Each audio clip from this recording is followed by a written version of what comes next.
Please hang up now. This is a recording. Please hang up.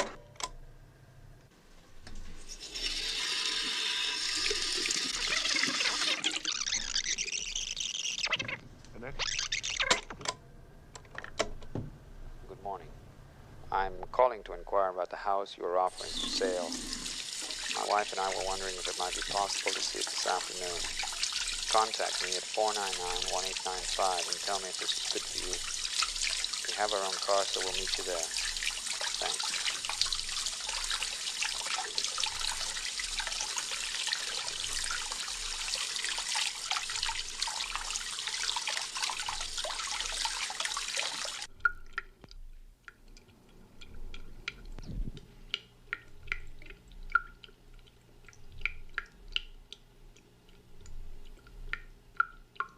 Good morning. I'm calling to inquire about the house that you were offering for sale. My wife and I were wondering if it might be possible to see it this afternoon. Contact me at 499-1895 and tell me if this is a good time for you. We have our own car, so we'll meet you at the house. Thanks.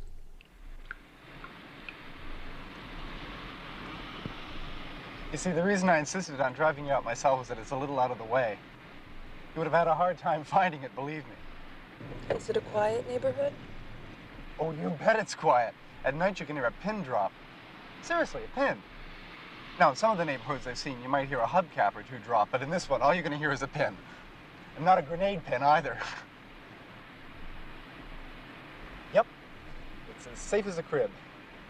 They haven't had a thief since they caught a milkman stealing a rose from a bush. And that was 10 years ago.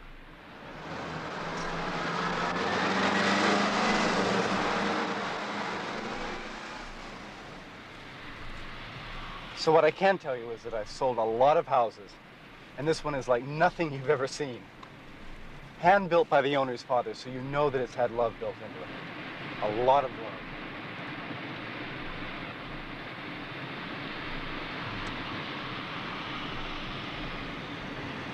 Is it well constructed? Oh, it's built like a castle. Though if you want a moat and a drawbridge, it will cost you extra. Seriously, I've seen a lot of young couples like yourself, starters, and this is just the sort of nest you're looking for. Believe me. Look out!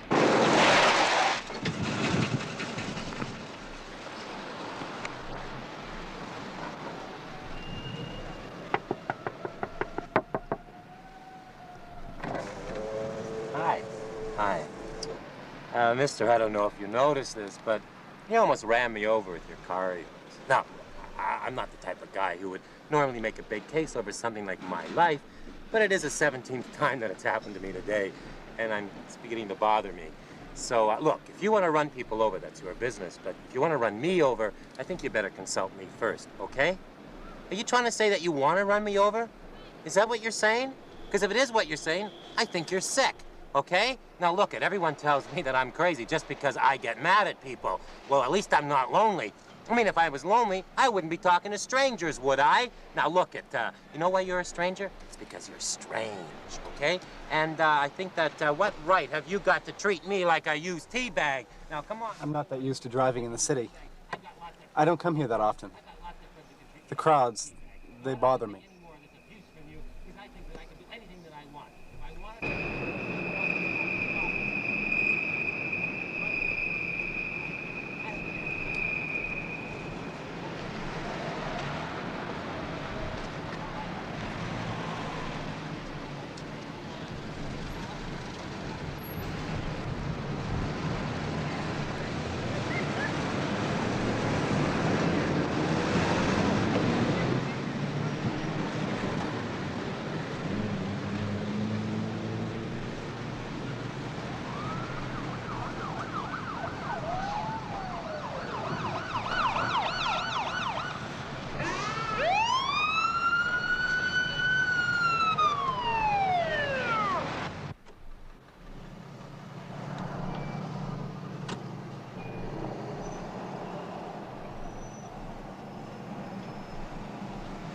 Here.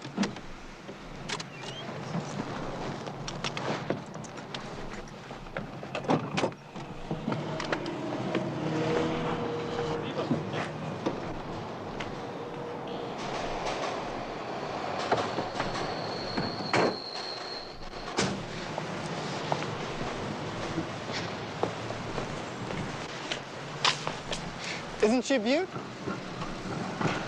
Do you do much gardening, Maureen? Because there's one hell of a garden in the back of this place. The woman who lives here is a magician with plants. A real magician.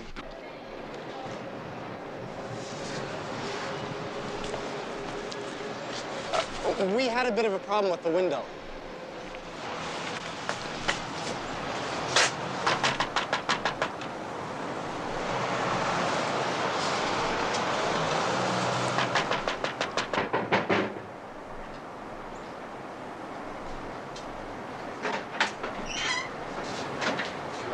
Mrs. Adarian, I'd like you to meet Michael and Marie.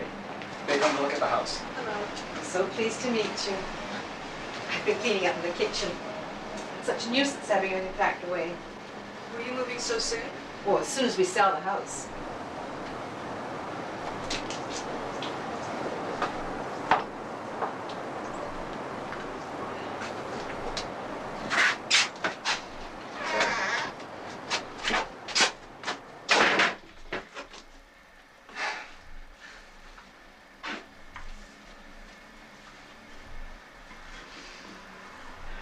I was just telling Maureen about your green thumb. Oh, yeah. Do you garden, Marie? No, not really. I mean, we have a few ferns around the apartment. No, I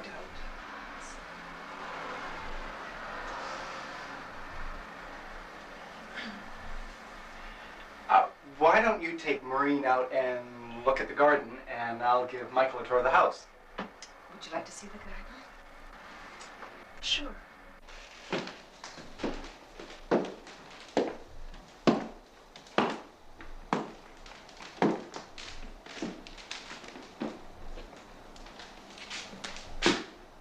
So, Michael,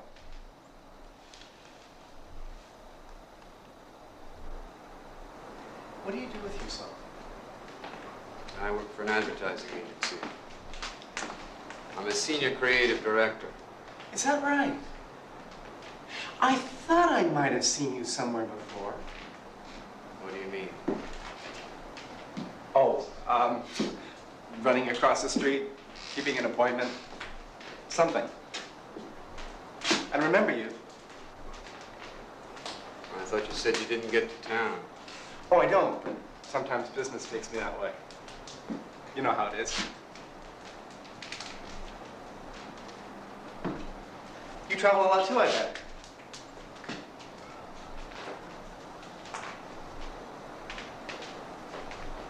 Been to Mexico? Yeah, once. Did you like it? Yeah. Look, aren't you going to tell me something about this house? Sure I am. Just keep your pants on.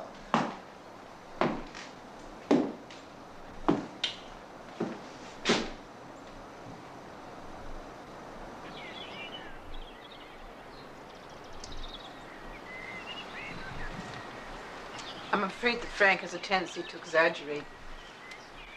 It's all right, though. It's part of his job. This used to be quite a lovely spot, actually, before they built all around it.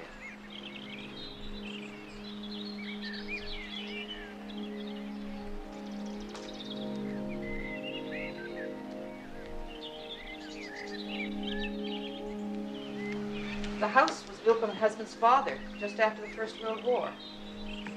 We moved here as soon as we were married.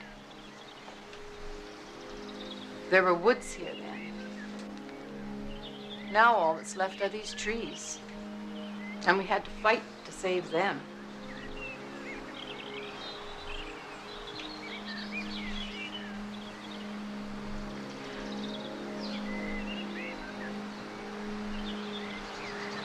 I've tried growing things, but without any sun, all that lasts are the weeds. And a few bushes here and there.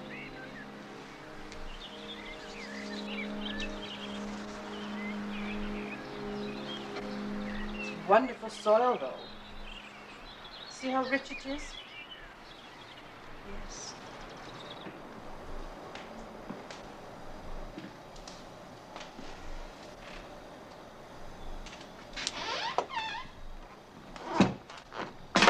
So how long have you been working at this place? 8 years. And what is it you do? As I said, I'm a senior creative director. No, but I mean, like, what does that mean you do? I generally keep my eye on things. From a creative point of view, I oversee things. Uh-huh. How about your wife? Does she work? No. She looks after the family?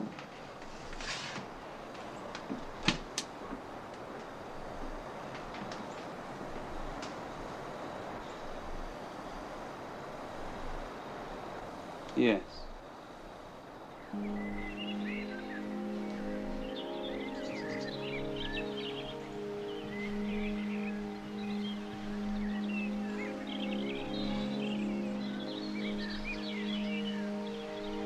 There used to be a vegetable patch over there, and a rose bush right beside it.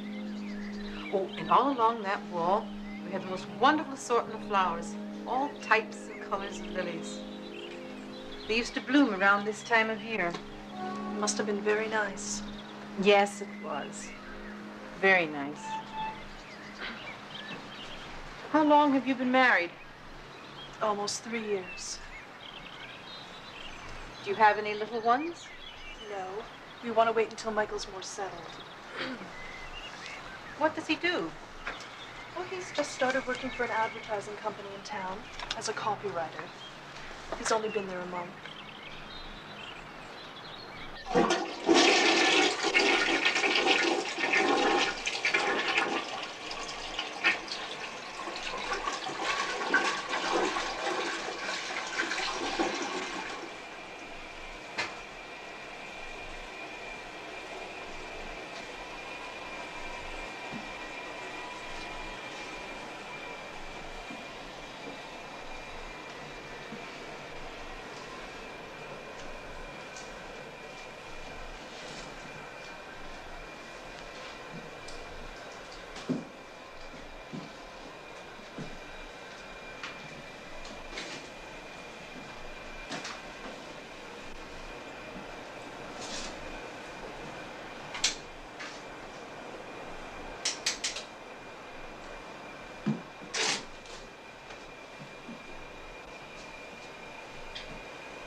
Does everything work?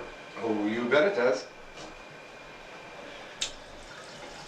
Try it. Try what? Hot water.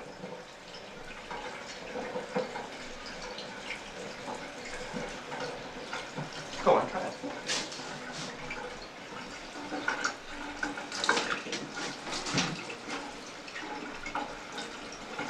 You see?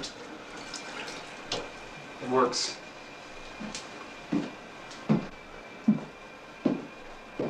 Do you work? Yes. I'm a part-time secretary. Just temporarily, I hope. We used to live with my parents, but my father and Michael didn't really get along. That's why we're looking for a new place. We wanted to find an older house and then renovate it. So that you could call it your own?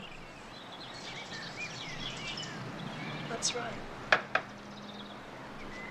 My husband worked very hard on this house, especially after his father died. He totally redid the interiors. You wouldn't recognize them from the way they were. He didn't get very far beyond that, unfortunately. He had an accident. He was very proud of this house.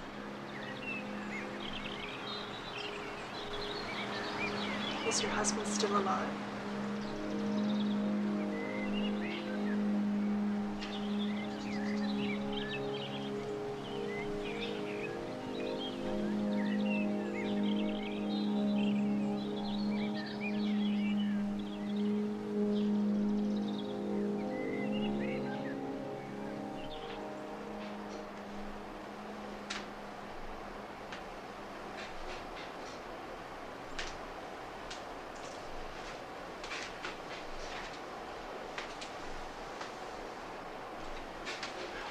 This is just a storage place.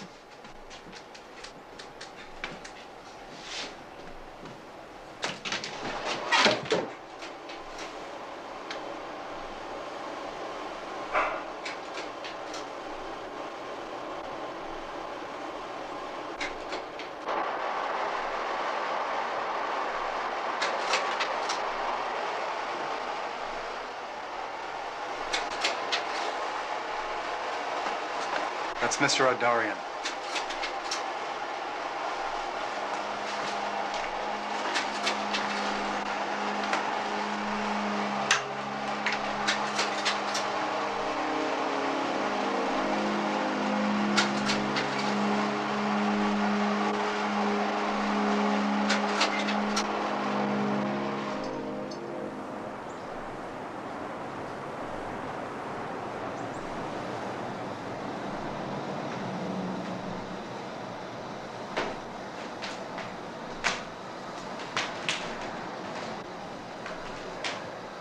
This is really very nice of you, Mrs. Odarian.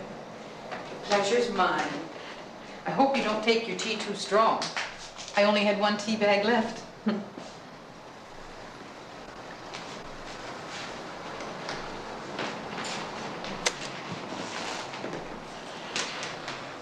I'll be right back. Now, what you take in your tea, Marie? 2 spoonfuls and some cream, please. All right. Hello? Is that right? No, that's fine. The down payment will be fine. As long as we keep the arrangement as we discussed before. And you, Michael? Great! That's really good news. I told you that you'd love it. Sure. How about I pick you up in an hour? All right? See you then.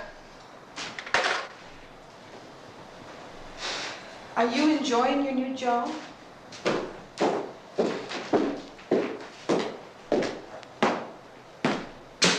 Do I ever have some bad news for you two? Somebody just bought the house. That was them just now on the phone. Oh, now isn't that a shame? I tried to tell them that these people were interested, but they wouldn't hear a word of it. They were dreaming about it all last night, they said. Oh, well, these things happen. What'd you take in your tea, Frank? Look, I hate to say this, but I'm going to have to take a rain check on that Mrs. Odarian. I have to be getting back downtown. I'd be happy to give you two a ride, but we really should get going. But they haven't had their tea. I told them that I'd meet them in an hour, and I'll be lucky if I make it even if I leave right now. It's rush hour.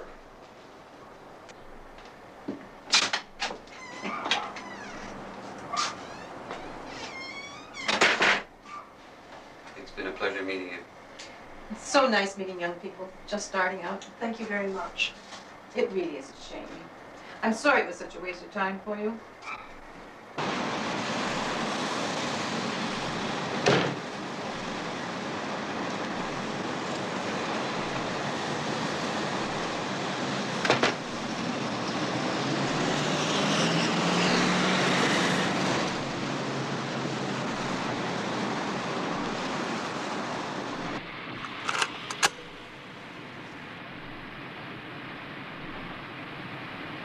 I have to admit, I feel a little embarrassed about all this.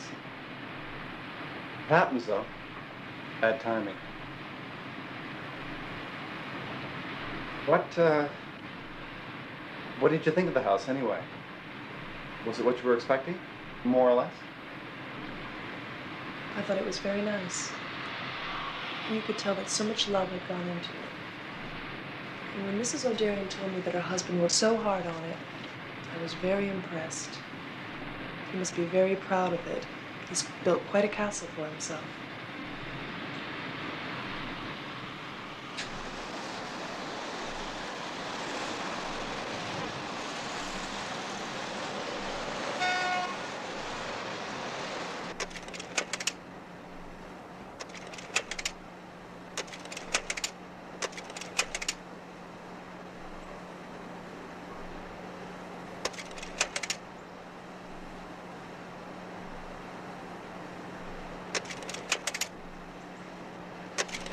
I have to admit, I feel a little embarrassed about all this.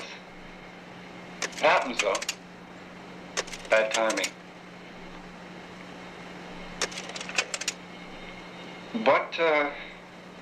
What did you think of the house, anyway?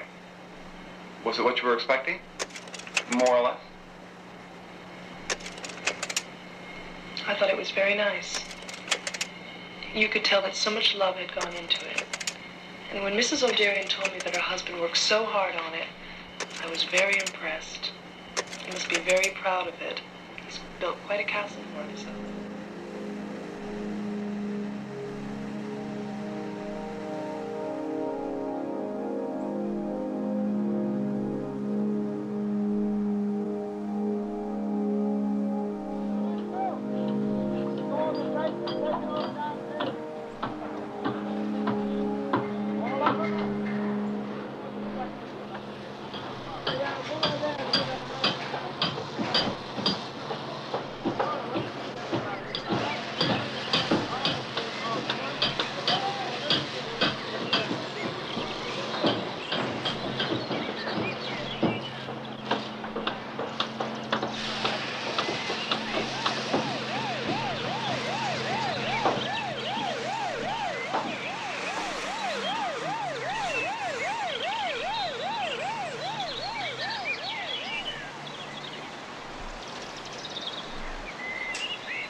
Y me sorprendió su primera película, que se llama Nets of King.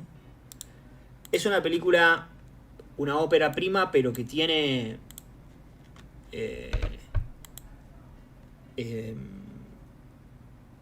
tiene un... Pasa que debería hablar mucho del director y no sé si ponerme a hacer eso, pero ya hay algo muy atrayente, ¿no? En ciertos planos largos, en cómo utiliza en una narración no lineal, en algo muy particular que es un joven que está que tiene unos padres que discuten y qué sé yo, es adolescente y de repente un día dice: che, no quiero vivir más con estos tipos. Ah, no, perdón, está siendo observado, porque esto es algo muy propio de sus películas. Mucha filmación, mucho uso de cámaras, que uno lo liga claramente con De Palma. No solo mucho uso de cámaras, sino mucho uso de la mirada, del mirar, de gente mirando lo que vos estás haciendo y demás. Y en el caso de Next of Kin, él es filmado en una sesión medio terapéutica y medio por izquierda logra ver un video de una familia, o sea, otra sesión terapéutica de otra persona, de una familia cuyo hijo nunca había vuelto a la casa, estaba desaparecido. Si mal no recuerdo, o lo habían dado, bueno, no me acuerdo bien específicamente, pero bueno, no lo ven hace un montón de años o algo así. O nunca lo habían visto, no lo recuerdo específicamente bien a eso, pero no importa. Cuestión que él se hace pasar por esa persona. O sea, él quiere abandonar su vida porque su familia es un desastre y no se encuentra en esa familia, y entrar y hacerse pasar por este otro joven y cambiar de familia. Esto es una constante muy clara en las películas de este señor Egoyan, que es siempre hay personajes ocupando lugares de personas que no están o de personas que se fueron. Siempre está este juego de, bueno, este va a ocupar este lugar, ya sea desde un lado actoral o desde un lado como puede ser más simbólico. Por ejemplo, en Family Viewing hay un personaje que se muere y una... no, Family Viewing no. En Speaking Parts hay un personaje, el hermano de una chica se fallece y ella está contando su historia en una película y encuentra una persona que es muy similar a su hermano y le hace hacer un casting. Entonces, claro, está ocupando el lugar del hermano. Bueno, está en todas sus películas. Tiene una película muy de las más conocidas, que es Exótica, del año 1994. Recomiendo ver esa película. A ver, yo recomiendo ir cronológico, porque yo la realidad es que fui cronológico y tiene algo muy interesante que es... uno siente que la película que viene luego es la secuela de la película que vio anteriormente. O sea, vos ves Next of Kin y después ves Family Viewing. Además él repite actores, siempre trabaja con los mismos actores, entonces hay un poco de sentirse así, pero uno ve que la siguiente película es como la continuación, como el spin-off de un personaje de esa película. No es así, porque no es que se llama igual, no es un multiverso, pero uno siente eso, ¿no? Está muy bueno cómo va continuando su obra.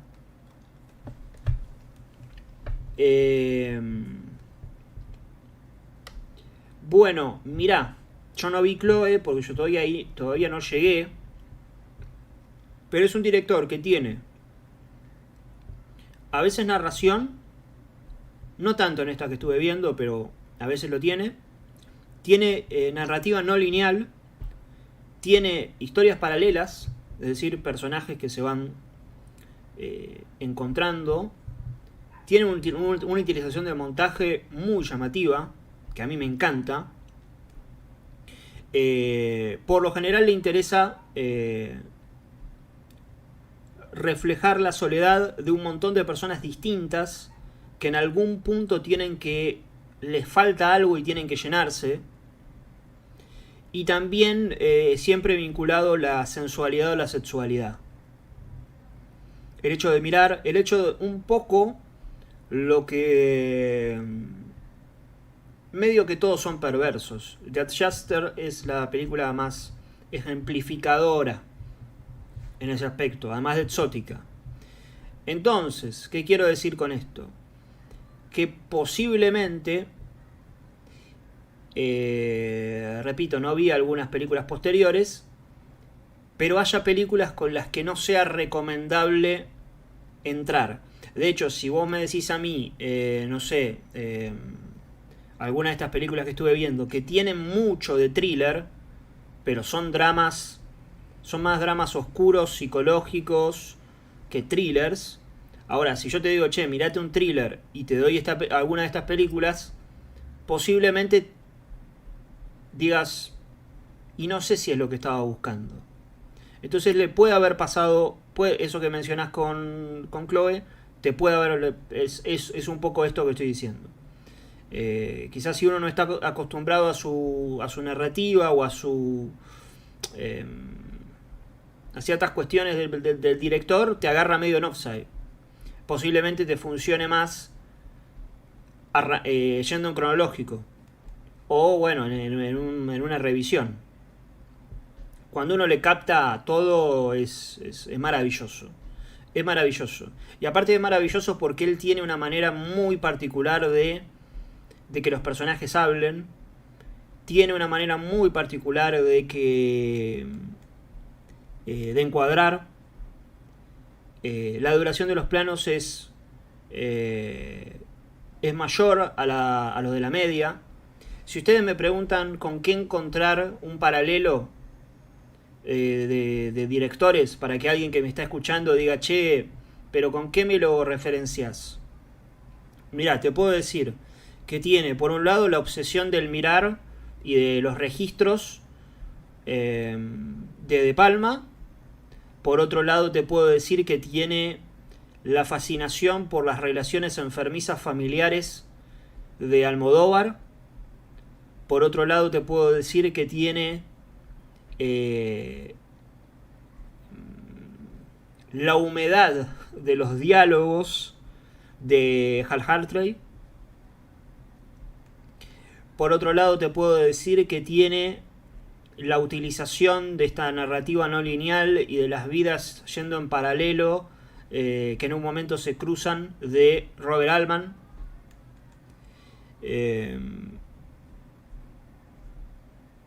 Y un poco de, por lógica, de Paul Thomas Anderson. Esa complejidad de los personajes que puede tener Magnolia. Es una película que, no te digo que tranquilamente podría ser, o sea, si vos me decís Magnolia la escribió Egoyan, o sea, obviamente Magnolia es de Paul Thomas Anderson.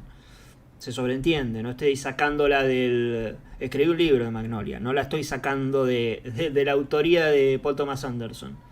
Pero tiene bastantes puntos en común con los intereses y la forma de narrar de este director.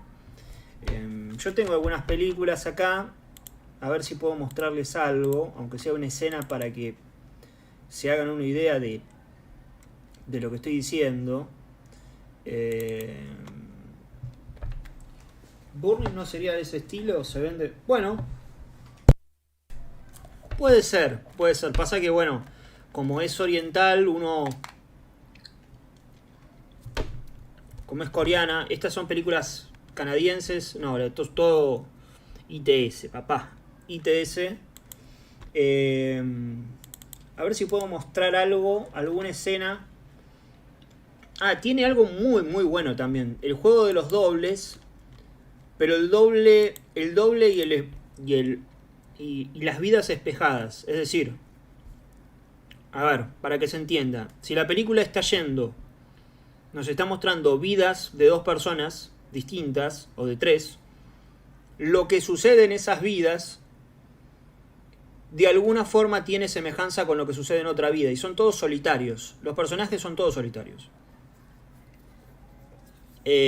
Por ejemplo, lo que sucede en Once Upon a Time in Hollywood, que vieron que cuando Brad Pitt se va por un lado y DiCaprio se va por otro, Brad Pitt termina en el auto con una menor de edad que lo lleva a un rancho donde lo apuran. ¡Gol de Vélez! ¡Gol de Mr. Q! Y Vélez va. Bueno, tenés por un lado eso, y por el otro lado tenés a DiCaprio también con una chica, en este caso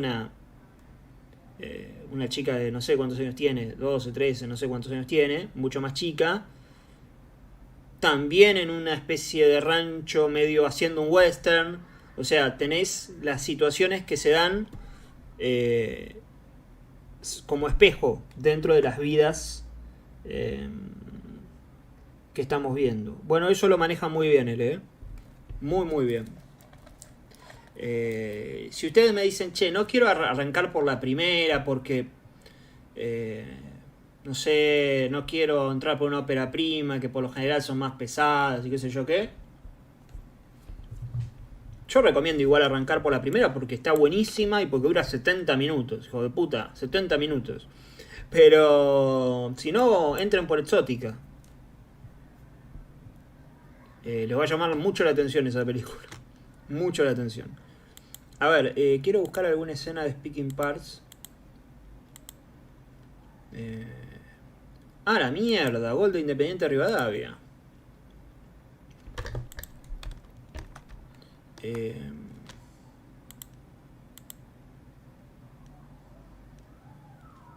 Mucho las obsesiones. Bueno, eso es también medio de Palma, Almodóvar.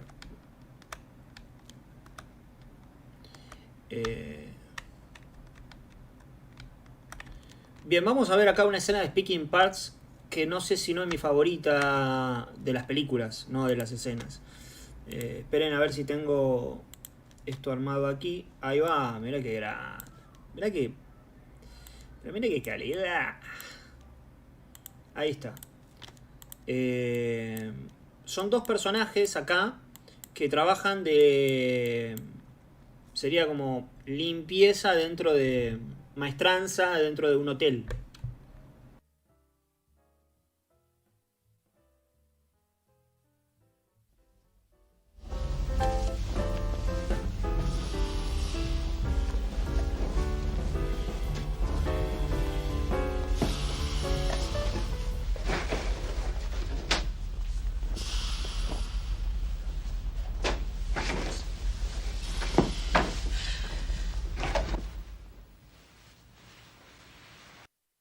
Muy bien, ¿vieron eso? ¿Qué acabamos de ver? ¿Qué acabamos de ver? Parece que estoy tomando clase, pero... ¿Otro más?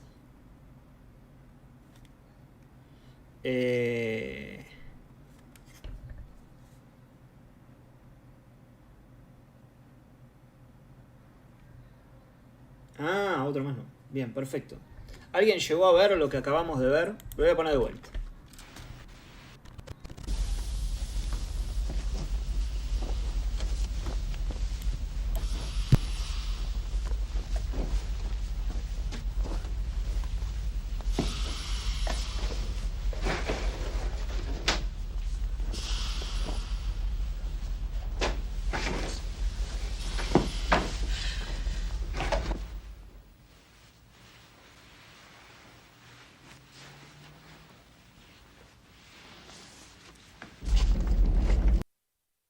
Esto es lo que decía, ¿no? De que tiene una forma de montar muy, muy particular. Acabamos de ver dos personajes que son distintos, que trabajan de lo mismo y que los une a partir de no solo el oficio, sino también un elemento, que en este caso es la sábana.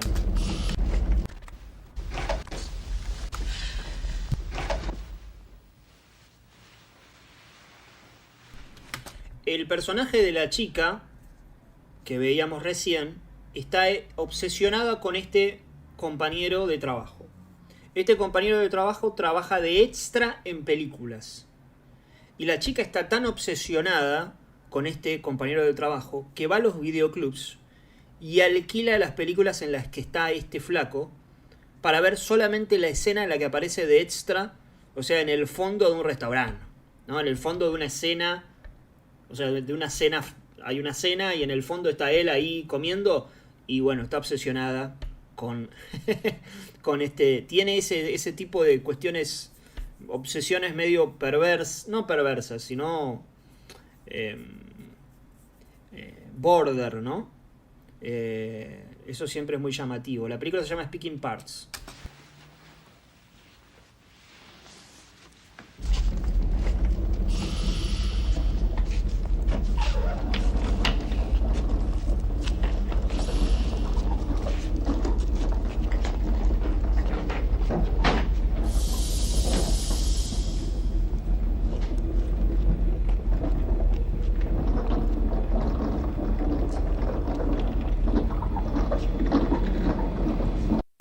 Exactamente, ahí Parmesano dice en Exótica, eso mismo pasaría entre Eric y el contador, que no me acuerdo bien el nombre. Ambos obsesionados con Cristina, exactamente. Por eso la obsesión es un... la obsesión, la soledad, la sexualidad, la mirada y los lugares reemplazados, si uno tuviera que marcar 5 puntos fuertes, son esos.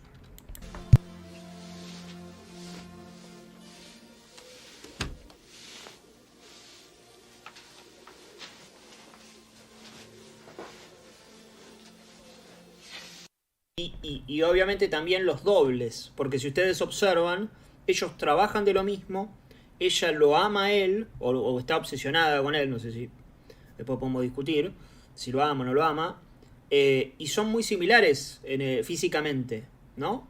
En el physique du rôle son muy similares. Hi. I didn't mean to scare you. I brought you some hand towels. They were the last ones. I saved them for you.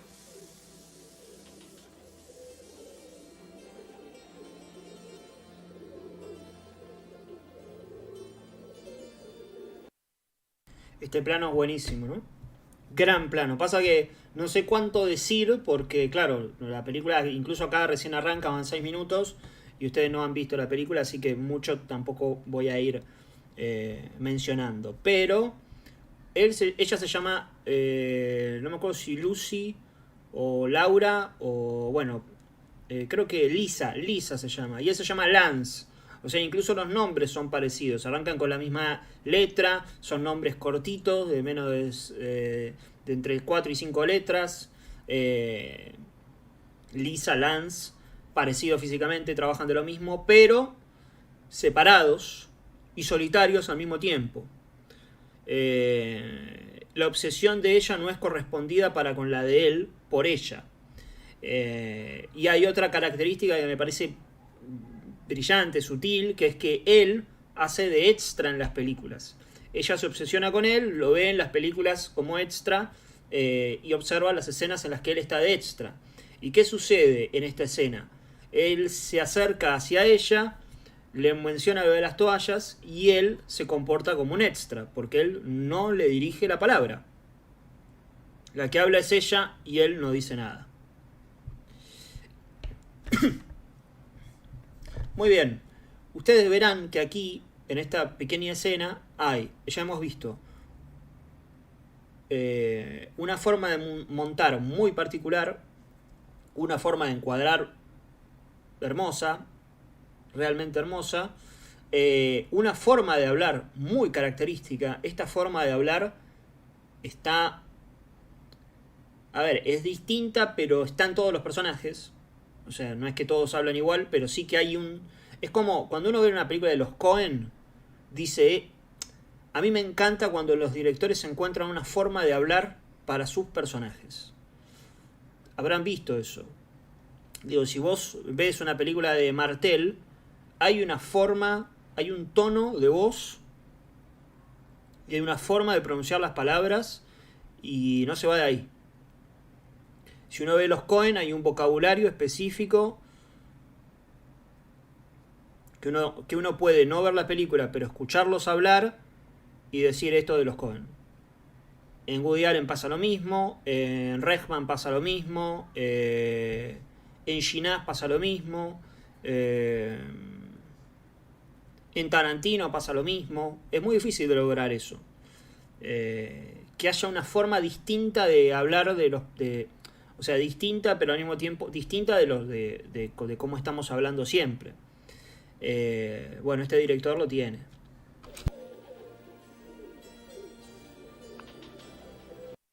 Cuando arranca la película es medio un quilombo, porque te empieza a presentar cada uno de los personajes y vos decís, ¿en qué tiempo está pasando esto? Tenés que empezar a unir. Sus películas son como un puzzle, como un misterio.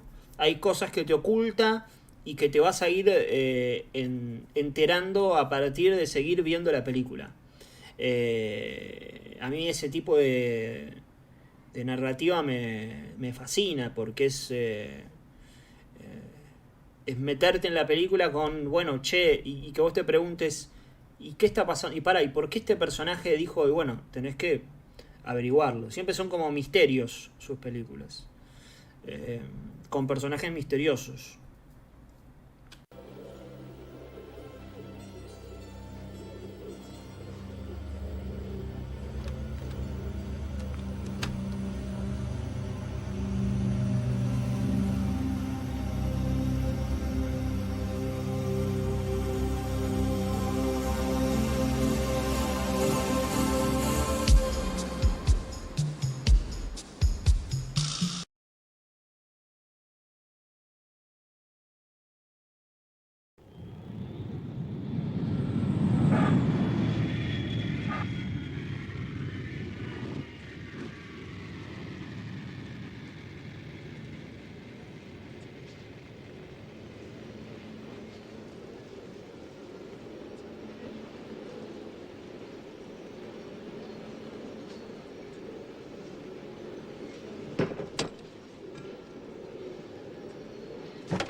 Non, mais je n'ai pas déclaré pour la très simple raison que je pensais pas qu'un cadeau constituait nécessairement. Je sais que c'est des bouteilles de vin, je sais qu'il y a de l'alcool là-dedans. Monsieur, ça n'a pas de rapport avec le cadeau. Si vous l'avez acheté, vous avez le droit d'entrer une bouteille d'alcool au Canada. Puis là, vous en avez deux, puis en plus, vous n'avez rien écrit ni en anglais ni en français. Moi, je veux bien être... Et là, ça marche pas.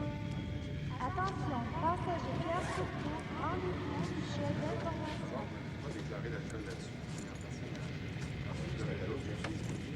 Si on l'évalue à peu près la valeur de la bouteille. C'est pas très cher, vous savez.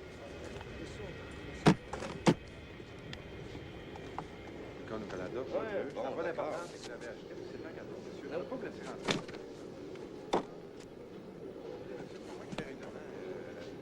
C'est le Canada qui essaie. Oui, mais même sur un cadeau, monsieur, j'ai déclaré les choses que moi j'ai achetées.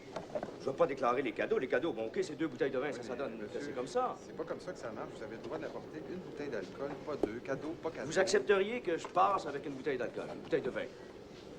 Admettons que j'accepterais. On a un problème parce qu'il y en a 2, monsieur. Oui, mais je sais, mais je vais vous le régler, votre problème, mon cher monsieur. Attendez une seconde. Vous acceptez que je passe avec une bouteille de vin?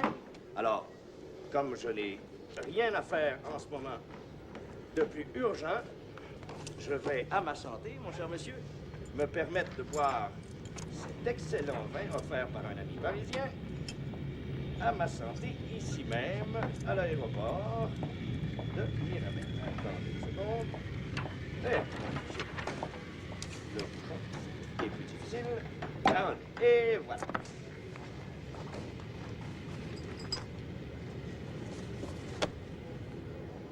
Alors, mon cher monsieur, je vais m'installer ici, face à vous, je ne vais pas me sauver, et je vais prendre un bon petit verre de vin. Vous avez 2 verres. À votre santé, monsieur. Ah.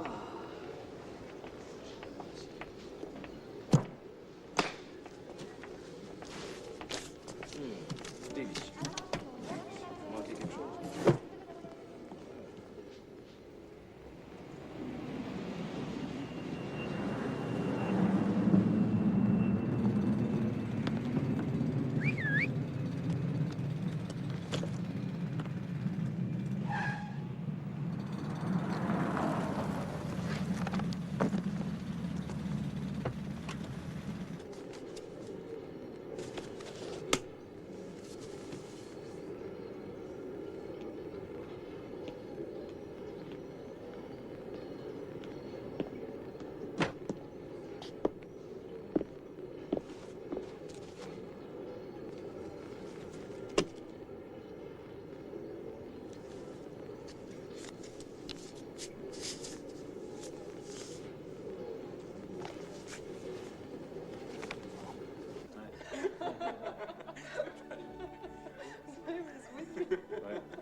Surtout un cadeau à Daniel. Il va y avoir comme 200 à 300 personnes dedans. Exactement. C'est ça. 3 000. 3 000. Ah oui, ça va être épouvantable.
suis pas là pour le moment, mais votre message m'est très important.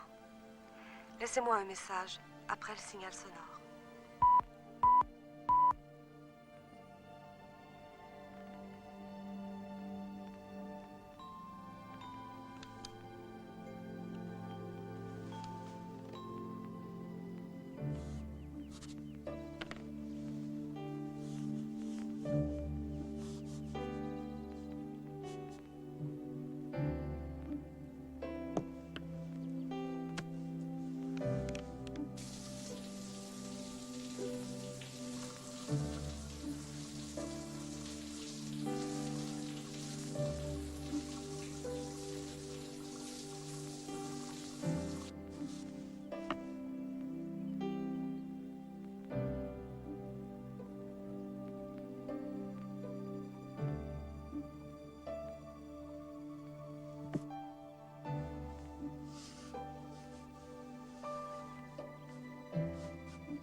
Bienvenue. Nous vous invitons à faire la connaissance de notre ville. Nous vous invitons à visiter nos sites. Ce sont des repères, parfois historiques, parfois politiques, parfois personnels. Nous vous invitons à les découvrir vous-même. Lorsque vous entendrez le son suivant, arrêtez la bande magnétique et rendez-vous au prochain emplacement. Vous êtes sur le boulevard René-Lévesque. Tournez à gauche et avancez jusqu'à la prochaine intersection. Vous y verrez une cathédrale.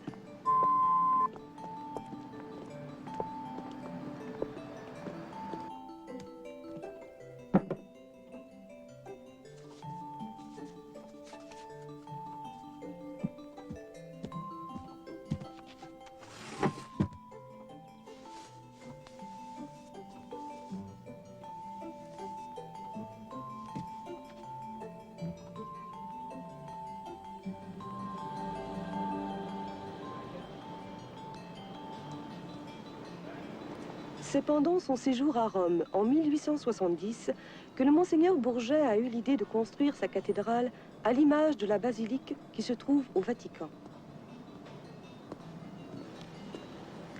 Ainsi, la cathédrale de Montréal est une reproduction à une échelle plus petite de la cathédrale Saint-Pierre de Rome.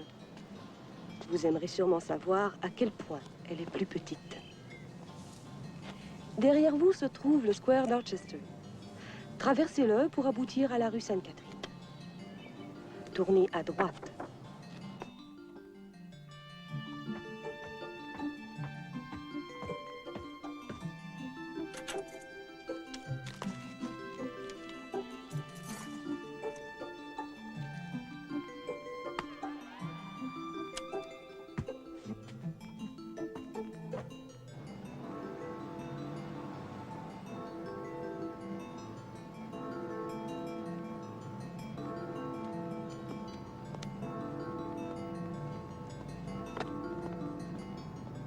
À la fin de ce tour de ville, vous estimerez nous avoir compris. Vous tirerez des conclusions. Plus tard, vous décrirez vos impressions à vos amis. Il y aura ceux qui vous écouteront avec envie et ceux qui ne vous croiront pas. Mais la plupart seront divertis par votre récit. Ils trouveront nos coutumes étranges, surprenantes, charmantes. Ils voudront venir ici, confirmer leur opinion à leur tour.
Vous observez nos rites. Vous observez nos mœurs. Certains sont apparents. D'autres pas.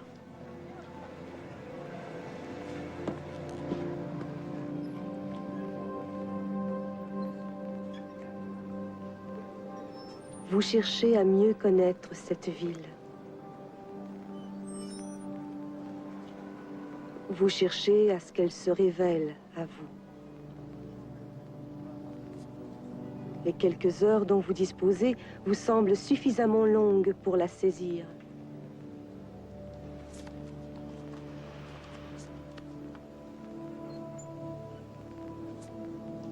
Mais il n'y a rien à saisir.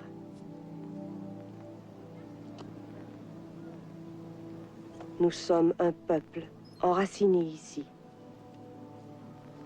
Et vous, simplement, un passant.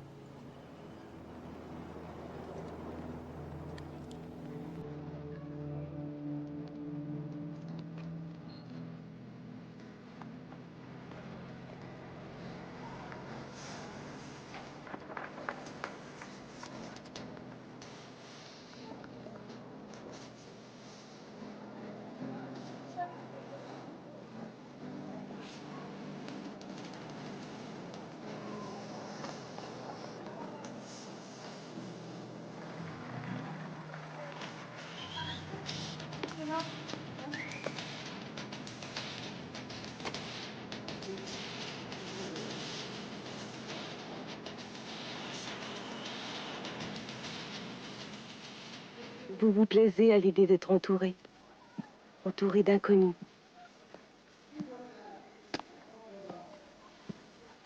Vous goûtez la sensualité dans l'air. Vous la cherchez dans votre propre ville. Vous n'y parvenez pas. Vous croyez vouloir vous installer ici, mais vous imaginez ce qu'il faudrait abandonner. Vous vous attardez sur de beaux visages. Vous remarquez la parade de la mode.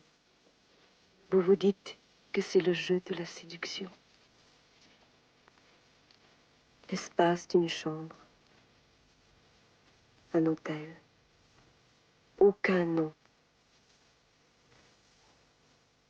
Tu n'as jamais aimé les noms. Tu te sens seul. Tu te demandes si on te regarde. Oui, moi. Je t'observe comme tu nous observes. De très près. De plus près encore. Je t'observe car je sais ce que tu cherches et ce que tu évites. t'observe car tu es au cœur d'une histoire. Une histoire entre toi et une autre. Une autre que tu as connue jadis, en passant. Une autre d'ici, une autre que tu as aimée. Une autre qui t'a aimé. Tu lui avais promis de venir. Oui, c'était il y a très longtemps. Non, je n'ai pas oublié. Quelle idée, mon amour. Quelle idée de croire que j'ai pu oublier. Oublier le souvenir de nous, dans ta ville. Et pourtant, tu ne la raconteras pas, cette histoire, à ton retour. Tu tâcheras de l'oublier. Mais à présent, dans mes rues, devant elle, qui me ressemble, rappelle-toi. Toi que j'ai aimé, toi qui m'as quitté. Non, ne lui demande pas son nom. Elle n'en a pas. Tu as le souvenir de moi. Bienvenue a Montréal. Y me gustaría que ustedes vieran, hayan visto otras películas de él antes de verla o antes de sumarse al stream. Bien, vamos a ver el comienzo de Adjuster. Siempre estamos viendo los comienzos, primeros 4 o 5 minutos, solamente para ver cómo manejan la información y ver algunos rasgos, nada más. Después ustedes van y se bajan las películas o la buscan en la película y las ven. No hay mucha vuelta que darle.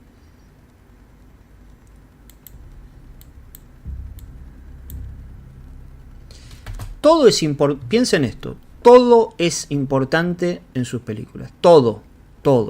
Ya, la música que está sonando, la imagen en negro que estamos viendo, dónde aparecen los títulos, todo es importante, todo, ¿eh?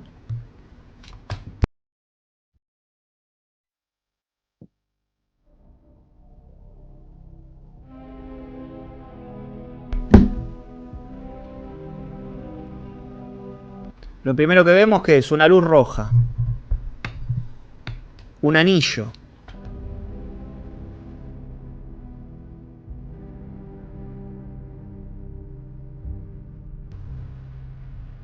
de unas manos, obviamente.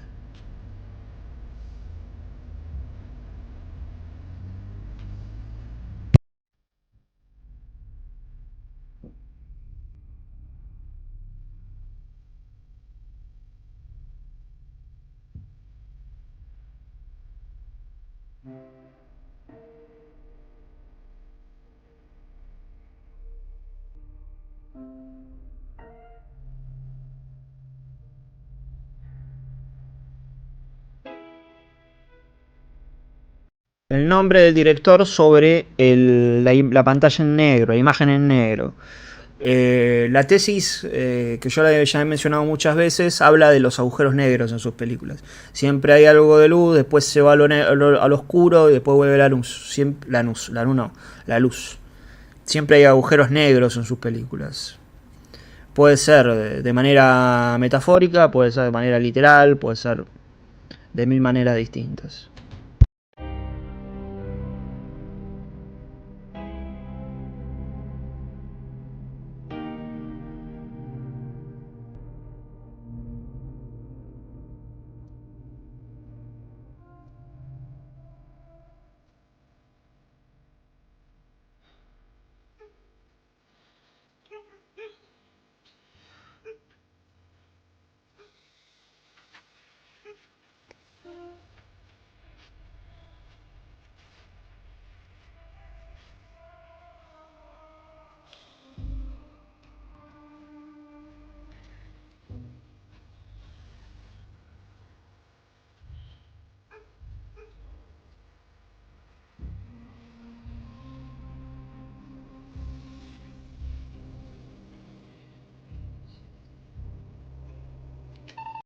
Agujero negro de vuelta.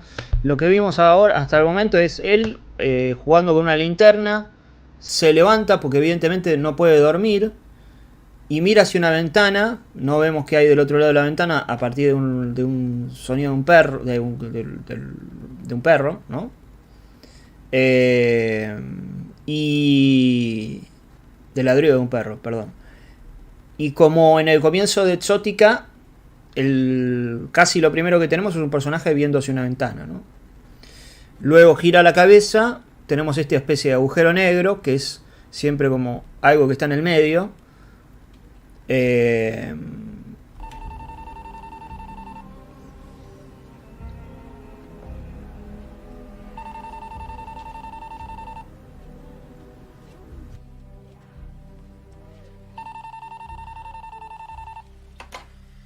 Hello?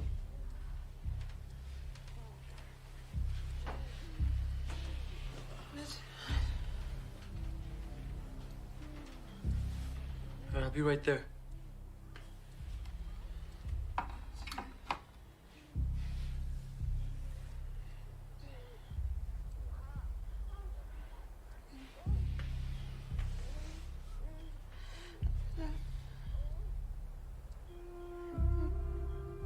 Una mujer, podemos decir, será su esposa, será su amante, no sabemos cuál es el vínculo, sabemos que duerme con ella, suena el teléfono, ella no llega a despertarse, está teniendo una pesadilla, al parecer.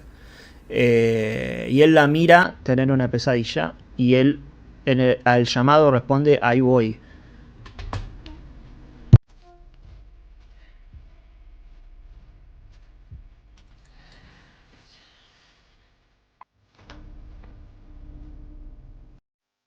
El piano que se acrecienta cuando el plano cambia. Lo vemos salir de la casa, una casa, una linda casita, con el auto ahí, ¿no? En una oscuridad mega recontra oscura, ¿no? Una buena oscuridad. Una buena oscuridad carpenteriana es esta, ¿no? Una buena oscuridad.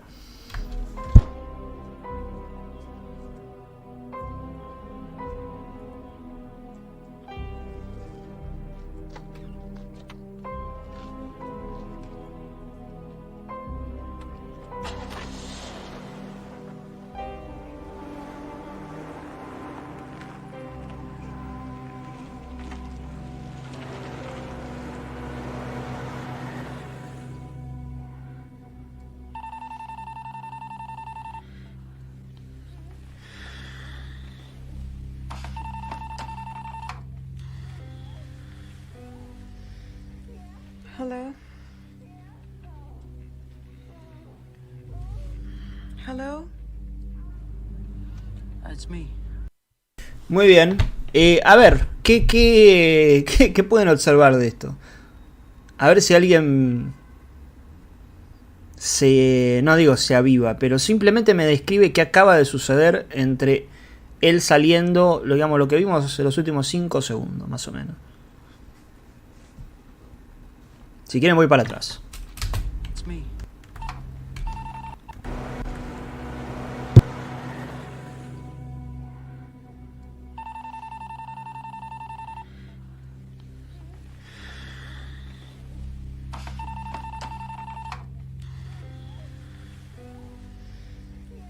Hello?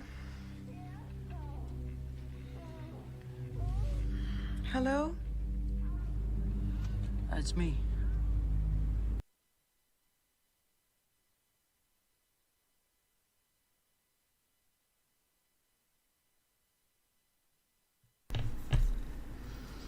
Nada.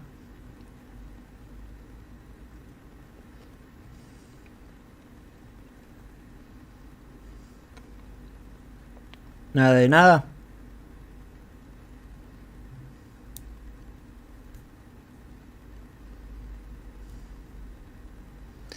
Muy bien, querido Rafa de mi vida. Muy bien. También tenemos un llamado como en The Sweet Hereafter, pero olvídense de eso, porque estamos hablando de esta película. Obviamente, digamos, tiene que ver, pero hablemos de esta película para así no hablamos de otras que quizás no fueron vistas o lo que fuera. Ella se despierta de la pesadilla y él atiende el teléfono. Las luces del auto son rojas, es todo negro, toda oscuridad y las luces son rojas. Y lo que tenemos es que cuando se despierta tenemos este plano también que sigue en la oscuridad y un cosito con la mano. Recuerden que lo primero que vemos es una mano tapando una linterna roja.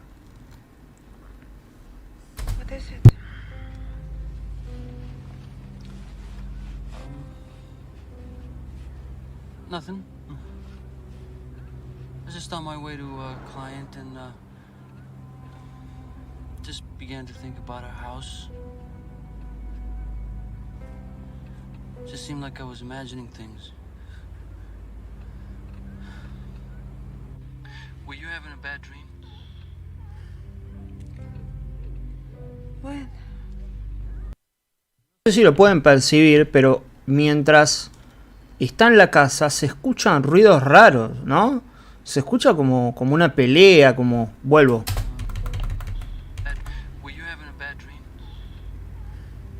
Como una pelea o como alguien teniendo relaciones sexuales, como algo, ¿no?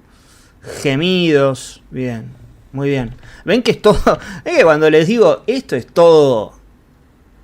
Hay que ir paso por paso, ¿eh? No, uno no lo...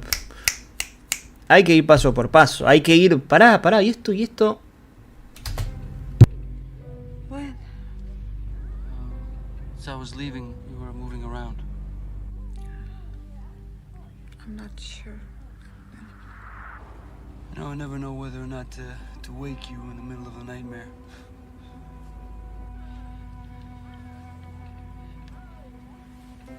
Hera?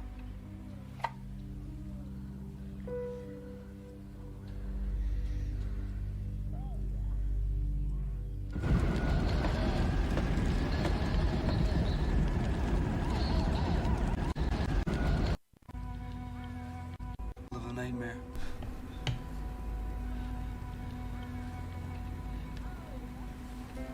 Hera?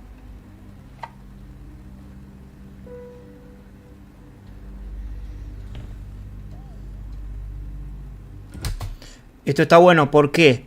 Esto uno podría decir que es correspondencia. O algún tipo de correspondencia. ¿Por qué? Porque ella acuesta el teléfono, no le responde a él. Y mira, tiene una mirada perdida, como no te doy más bola, qué sé yo. Y también me desperté de una pesadilla y tengo sueño, lo que fuere.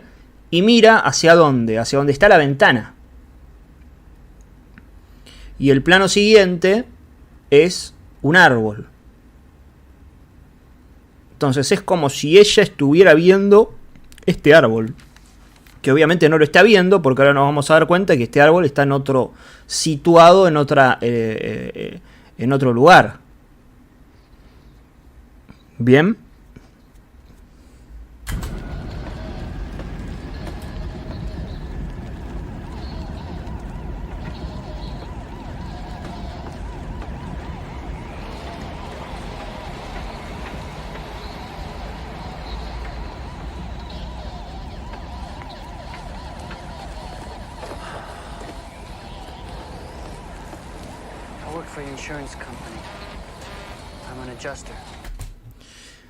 Muy bien, los dejo a ustedes, a ver. Los dejo a ustedes.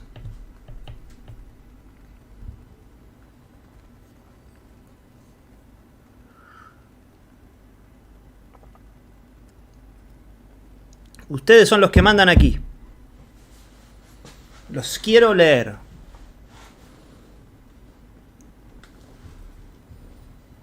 I want to read todo lo que quieran decir a partir de lo que acabamos de ver. Si quieren vuelvo hacia atrás. ¿Podrías poner de vuelta esa parte? Sí.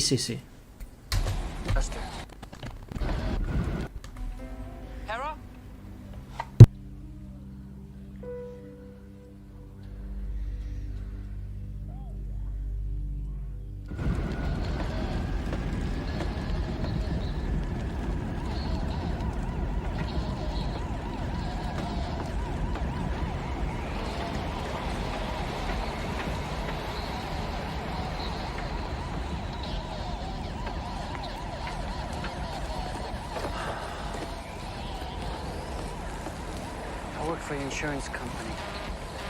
I'm an adjuster.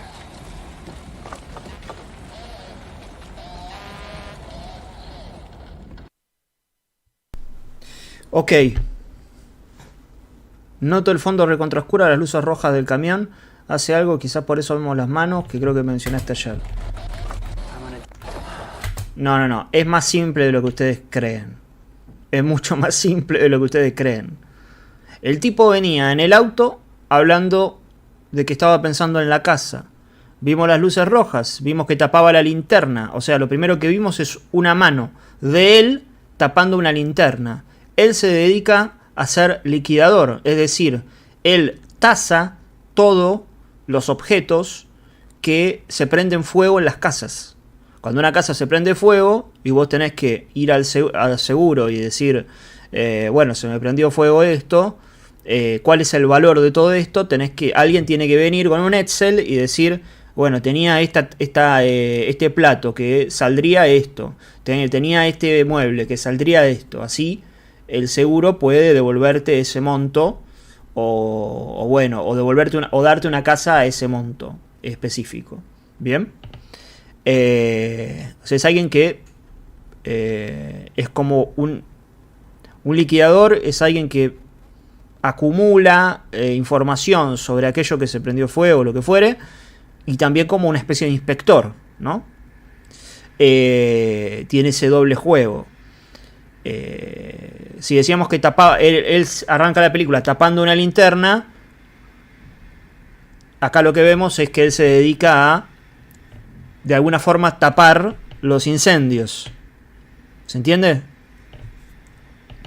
Tapar los incendios en el sentido de que tratar de hacer que sean menos dolorosos, pudiendo recuperar vos lo máximo posible de esa casa que se prendió fuego. ¿Me están siguiendo todos?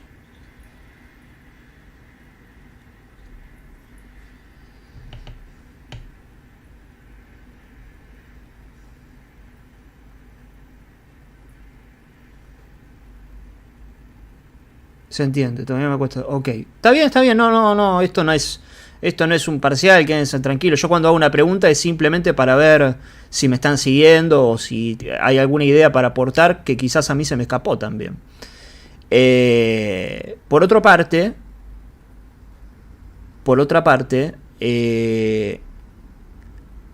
la chica con la que él estaba en esa casa que nosotros vimos, en ese plano general, y la chica que estaba acostada, estaba durmiendo y estaba teniendo una pesadilla, ¿no? ¿Y qué es más que una pesadilla que se te prenda fuego la casa? Es decir, por otra parte, tenés una mujer que está viviendo una pesadilla. Digo, tenés una mujer que está teniendo una pesadilla, tenés una mujer que está viviendo una pesadilla, unidos por un mismo personaje, y una mujer que por otra parte es muy parecida a la mujer que vimos que estaba en la cama teniendo una pesadilla. Son muy similares. Pelo largo, ondulado, negro. La única diferencia es que una estaba vestida de blanco y otra estaba vestida de negro. Muy bien. Entonces fíjense, estamos hablando de 5 minutos y él es un maestro en unir absolutamente todo. En sentido, puede ser por objeto, puede ser por música, puede ser por color o puede ser por lo que sea. I work for the insurance company. I'm an adjuster.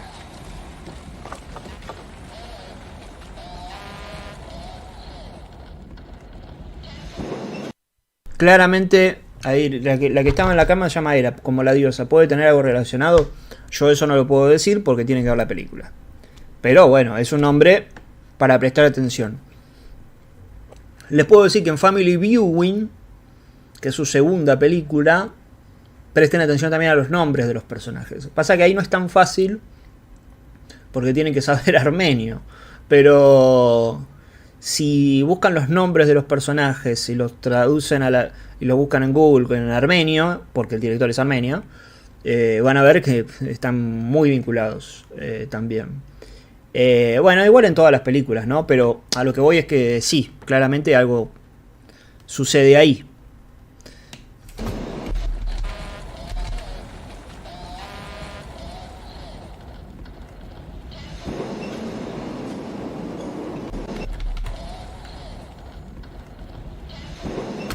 Acá termina uniendo el sonido del camión de bomberos con el sonido del tren en movimiento.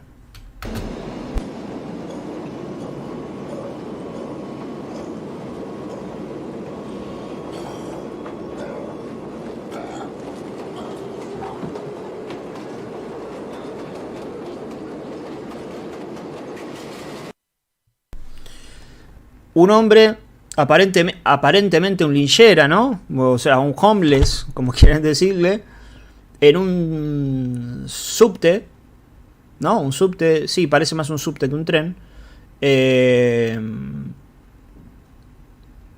se pone a toser y se cae al suelo, y hay una persona viéndola, que esta persona es la que vimos en el inicio de la película, es la mujer que que estaba teniendo las pesadillas. Entonces lo que tenemos aquí, ¿qué puede llegar a ser?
Plano de película de terror, ¿no? El de ella ahí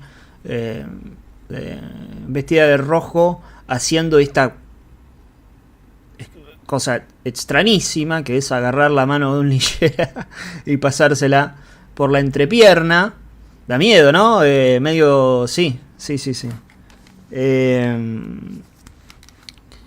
Y mirando a la otra persona, es decir, una persona mirando, que está mirando casi un acto voyeurístico, podríamos llegar a decir. No, él lo es. De alguna forma lo es. Aunque sea en algún punto imposible de no ver, ¿no? Porque lo tenés enfrente. Pero bueno, esta chica está haciendo esto y está queriendo ser vista, ¿no? Esta del saco rojo. Pero ¿qué más tenemos? Además de eso, además de esta situación que se da en un subte o en un tren.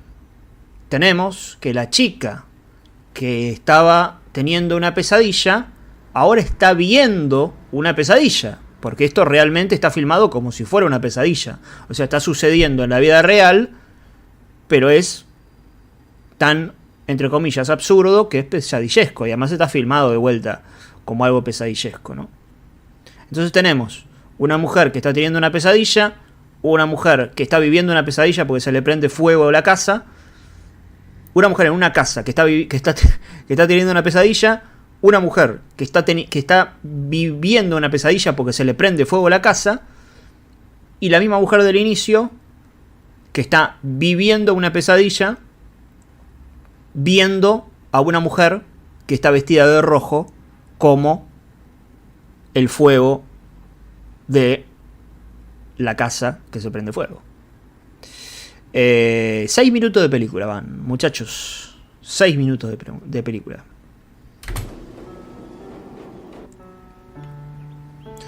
Y otra vez las manos. Pero está afilado, Renault Fuego. Usted algo tiene que ver, algo sabe. Usted trabajó acá en la película. Sí, las manos, me había olvidado de eso. Otra vez las manos. La mano del inicio que estaba tapando la linterna. el collarcito de la mano o el pin o como se le diga, el colgante de la mano en el auto, y la chica esta agarrándole la mano al linchera. Acá tenemos otro plano general de otra casa. Esta parece más una mansión o algo así, o una cosa medio college.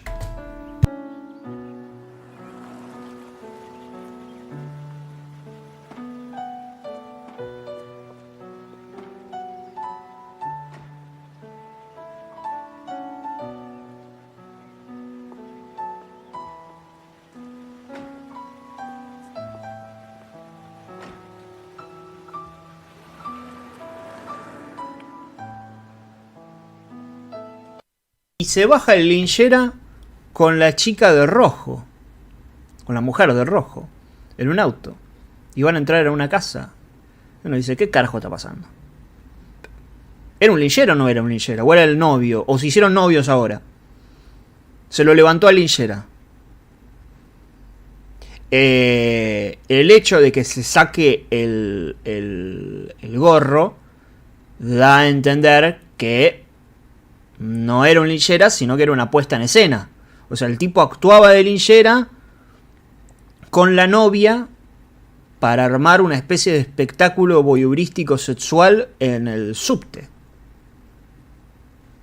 Estas perversiones van a estar siempre en sus películas. Son fantásticas.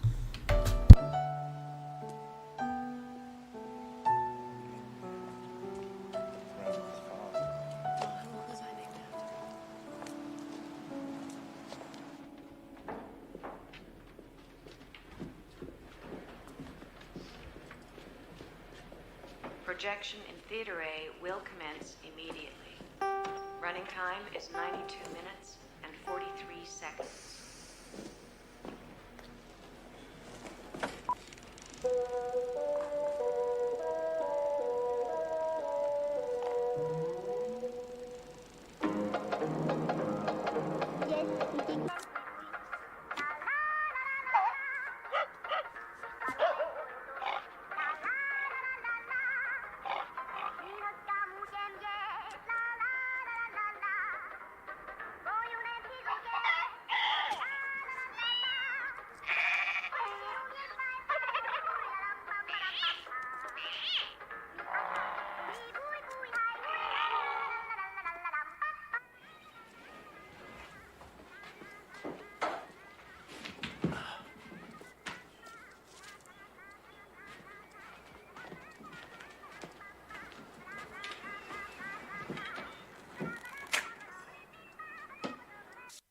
Se puso todo mucho más... Ahí está la mano de vuelta, ¿no?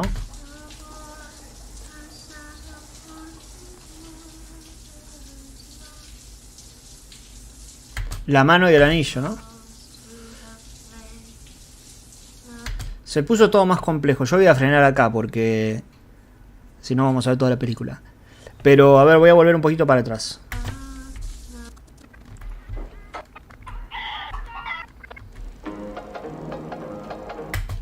¿Qué secuencias más oníricas? ¿Se supone que lo que pasa en verdad está sujeto a la realidad? ¿En qué sentido? O sea, sí. O sea, todo lo que estamos viendo no es una no es... no son cosas que no están sucediendo en la realidad. Todo lo que estamos viendo son cosas que suceden en la realidad. Él juega con eso. Sí, él juega con eso. Sobre todo esta película. Pero lo hace todo el tiempo. Él juega con eso. Pero bueno, el punto de esta película es principalmente ese. A lo que voy es, ella nos damos cuenta de que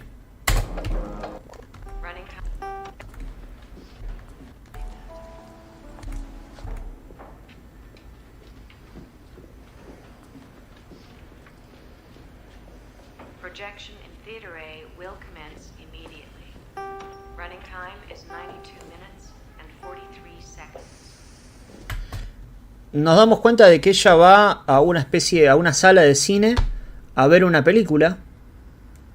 No entendemos bien qué es la película, no entendemos bien cuál es su labor. Podríamos llegar a decir que es una crítica de cine, ¿no? Pero es raro, ¿no? Es rara la sala para hacer una crítica de cine.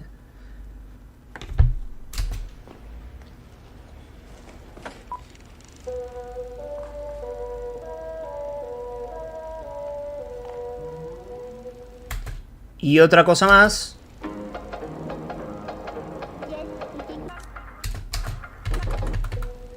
Ella tiene un dispositivo en la mano, extraño, y la música que escuchamos de la película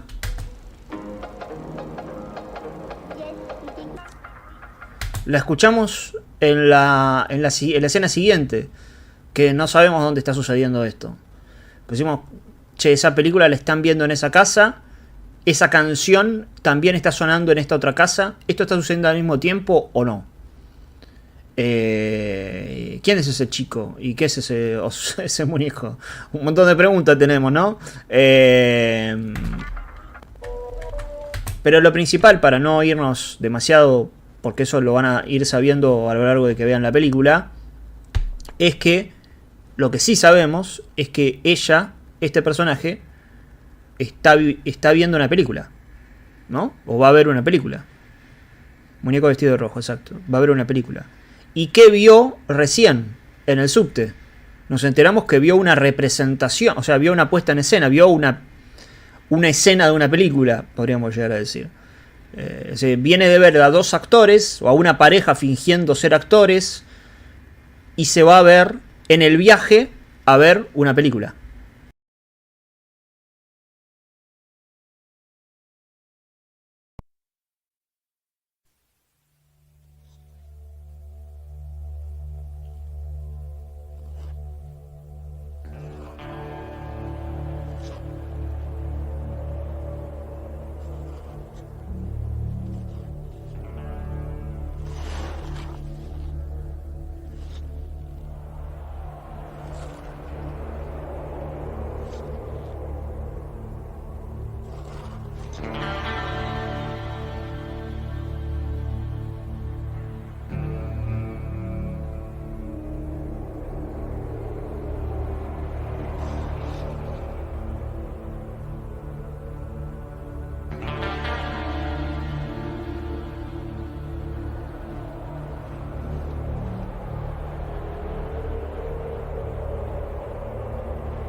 Two?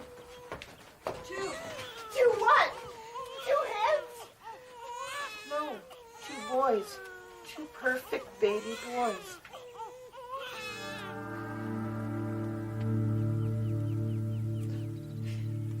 They're so beautiful.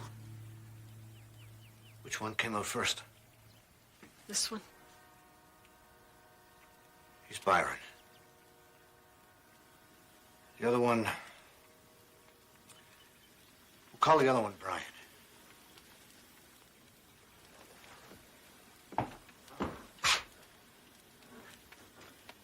Well done, Irene.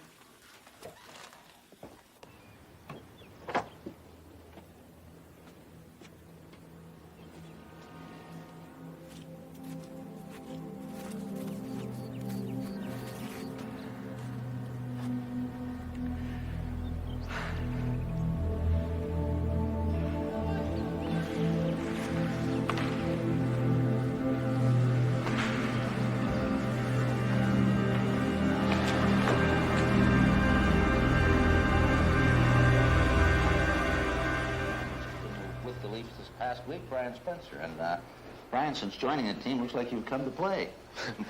That's what I had in mind when I came up. Brian, when they came up, did they say they wanted you to do some thumping, hard hitting? Not really, but it always turns out that way. This is my style of hockey. That's your style of game, right? The biggest fear I've ever had is the fear of failing. Any kind of failing. Failing at school, failing in human relationships, or failing on the ice. The fear of being judged incompetent in your team and as a team. The fear of someone thinking that you were broken down and crippled, of not being able to do it on your own. The fear of getting lost somewhere and being afraid of being lost. The fear of being afraid. But fear isn't a bad thing, you know. If you use it right, it can be a real help to an ambitious person. Hockey is God's game. He invented it. So you can bet it's complex. You gotta be thinking 360 degrees all the time. The only guy that's got more angles to worry about is a fighter pilot. You gotta have eyes in the back of your head so you can feel the whole rink. Because when you're in along the boards, you're gonna get hammered. But if you can feel the hit coming, you can dust it off. You follow? Okay. Byron, I want you here. Brian, go to the far end of the boards. Turn around, skate full tilt. And hit your brother with everything you got. Okay. Let's do it.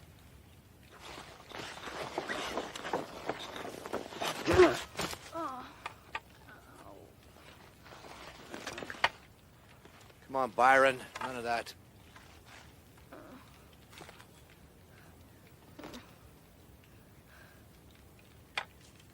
Again.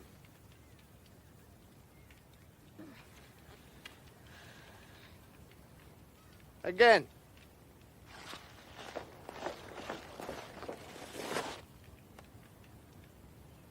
What's your problem? I can't, sir. Okay. Fair enough. Then I think you should skate figure eights. How many, sir? Until I say.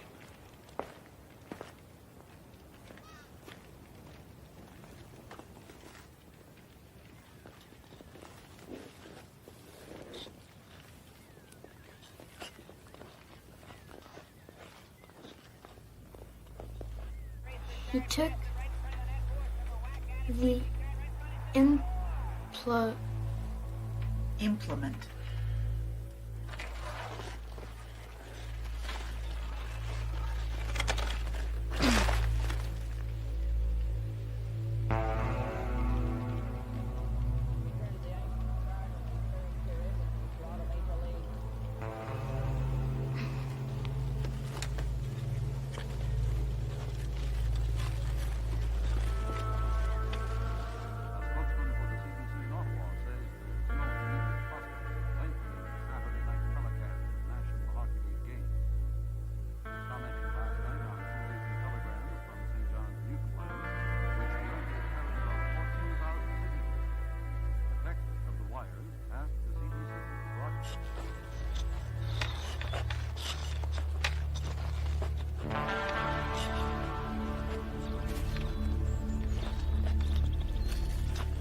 Daddy! You angry? Yes, sir. Good. Take a run at me.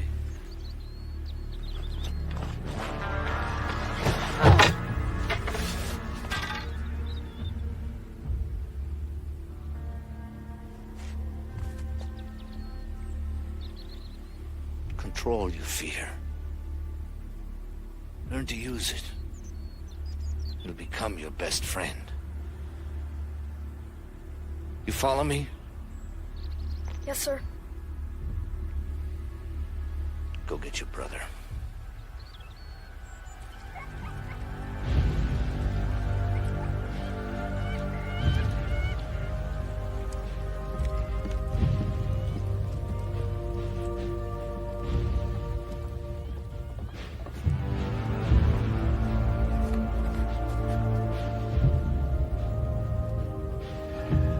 This guy was a drunk. He was killed in a car accident when he was 33. This guy told everyone he was going to do it, and he finally did. He put a 10-gauge shotgun in his mouth, and he blew the back of his head off. This was a no-good son of a bitch. Someone finally shot him. They called it murder, but it should have been done a long time ago. This is it. Life at the fort. You can live here and be buried here. Or you can play hockey.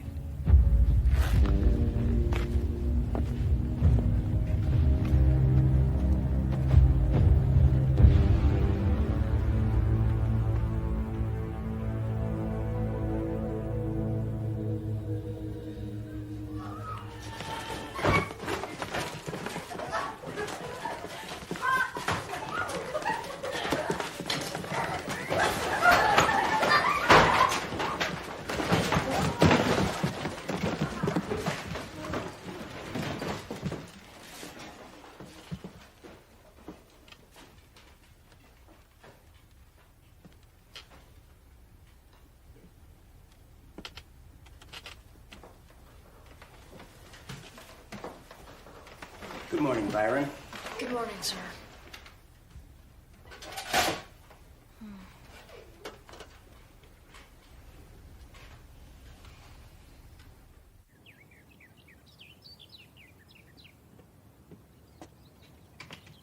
We can't tell Dad. That's the 4th time this month.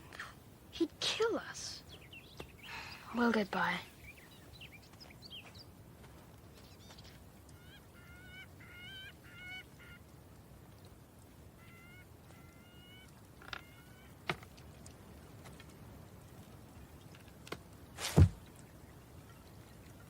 Let's go.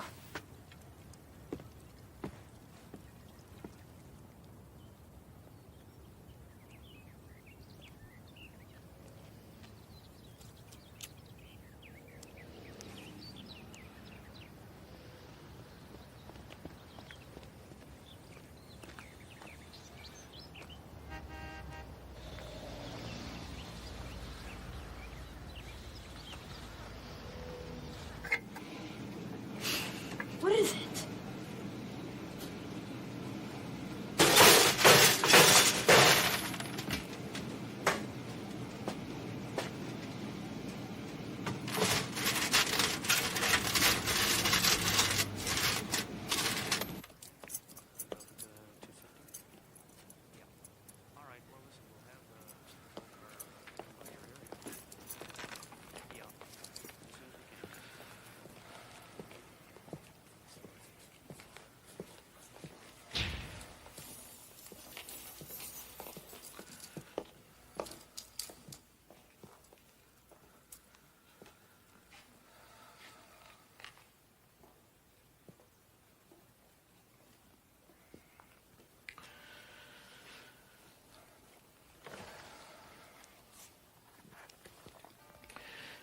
They say you'll have to go to reform school.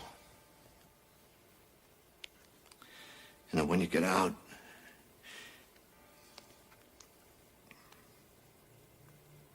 they won't shut the house, Brian.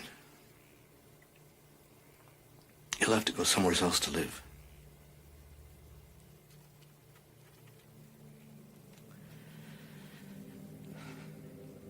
I don't understand any of this.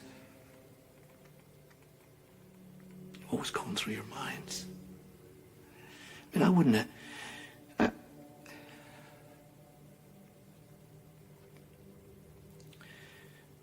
What are we gonna do, boys?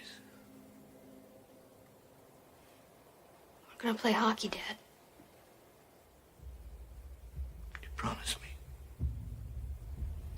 Yeah, I promise.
You can say what you like about my dad, but what you have to understand is he had this condition, and it was like a poison. Every once in a while, it made him crazy. It's not like he was crazy normally, but if this uremia thing was acting up, he'd lose it. And it was during the war he picked up this condition. He was an engineer, been around the death camps and everything. Anyway, it was during the war he developed this uremia thing. So whenever he went off the rails, it wasn't him exactly, it was this uremia thing.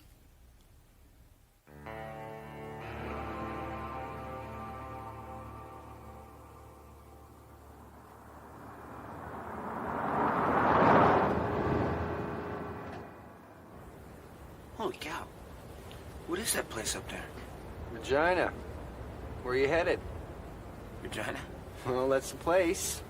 You got family there? No, sir, I don't. I'm going there to play hockey for the Regina Pats. Well, then it's a privilege to meet you.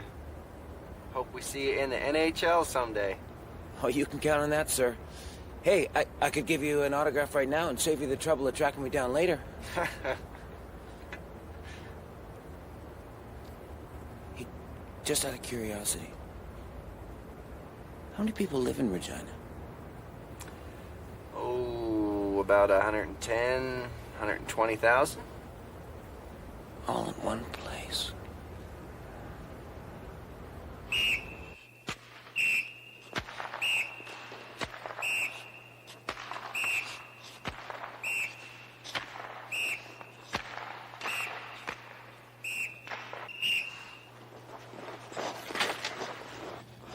He's got grit. Yeah, he has that. Not so sure about his depth perception.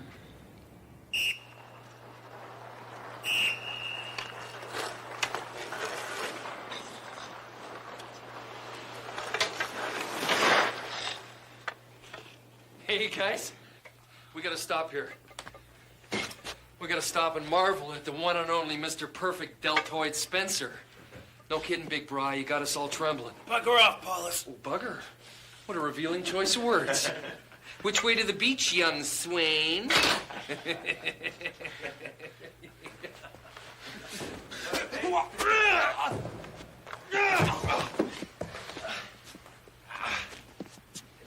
Spencer, what is your problem?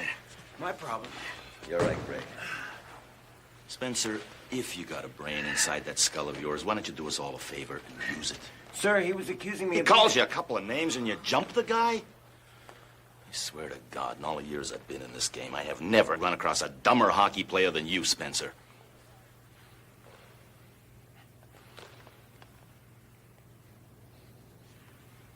Mr. Monroe, I've been in the bush, working like a man since I was 10 years old. In the logging camps and the lumber mills. You don't talk to me like I'm some little city boy who forgot to bring your paper home.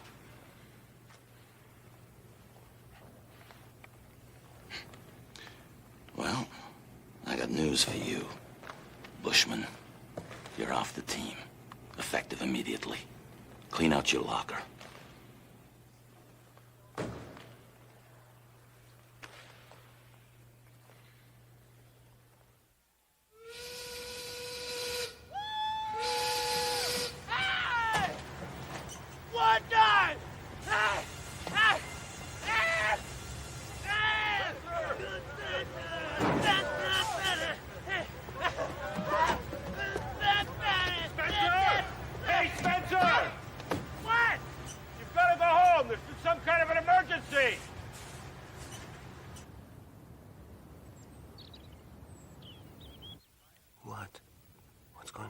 Brian, sit down. Come on.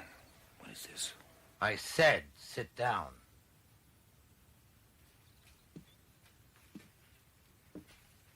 I'm going to read you something.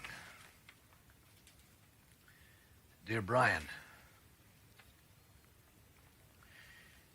during the recent amateur draft meetings in Montreal, we acquired the exclusive rights to put you on our negotiating list, and we're prepared to negotiate a contract with you personally for your professional services to the Toronto Maple Leafs for the 1969-70 season and thereafter.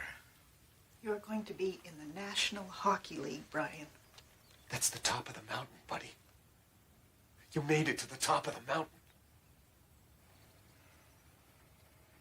We made it, son. Congratulations.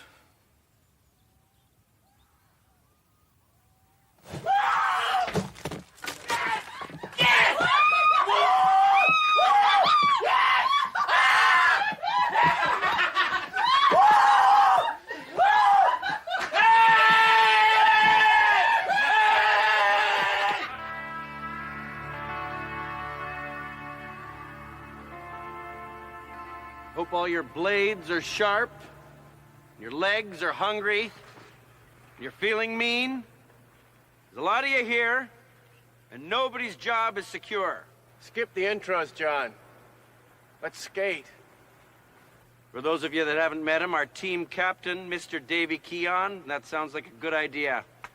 All right, 2 intersecting lines, let's go.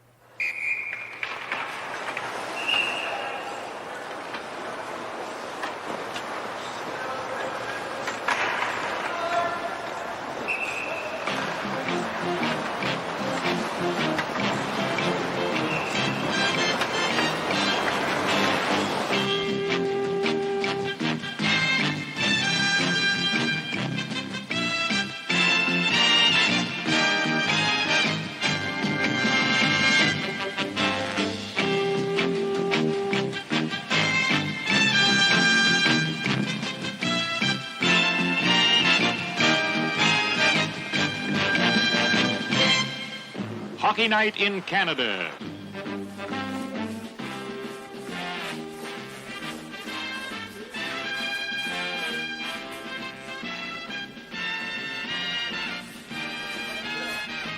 Welcome to Hockey Night in Canada. From Maple Leaf Gardens, the Chicago Blackhawks versus the Toronto Maple Leafs. Hello, everyone. Ward Cornell here. The Blackhawk Leaf season series is tied at 2 games apiece, typical of the closeness of play between these two great teams, and tonight's game should be another good one.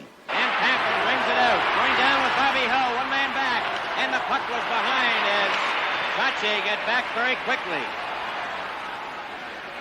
Ryan Spencer coming out of his own zone to center.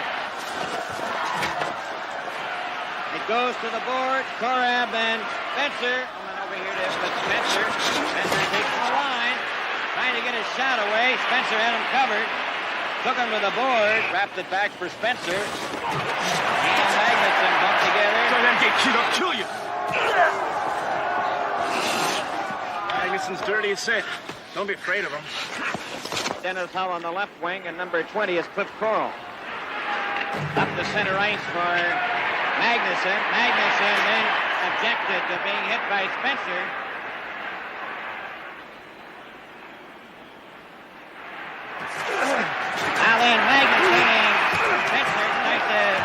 Magnuson took a run at Spencer. Spencer now gets up on his feet.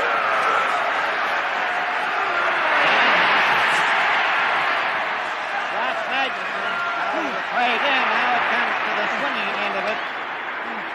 Now then, the two linesmen decide to move in.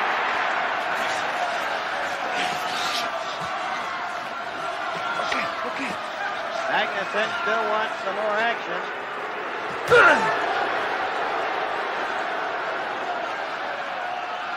Toronto penalty to number 15, Spencer. 2 minutes for roughing. The time, 6:28. There's a whole lot of ways of going through this life casually, but I never did. I never found those ways. I never have been much of a casual person. I'm a hockey player, almost genetically violent, playing a violent sport, sitting on a powder keg all the time. When I hate, I hate. When I love. That's what life's all about on the ice. You protect your goalie, you protect your scorers. It's like family. And if anyone crosses that line, you've been violated. Then all of a sudden, you're not playing a game. No one's sitting in the stands. No one's watching on TV. You're on the ice with one thing in your mind. You're gonna find the guy who crossed that line, and you're gonna do him some serious damage.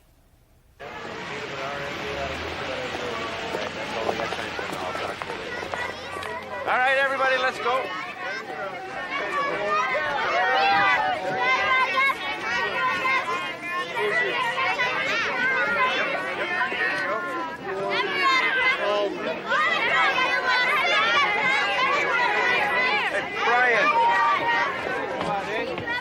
That thing with Magnuson tonight.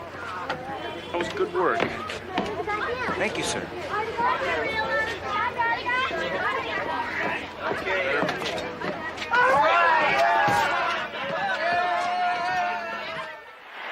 Around to Darryl Sittler. Sittler gets the puck out. He and Spencer with one man back. Sittler over the line, closes in, takes his shot, and he missed the target.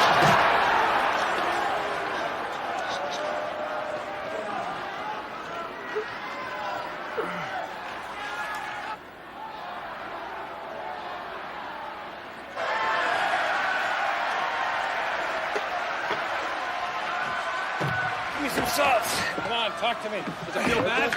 No, it feels good. Like good, bad? Oh, like good. Like, Jesus, and that guy hit. Got your breath back? Yeah, I'm fine. You're in for Omen. Let's go. Come on!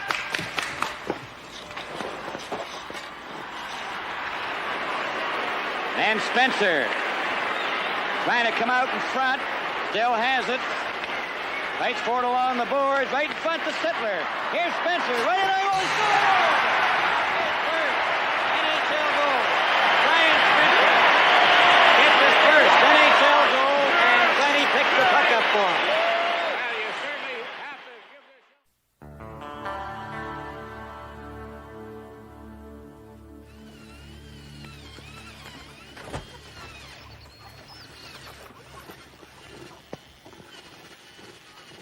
Roy, there's plaster dust falling all over the sofa.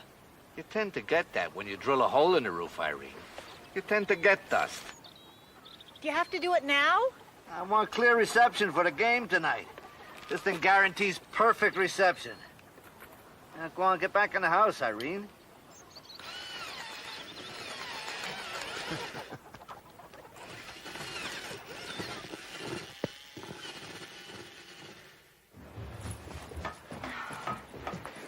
You okay? God's sakes, Brian! Linda, come on. Stop with the crowbar. It's not a game. A game? And your wife about to give birth? Yeah, I'm on hockey night in Canada. I've dilated 4 centimeters already! What do you want out of me? I called the ambulance. I want you to come to the hospital! I'm the intermission guest. You get it? The intermission guest! You're so sick! I'm sick. You're a lunatic. Don't get in that car, Brian! What are you going to do, huh? What are you going to do? From Maple Leaf Gardens, the Chicago All right, we're to the second intermission, then the commercial run, the logo, and then you go straight to Ward for the interview with... Who's the interview with tonight? Brian Spencer. Okay, then through the interview and then into second commercial. Oh, my God! Oh, my God! Hey, Jimmy! Guess what? I'm a father, man. Linda just had a baby girl. What? She's got hair? She's got hair! Blonde hair! What? You're kidding me. Hey, she came out with her eyes open. Listen, hey, Jimmy, you mind clearing out? Gotta say something here.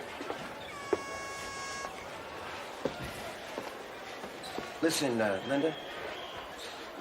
First off, I'm sorry for not being there. But I'm such a bull, I'd probably just bust something. And second,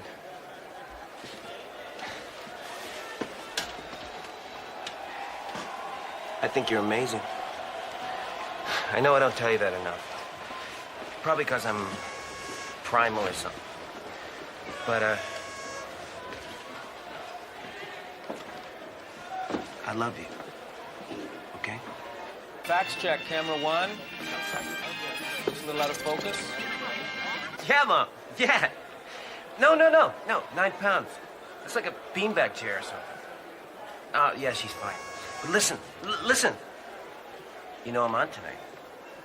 Oh, yeah? You all set? Okay, I'm playing for you tonight. You tell Dad that. Okay. Yeah. Brian.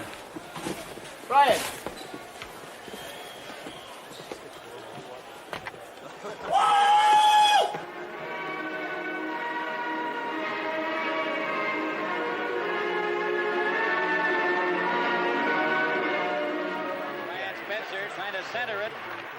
Trying to get it back. He does. Mike Pellick wrapped it back for Spencer. He and Magnuson come together. It comes back to Pellick. There's a shot. Right in front of the net. So we have Spencer and Magnuson. Fighting with Spencer. I understand that some of your teammates have taken to calling you Spinner Spencer. Why is that? Well, I guess it's on account of my skating style. You see, I never seen a sense of skating around someone when you can just go through them. Thank you very much, Brian, and I'm sure your family is watching tonight, and they're very proud of you. Hockey Night in Canada continues in just a moment.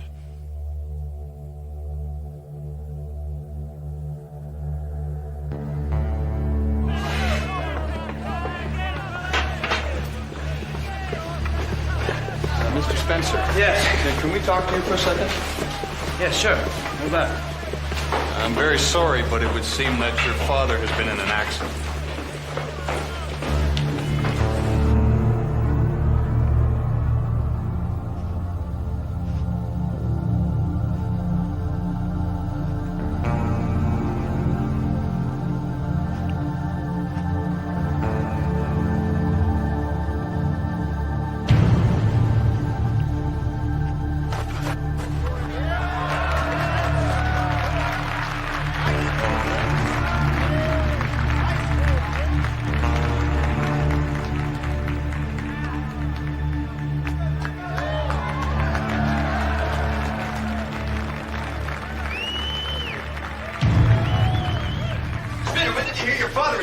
Come on, have a heart. How's your father, Steph? Back off, give him room. He's been going to give him some time off.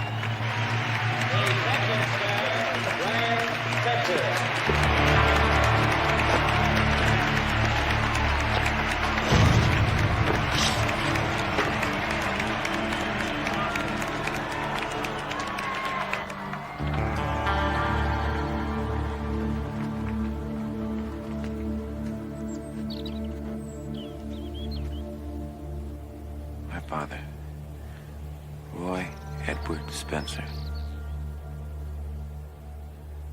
was a very kind, generous, warm-hearted man. Yet, sad because of the fact that the very country for which he fought and lost his good health let him down. I want to repeat the last thing I ever got from my dad. telegram you sent the night he died.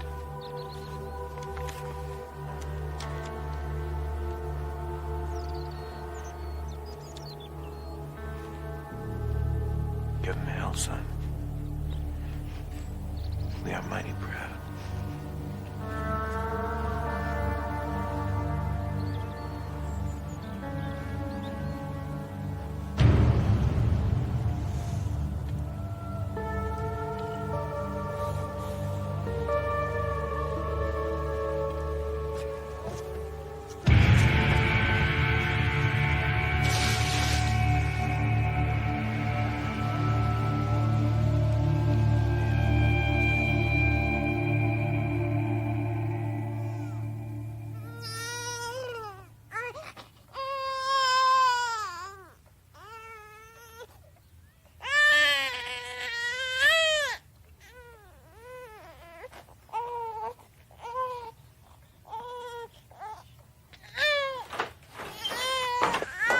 Brian, are you deaf? Can't you hear us screaming?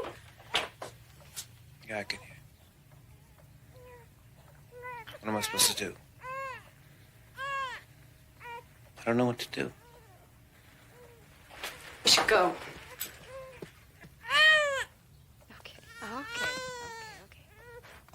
Are you ready to go?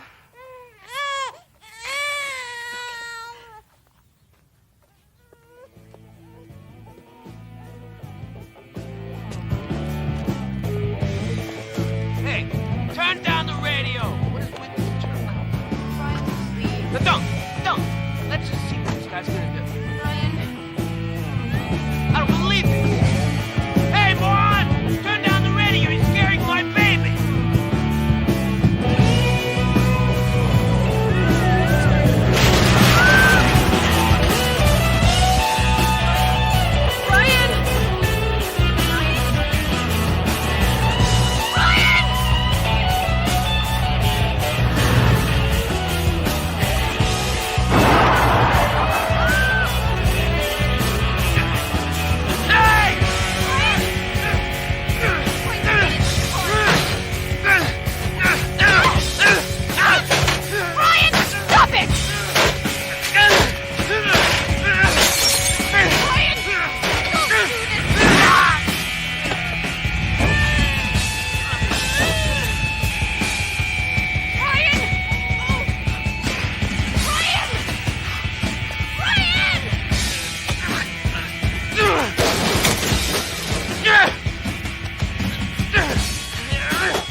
I want to go home.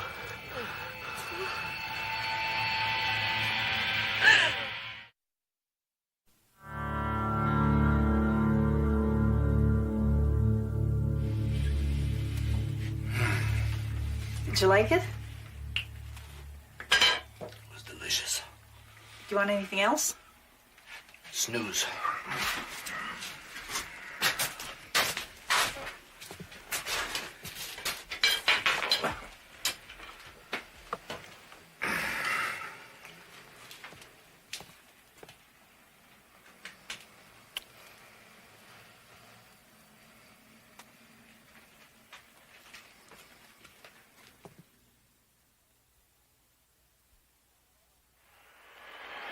Polis is back for it. He shot it right onto Henderson's stick. Henderson then to Spencer. Here's a shot that Smith had to stop. It's right in front of the net. Spencer shoots. Open and score! Spencer gets the second in a row. Here's into Spencer. Spencer shoots. That's the hat trick. He was yelling for that puck from Ricky Lee about 5 seconds before it came, and that is a big thrill for Brian Spencer, I'm sure. His hat trick in his very first Toronto year goal in scored by number 15, Spencer.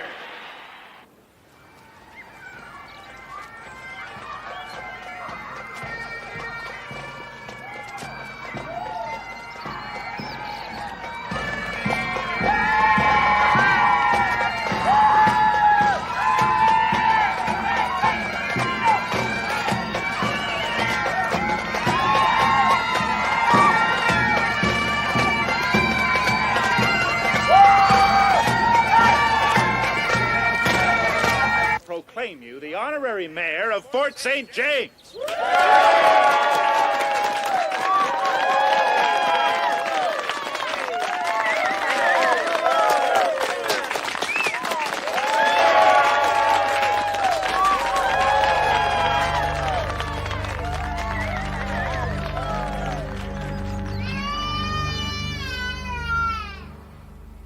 What's a book on Murray?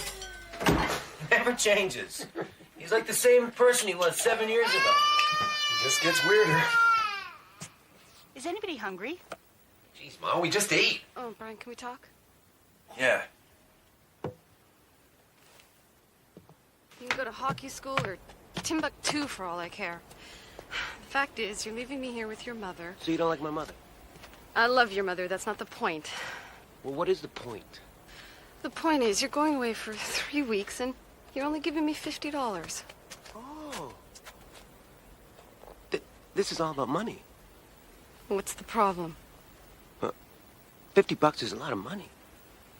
What are you planning on spending it on? Bottles, diapers, food. What do you think? What am I supposed to do if I run out? I don't know. Return pop bottles. Brian, this is your family. You're crowbarring, Linda. Don't crowbar Stop in on being me. so stupid.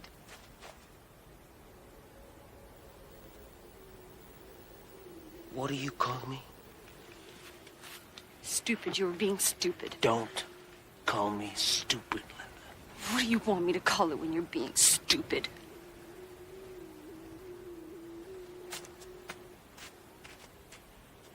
Brian. Brian! Come back!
Out there tell me what the story is with women? I mean, how do they do it? I've been bankrupted by them, had my career shortened, been ruined by them, but I still love them. They just got this way of crowbarring in on you, and I'm not being sarcastic. I remember this one time I was playing in Buffalo. I forget who it's against, but I took this cannon of a slap shot, and that puck shot straight up the skirt of some lady sitting in the stands. To this day, I swear to God, it's a freak of nature she didn't get pregnant.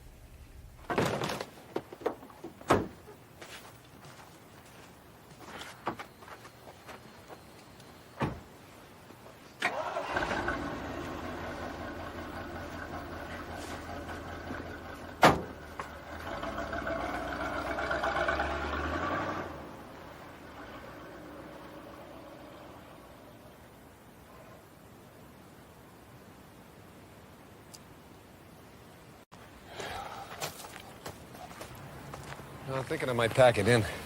Pack in what? The booze. Me too.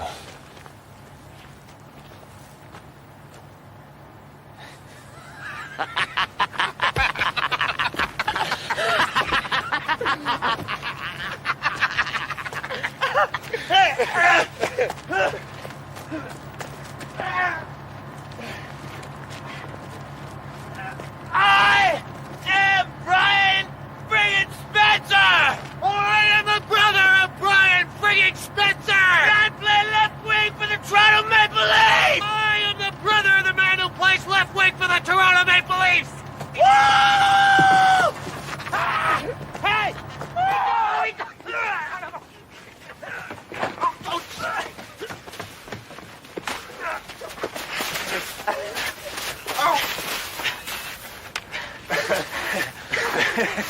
You're too late.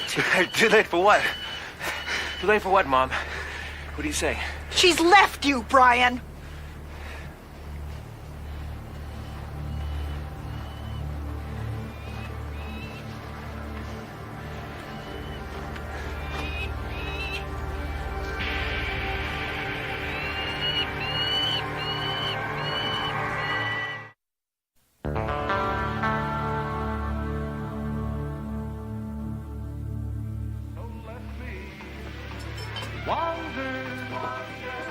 Let me wander all my life away, just traveling on my way.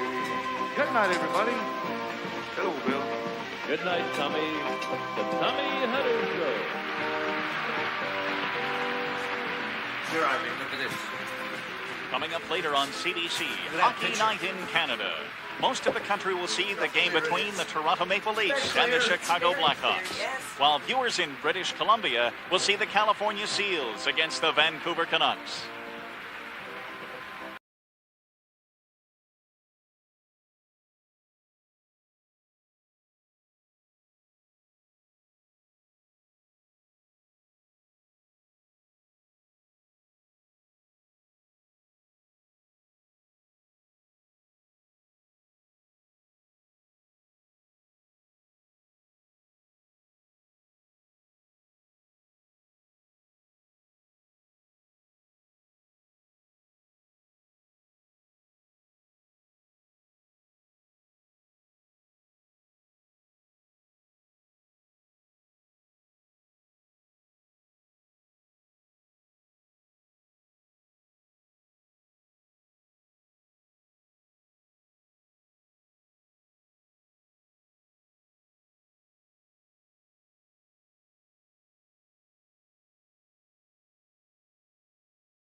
Unprepared or something.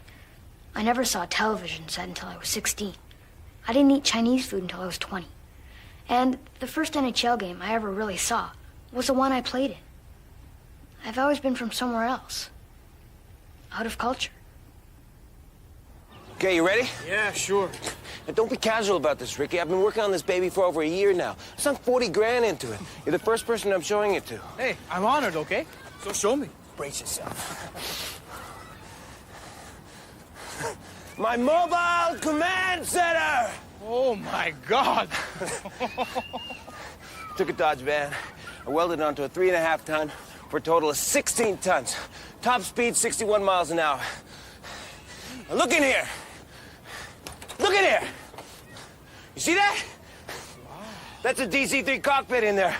200 gauges, all functional. Check this out. Fully decked out.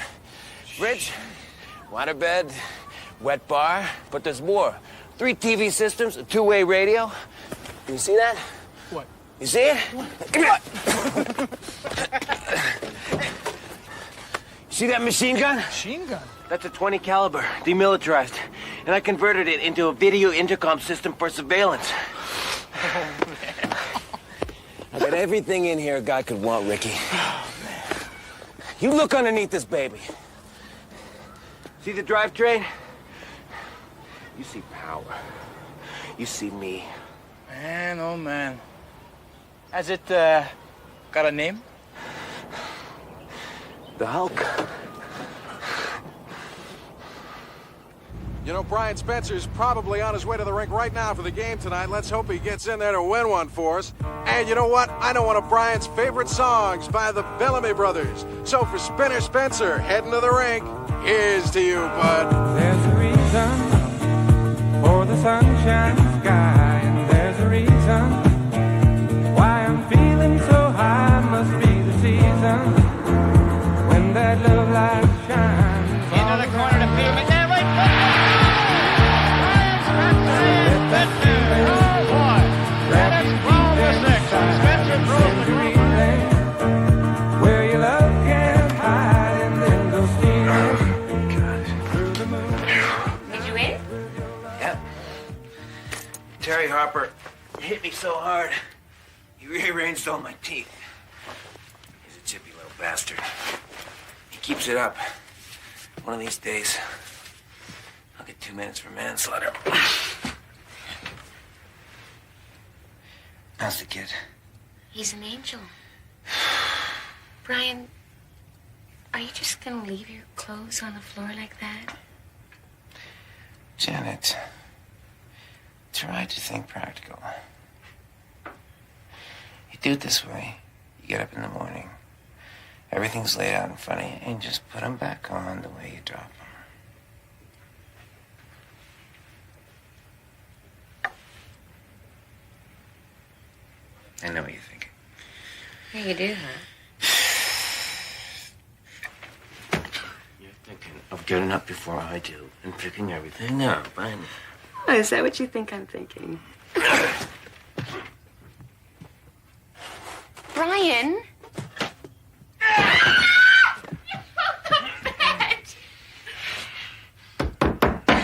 Brian, stop it, because you're gonna wake up Jason! He's got to learn this sooner or later!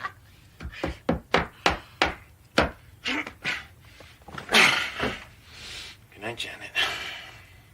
Good night, Brian. The Buffalo Sabres announced a deal today that would send a local favorite, Spinner Spencer, to the Pittsburgh Penguins in exchange for some junior prospects. Brian Spencer will be sorely missed by Buffalo fans. He's provided a lot of hockey entertainment over the last little while. Penguins. Elsewhere in the world of sports.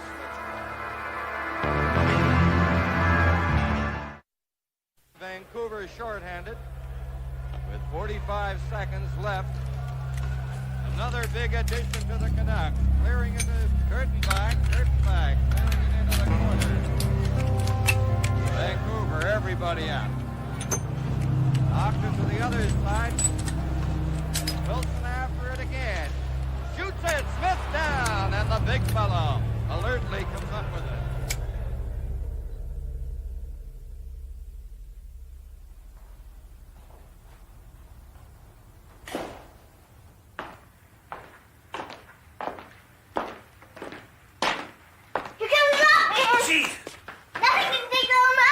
Jason, hey!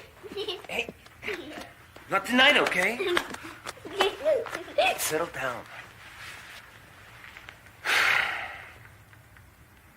You lose again? Yeah. Your back rub?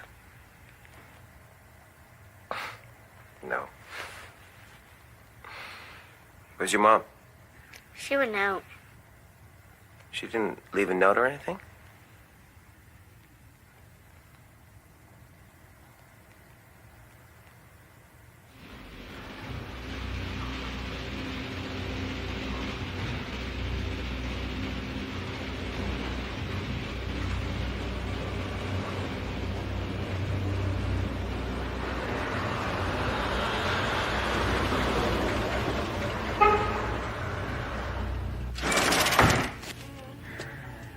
Hey, Spinner.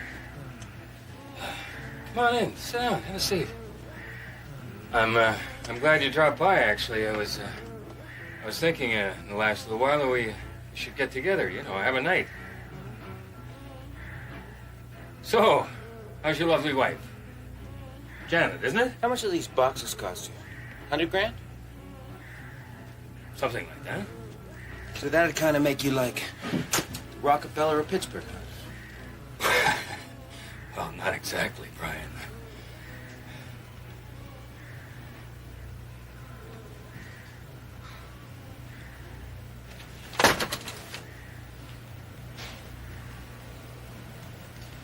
I know you know. I mean, I know what's going on. What do you mean? I don't know what you mean. Hi. It's me. Oh, hi. Hi. How you doing? I'm fine. Listen, I can't talk with you right now. Why not? Well, Brian's downstairs, and I don't think that... Well, what's he doing? It's not what it sounds like, Brian. Janet. Listen, You're afraid of me, aren't you? I gotta go. Okay. No, please, don't go. What are you gonna do? I'm not sure. I came in here. I kind of wanted to drill you. But now I don't know.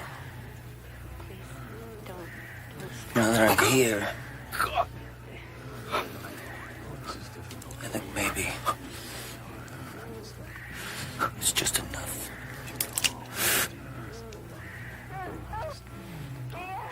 Okay, well, you've talked... Don't let your face go away. Please, you are making this hard for me. Okay, I'm sorry. I'm sorry.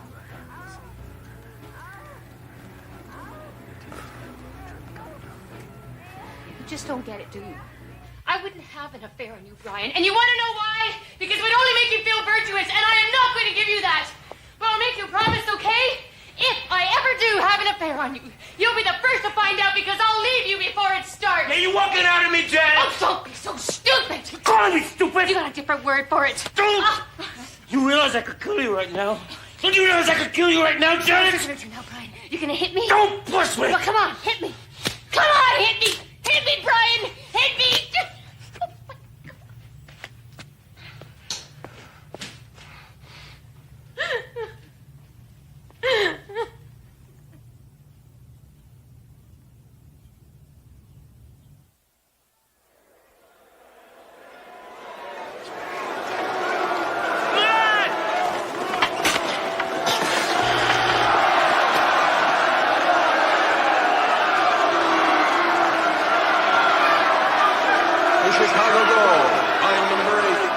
That's great. That's great. Now tell me, how does this team stack up against the others you've played on? Oh, Bud, I think that... Look, the whole problem with this club is in the name. Teams' names should have, strength, courage, like Colts or Tigers. But what do we got? Penguins. Penguins! Penguins! Incompetent little bird! It can't even fly! Just waddle!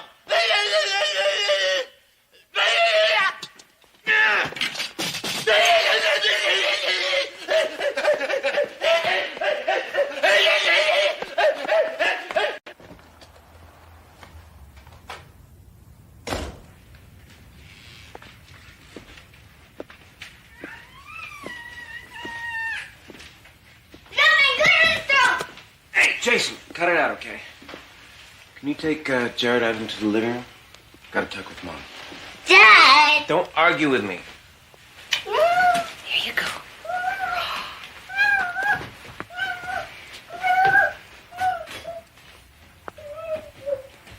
You've been traded. Worse. I've been sent down to the minors. Binghamton Dusters. 27 years old and I'm disposable. I can't do this anymore. What are you saying? I'm saying I can't do this anymore.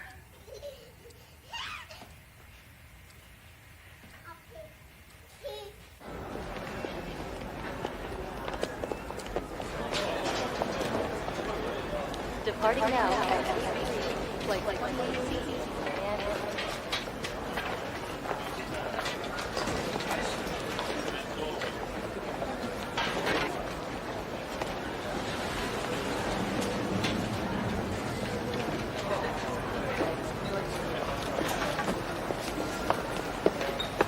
Spencer, where the hell are you going?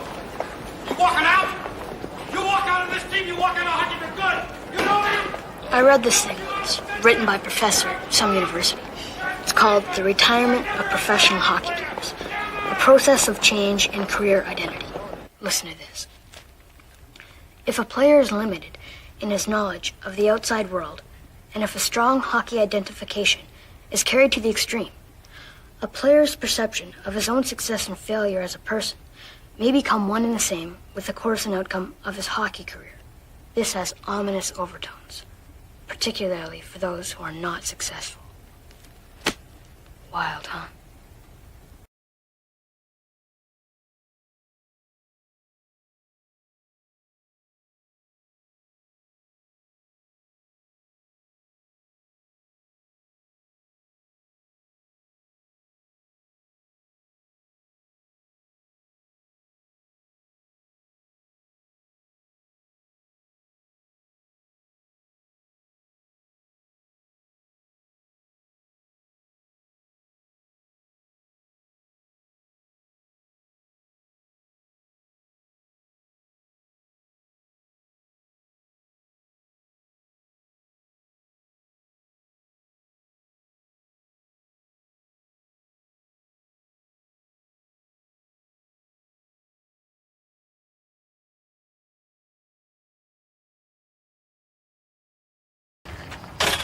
So am I gonna need a new engine or something? I doubt it. It's just your U-joint. My U-joint. Yeah, so your differentials... My differentials what? Hey, you still got that beer you promised? Uh-huh. Well, hand it to my feet. Ooh. So, can I get under there? Why? Well, I don't know anything much about cars. I was thinking maybe you could, you know, show me what you're doing or something. Well, it's awful dirty under here. Yeah? Hey, Diane, honey. I'm under the car, Pooch. What you doing under there, baby? Well, Brian here is giving me a crash course in automotive technology. Right on. So what's the trouble? Well, it seems it's my, U-joint. So what's it gonna cost us, Brian? Oh, it isn't gonna cost us anything, honey. Sometimes these old U-joints just slip right out of position. And all you gotta do is tighten them a little. I really appreciate this, Brian, buddy. Really do.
Good to see you. Hey! Breathe, okay? What do you smell? Diesel. No, man. Breathe. That's salt. Salt! That's the ocean. No snow. 82 degrees in the shade.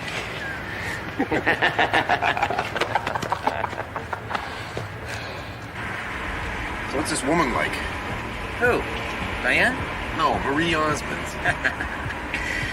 Ah, Diane. Huh? She's all right. Hey, do you mind doing me a favor and hang out with her while I'm working? Keep her out of trouble? Good luck. So what's the book on this? Is it a long-term kind of deal? I don't know. She's kind of like a stray I took in. Mostly we're together because it reduces expenses, eh? But, we come and go as we please. Yeah, right. Like Janet, Linda, God knows who else. Hey, at least I didn't marry this one. Woo! Let your love flow like a mountain stream. Let your love go with the smallest of things and let your love show. And you know what I mean.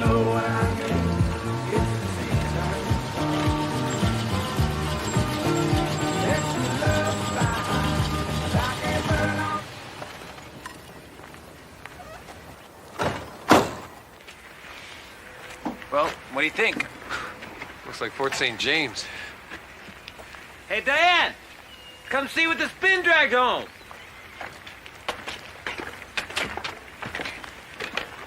Byron? Yeah, Hi there. I'm Diane Delina. Mid-City.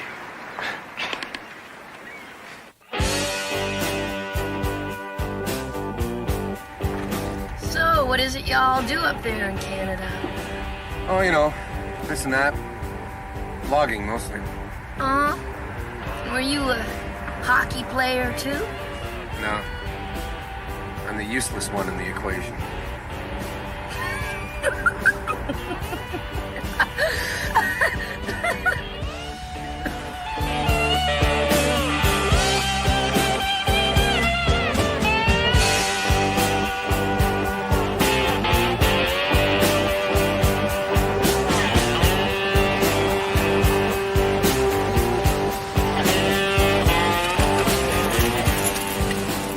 Gonna be okay here?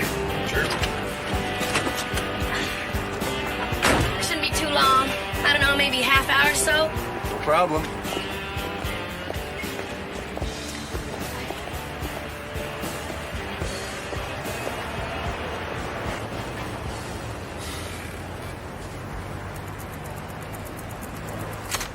Get over here right now. Get over. Come on. I'm not doing nothing. Hey, leave me alone. Back off. Don't touch me. No, back off. I'm not doing that. You want to mess with me? Let go. You want to mess with me? Let go. Get out. No. Hey. You want some more? Shut up. Shut up. Let go. Okay, you're coming with me. Hey, where's Diane? I don't know. It's her car, isn't it? Isn't it this her car? Yeah, it's her car. Well, then where is she? I don't know. She went in there. Michael!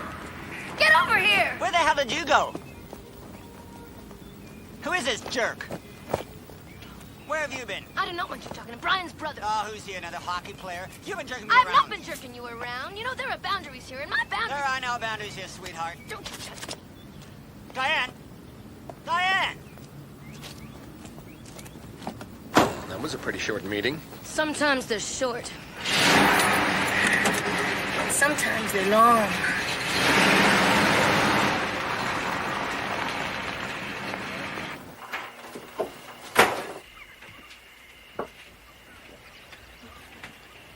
Listen, I'm not kidding, Brian.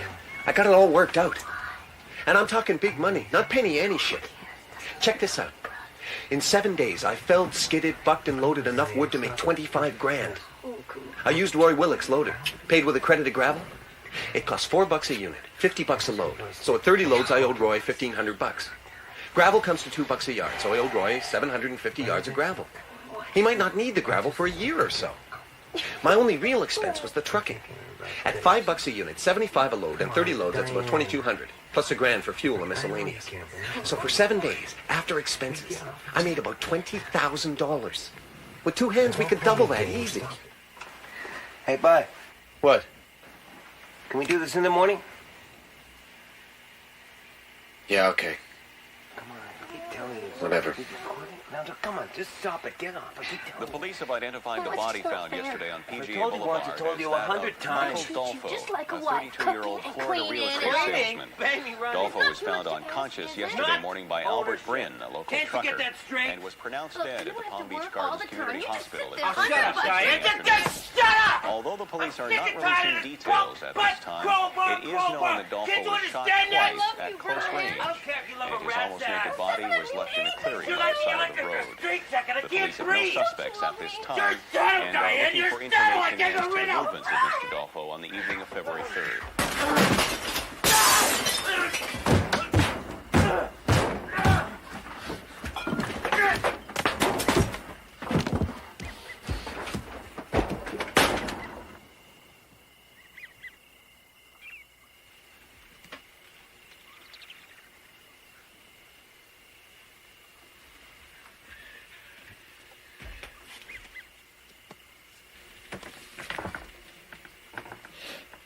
He loves me. He really does love me. He just don't know it yet. You want some free advice? It's time to move on. Why don't you just go back to Canada? You're dangerous.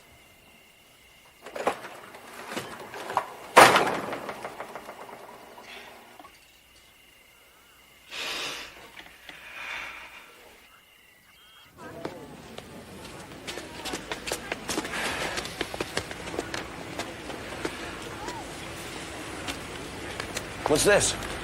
About your ticket. Why don't you come home with me? How can I come back? Easy. Just go through that door with me right now. What about all my stuff? Forget it. Just step in the bus and we're on our way. How can I do that? Just watch me.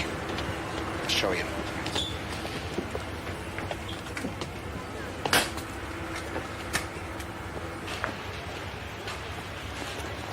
I can't. I'll see you later. I love you.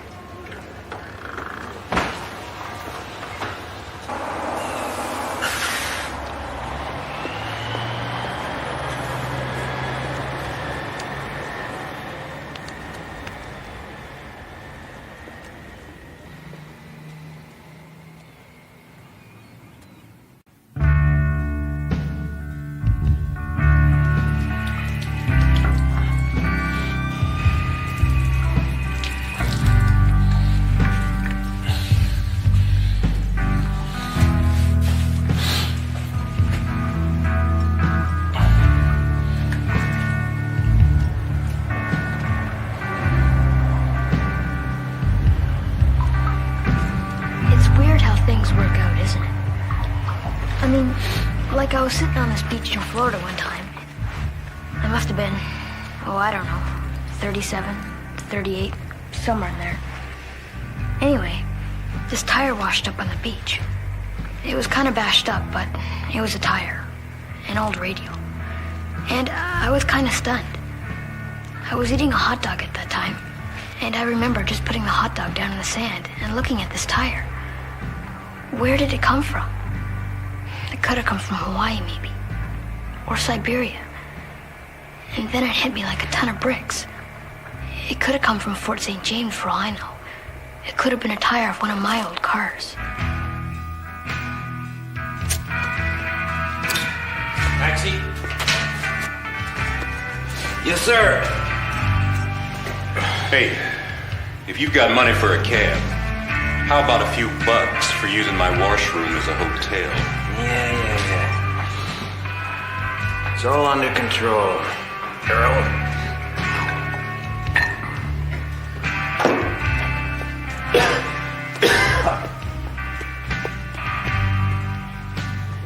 Hey, buddy, where you going? I said I'm out on Skis Road.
Hell, I wish.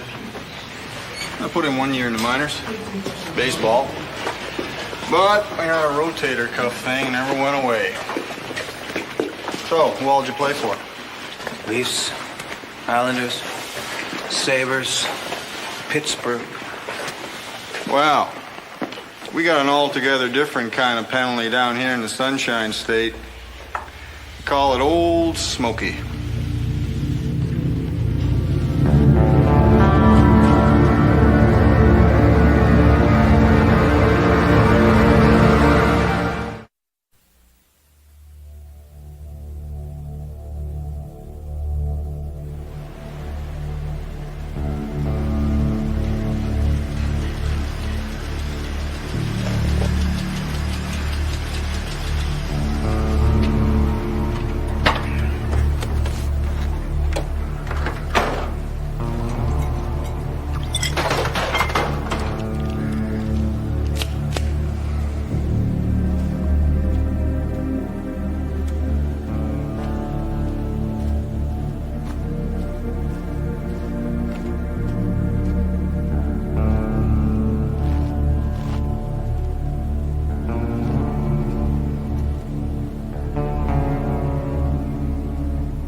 Mr. Spencer. Hi.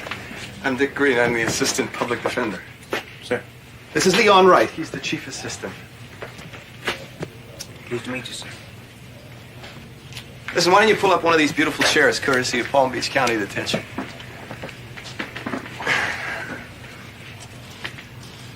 So, how you doing? Could be worse. Could be playing for Pittsburgh still. Hang on to your sense of humor, Mr. Spencer. You're going to need it before we're finished here. The political climate is, well, let's just say it's not a great time to be white and pull murder one. What do you mean? Means they like to fry people down here. For the most part, there's been a string of black cons. But the pressure's on the court to cook up some white people, even the score. Great. Okay, well, let's take this one step at a time. You have been charged under federal statute 62.3, one-count murder in the first degree. Now, you're alleged to have committed this murder 5 years ago, in the early morning hours of February 4, 1982, 4 a.m., somewhere in there. Now, around 10 a.m.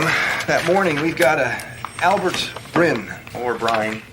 Bryn, I guess. In any case, he's a trucker. He's hauling a load of sludge west on PGA Boulevard. He looks off to his left and 50 feet into the clearing.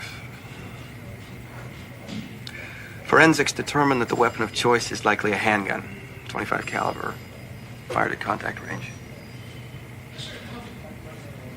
Paramedics take the body to Palm Beach Gardens community, where it is pronounced dead at 3:36 that afternoon and identified as one Michael J. Dalfo, real estate agent. You ever own a handgun?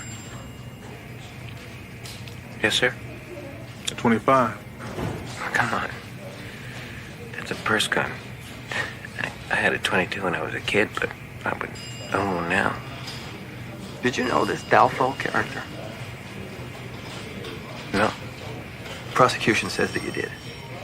According to who? According to the woman you lived with at the time, Diane Delina. She's married now with a couple of kids. Did you know that? Yeah. Went to the wedding. Can you believe that? One small point here. In order for you to make bail, the court's going to want to know that you got somewhere to live. Now, is that a problem for you? No. My girlfriend's got a place over in Springfield. That would be Monica Jarbon?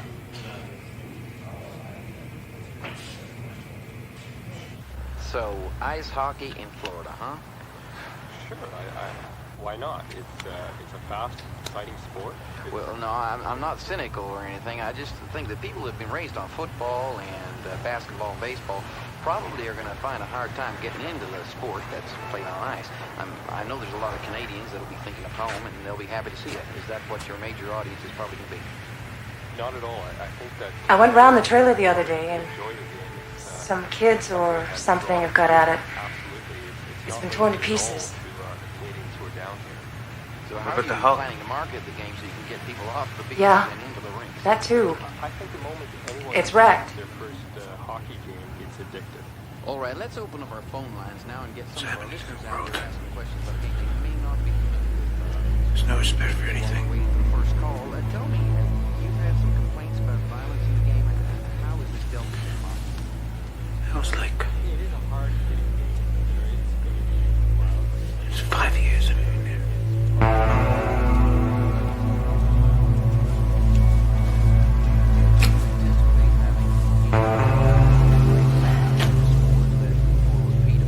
I don't know how to phrase this. That's the correct kind of assumption.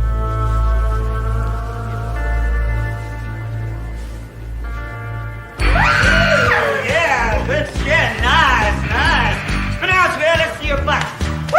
Yeah, time. Beautiful. Woo! Yeah, you do just fine. You don't want a line? No, thank you. You do just fine. You all want a line? Okay, I see. Business. Let's get to it. I think you know what I want. It's right there between the cheeks, and I don't mean the cheeks on your face. Yeah, let's look at the mouth. Ooh, nice lips. Full-bodied lips. Keep your lips with no teeth, okay? Oh, Mikey, he don't like the teeth. When I got there, he was doing all that coke. Who was doing all that coke? Michael Dalfo. Now, you attempted to perform oral sex for him, but he was unable to sustain an erection. Is that correct? Yes. After this little part, he wanted you to take a shower with him. Is that right?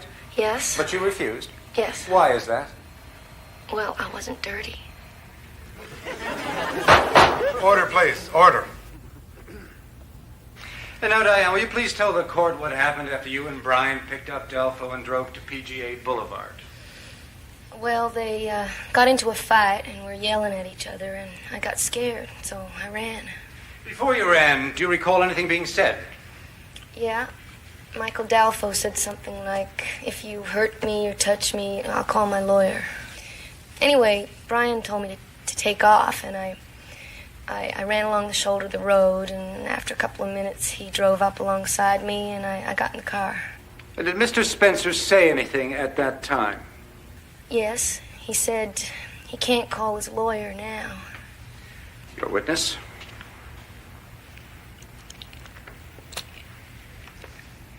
Did Brian Spencer ever tell you that he beat Mr. Dalfo? No. Did he ever tell you that he shot Mr. Dalfo?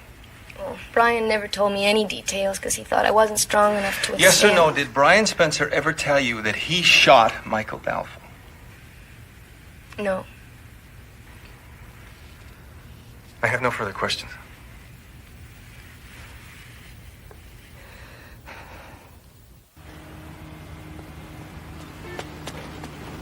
Mom? Baby.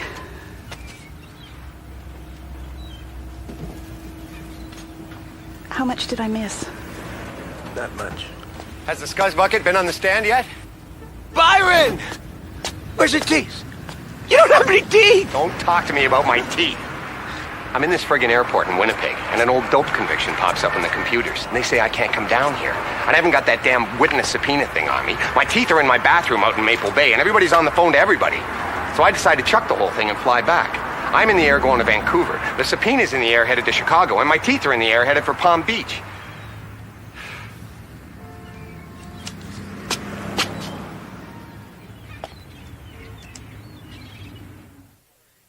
Ladies and gentlemen of the jury, this is not like television.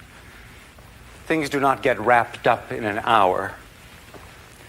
Life is cluttered. Sometimes you have to go through a sinner to get to the devil. The defense would have you believe that Diane was lying. What motive? What possible motive could she have to lie? Her testimony is a public admission to prostitution. She is the mother of a proud family. By testifying, Diane loses. No matter which way this case turns out. No, ladies and gentlemen of the jury, Diane is told.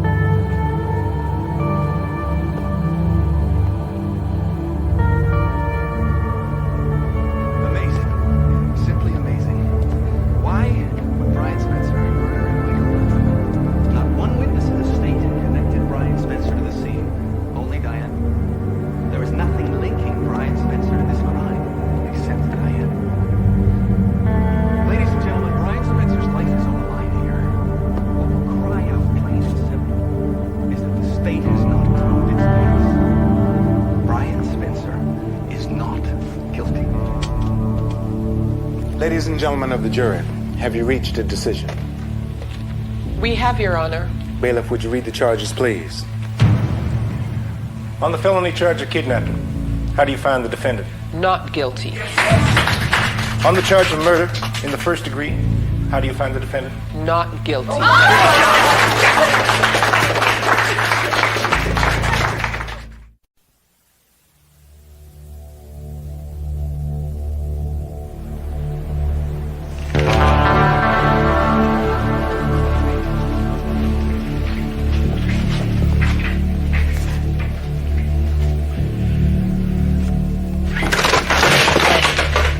All my life, I've had this feeling that something was chasing me. Fear, maybe.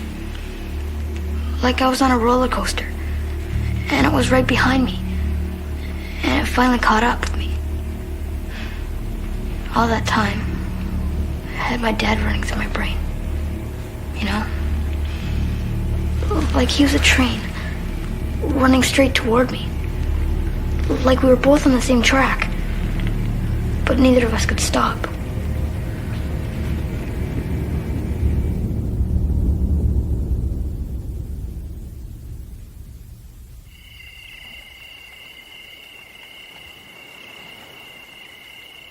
No, you got it all wrong. You see, Bobby Orr was like, don't get me wrong, I'm no fag, but that guy was beautiful. He had hair, and he skated like...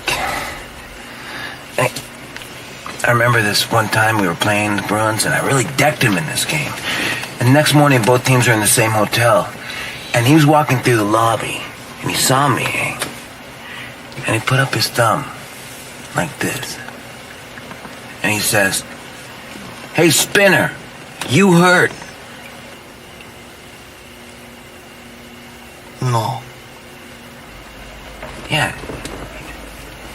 It was like, Bobby Orr talked to me, man. What can I tell you? You got smokes? No, I don't. No, sorry. Shit. Trust me, this thing works. Hands in the air, keep moving down the hall. Get in the room. Who's in charge here? I said, who's in charge here? I am. Who are you? I'm Don Prentice. I'm the station program director. I was smoking Monica's, wasn't I? No, you were smoking mine. Wait, didn't you have a whole pack? No, I don't. Right, this is robbery. Did he just say this is a robbery? Come on, man, give me your money, man. He hasn't got any money. Come up, some money out. Wait, face off, Murray. Wait. I don't got much, but what I got, you can have, okay? Everybody in the room. Go on, move, get in the room. Move it. All right, now listen up. I've got a serious disagreement with CBC programming, and there's gonna be a revolution unless something changes.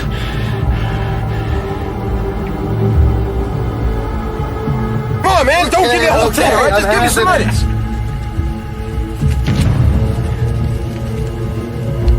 $3! That's all I got, I swear to God.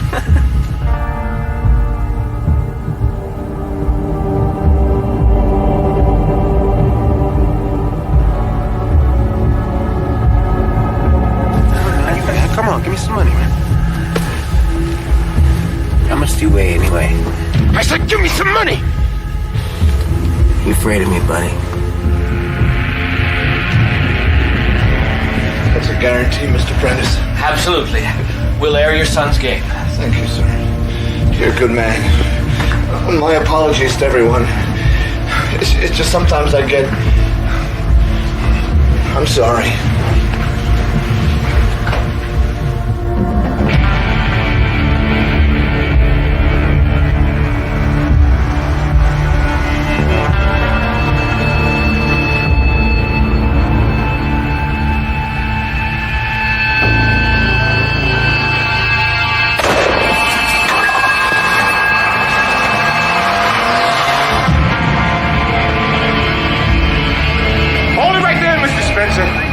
Please, drop the gun.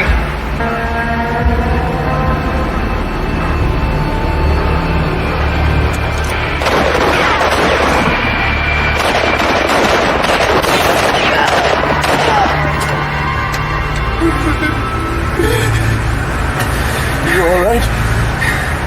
Yeah, I'm fine.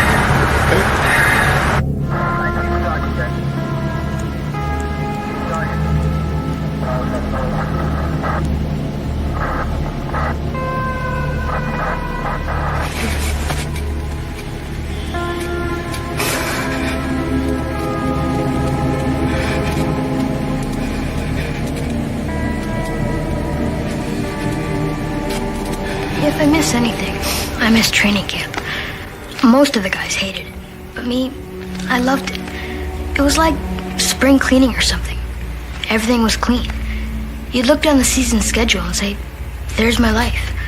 You didn't have to think about anything. You knew where you were going, what you'd be doing, what you'd be wearing. Everything was taken care of. All you had to do was skate. That's all. Just lace them up and skate.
You yourself what brought the person to this point, what was seen in his face.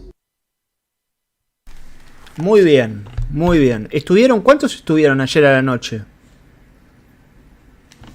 ¿Cuántos estuvieron ayer a la noche que analizamos el opening de Sweet Hereafter? Lo analizamos y lo que vamos a hacer ahora con Exótica, que vamos a ver 4 minutos, nada. Es sin hacer spoiler de nada, simplemente viendo el manejo de información, que es un maestro de manejo de información. Buenas. Hasta la escena con la hija, ok. El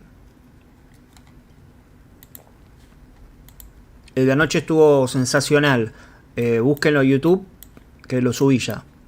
O bueno, en Twitch. En realidad en Twitch lo tenés de 2 horas y en YouTube de 1, pero bueno. Bien, vamos a ver. Yo les decía ayer, el manejo de información de él es sensacional. Va uniendo absolutamente todo. Su narrativa es no lineal, o sea, puede aparecer una escena y no sabes dónde está, o sea, quién es ese personaje, qué es lo que está pasando. Juega todo el tiempo con incertidumbre, juega con los agujeros negros y juega con lo que es el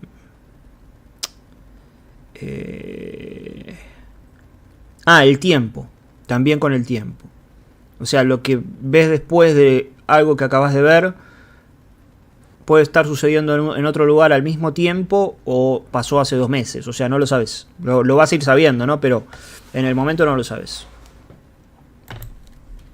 Entonces ya la película arranca con estas plantas, este lugar medio raro, pero que tiene como un dejo de santuario, ¿no? Y de plantas y de... Bueno, exótica, bueno, algo exótico, pero tiene un atractivo extraño, ¿no? Face.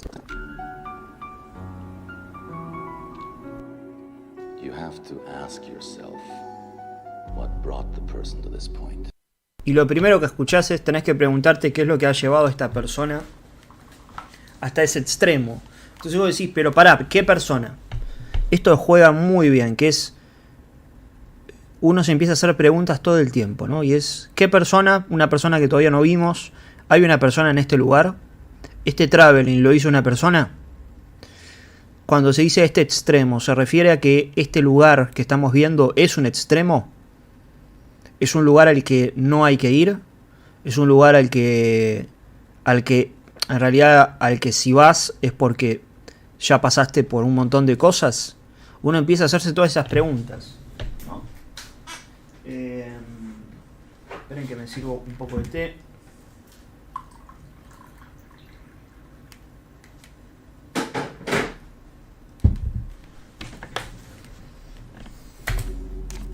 Was seen in his face, his manner that channeled him here. You have to convince yourself. De repente no estamos ahí. No estamos ahí. Salimos de ese lugar. Estamos en una especie de oficina donde hay policías, parece un control, ¿no? La persona que está hablando es uno de los 2 policías. Hay un policía de color viendo por una ventana. Piensen que nosotros justamente acabamos de alguna forma ver por la ventana de un lugar. O sea, no vimos la ventana en sí, ¿no? Es el final en el principio, pareciera, dicen. Y bueno, es una interpretación. Yo no voy a decir ni que está bien ni que está mal. O sea, no voy a decir que está bien ni que está mal lo que refiera a lo que sigue en la película. Sí a lo que estamos viendo, ¿no? Hay una persona hablándole a la otra. Vieron que lo que él está diciendo funciona tanto en lo que está diciendo ahora como para la escena anterior. ¿Entienden más o menos lo que digo? O sea, esto de tenés que preguntarte qué llevó a esta persona al extremo funciona para la escena que vimos recién de las plantas y ese lugar exótico, y que uno diga, bueno, va a haber una persona seguramente que llegue a ese lugar. Funciona tanto para eso como para lo que está diciéndole esta persona a la otra. This person has something hidden that you have to find. Check his bags, but it's his face, his gestures that you're really watching.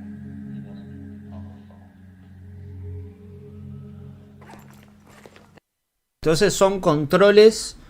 Estos dos policías son de control de equipaje, ¿no?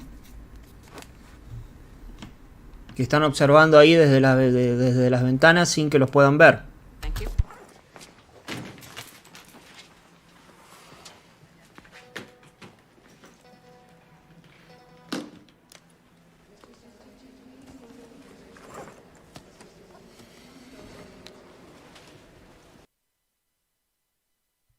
Y acá se genera algo paradójico, que es esa persona se está viendo al espejo, pero al mismo tiempo está viendo a los policías, ¿no?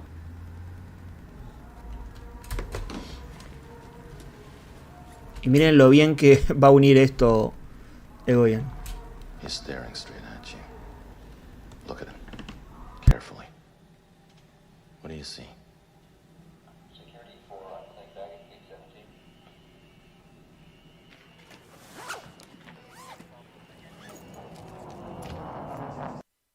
Lo bien que esto es fantástico. Fantástico.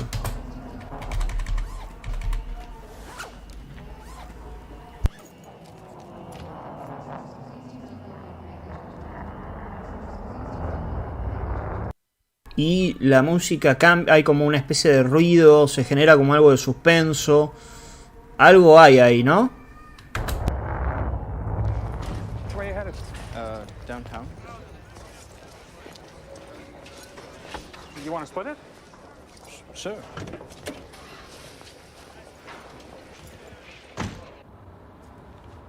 El tipo va al centro y aparece un hombre que le dice, ¿querés compartirlo? Y comparten un taxi. Ok. Plano siguiente, él se está agarrando el estómago.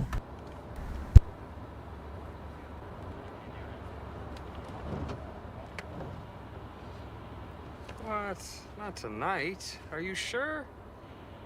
Oh, well, can't you cancel?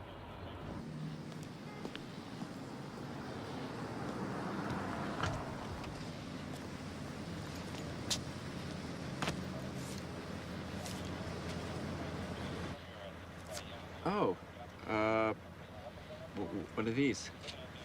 Ballet tickets for tonight. Oh. You don't like ballet? Well, some ballets. Well, that's exactly what this is, some ballet. Look, you can always scalp the tickets at the door.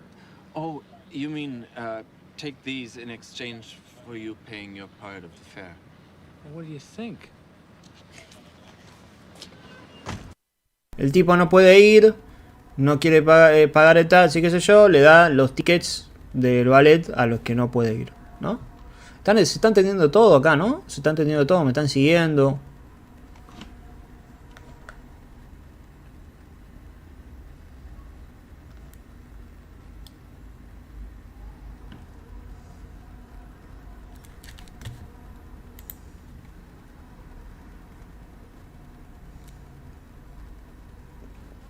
Sí, sí, bien. Yo necesito que me escriban porque yo en un momento digo, como a veces a mí el chat me funciona mal, me funciona bien, yo no sé si no están escribiendo, pues están viendo, si no, necesito que de vez en cuando manden un GIF, qué sé yo. Si ven que no se está escribiendo. Así yo me quedo tranquilo de que está saliendo la transmisión y no estoy hablando solo y se cortó. Bien, claro, sí, sí. Se va este señor, se va el chico este en el taxi.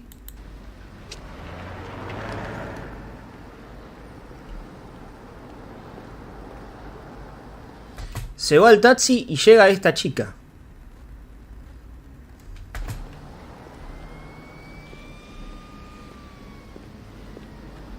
De repente estábamos con ese tipo que venía del aeropuerto y se fue en este taxi y este otro se fue por acá y ahora lo que nos interesa es esta chica, ¿no? Cómo los une en un mismo plano, cómo le lega la importancia a esta chica, la chica vestida de negro.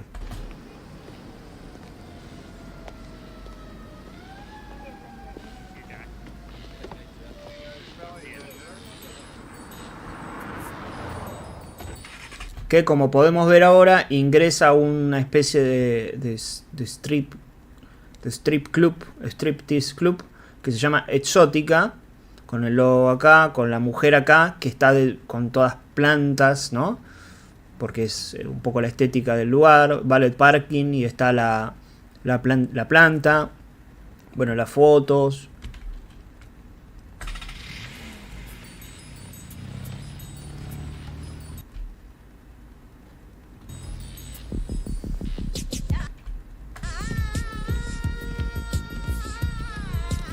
Se cambia la música. Y acá ya no puedo mostrar más nada porque se imaginan que si entra a un strip club, no puedo mostrar más nada. O sea, puedo mostrar hasta acá, lamentablemente.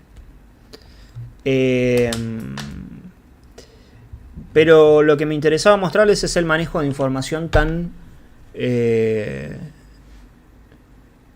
distinto a lo que uno acostumbra a ver, incluso tan preciso, genera un montón de preguntas. Música de flauta arábica como el inicio, exacto, genera un montón de preguntas. ¿Es esta la chica que uno tiene que preguntarse, como decía la línea en el inicio, qué llevó a esa persona a terminar en este lugar? ¿Quién es esta persona? ¿Quién era el chico del aeropuerto? Cuando miraba en el espejo, ¿se había dado cuenta que alguien le estaba observando o simplemente se estaba viendo en el espejo? ¿Quiénes son los oficiales? ¿Va al ballet el chico este o no? ¿Qué hace con las entradas? ¿Hacia dónde va? ¿Va al ballet? ¿Va a la casa? Bueno, un montón de preguntas. La película lleva 5 minutos y ya tenemos un montón de interrogantes. Los interrogantes hacen también que el manejo de la información sea cada vez más de a poco, y también que juegue con nuestras certidumbres e incertidumbres, o sea, juegue con nuestras expectativas, porque podemos suponer un montón de cosas, pero hasta que no sepamos lo que sucede va a ser solamente una suposición.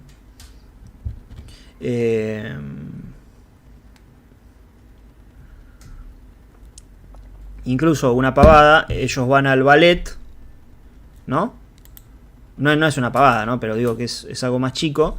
Él le da las entradas del ballet, se va el auto y tenés el cartel de ballet parking, que es el otro ballet, ¿no? El ballet de el estacionamiento, no del estacionamiento, de darle el ticket para el parking, ¿entienden?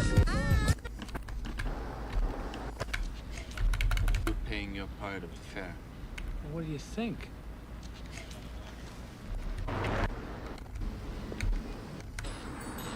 Que está ahí. Y el ballet parking es eso, ¿no? O sea, te doy esto, te llevo el auto hasta acá.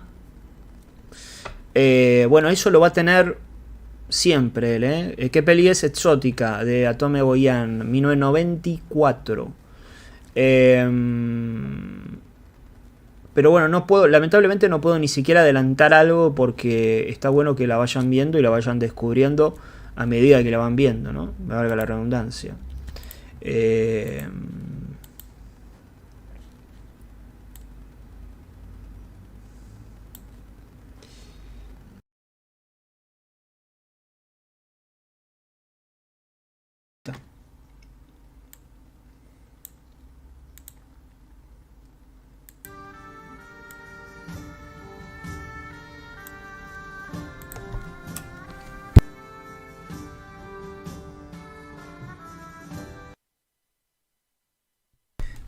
Muy bien. Esta es la primera...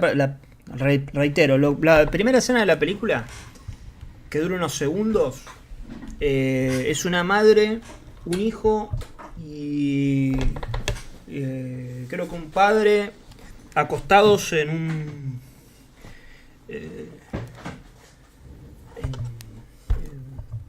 un piso, sobre una alfombra, en un cenital que va haciendo un traveling de izquierda a derecha. O sea, no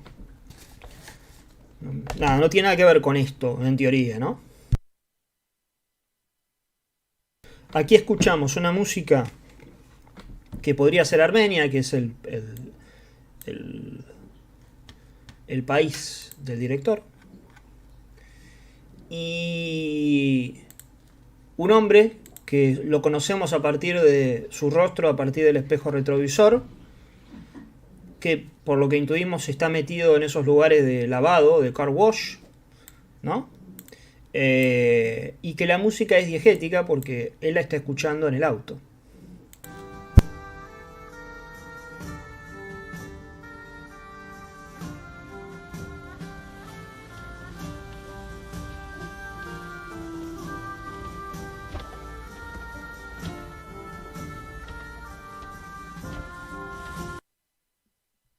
En el libro, en la tesis, hablan mucho de que este director le interesan mucho los agujeros negros. El agujero negro es algo que puede ser literal, simbólico, metafórico.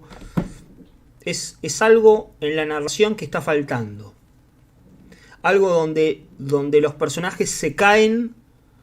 Algo que está faltando en la narración, o donde se caen los personajes y donde se produce un cambio.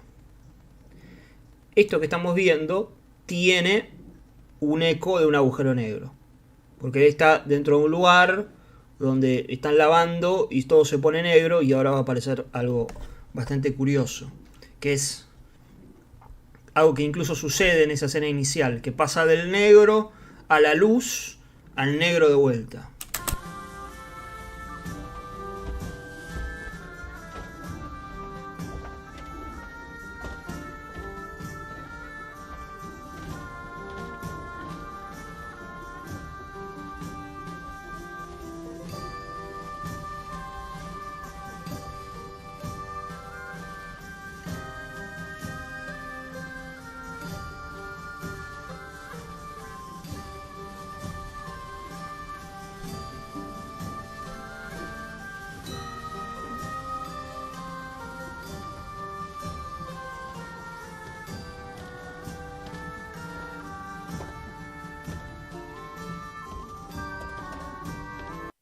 El nombre del director sobre el protagonista. Solamente voy a decir eso. O sea, acá yo no voy a contar lo que sucede en la película, porque no es la idea. Solamente estoy marcando decisiones que uno puede, cosas que uno, manejo de información. ¿Bien? Ustedes pueden ir aportando. Si ustedes ven algo y dicen, mirá, acá le agregó algo que no sabíamos todavía, escríbanlo.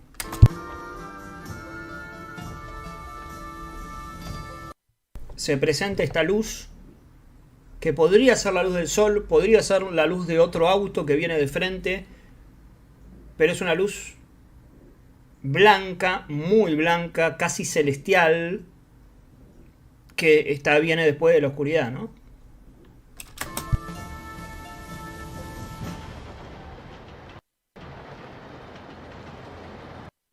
Corte a una escena. Hasta ahora no lo sabemos, pero bueno, en otro lugar del mundo, en oscuridad, porque es de noche, el ruido del tren, no hay música, porque claro, la música era diegética, e ingresa un auto. Es decir, nosotros estamos viendo un auto en la oscuridad, con algo de luz que se proyecta, y acá vemos en la noche un auto que se acerca. Este tipo de narración, de montaje, podemos llegar a decir, está todo el tiempo, pero con todas las escenas. Es increíble lo bien que piensa el último plano, el plano de cierre de una escena, para conectarla de alguna manera con lo que viene luego, con el primer plano de la siguiente escena, por más que suceda en otro lugar, por más que suceda en otro tiempo, por más que haya sucedido en el pasado. ¿Esto no ocurre también con Carpenter? Sí, pero Egoyan lo hace. Carpenter también lo hace, pero Egoyan lo lleva a un nivel de maestría y a un nivel no es solo un juego, digamos, que tampoco es que Carpenter sea un juego. Pero cuando vean sus películas van a ver que lo lleva a otro nivel. O sea, estamos hablando de una obsesión ya casi tremenda, porque realmente es muy difícil hacer eso. Y también porque nosotros lo que estamos viendo en alguna de sus películas y en esta son personajes distintos o el mismo personaje en distintos tiempos, o personajes que después se van a terminar encontrando. Ponele Magnolia, ¿no? Siempre tiro el ejemplo de Magnolia porque yo creo que Paul Thomas Anderson toma muchísimo de Egoyan. Magnolia toma mucho de esta película y de Exótica, y Phantom Thread toma mucho de Felicia's Journey, que me parece una obra maestra descomunal de él.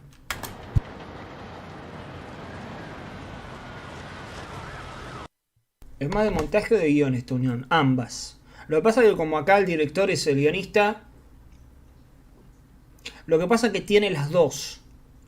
Tiene las dos. Esto por lo general se le dice montaje narrativo.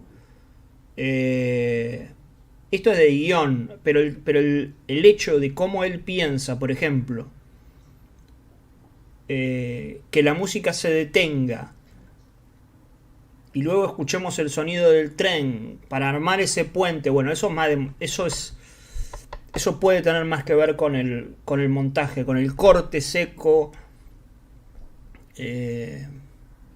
Pero bueno, es un tipo que realmente está en todo. Cuando uno habla de directores perfectos y para realmente pensar plano por plano, este tipo es un maestro. Es un maestro. Ouchan, sin haberla visto, siento que en su acción se está limpiando, como si tuviera que hacer un viaje de redención. Además la música es medio épica, siento que es una especie de renacer. Está bien. Yo no te voy a decir ni que sí ni que no. Me parece que está bien la interpretación temprana. Porque él juega mucho con generar algo en el espectador que quizás no sea eso. Por lo general en sus películas las cosas no son como uno las cree.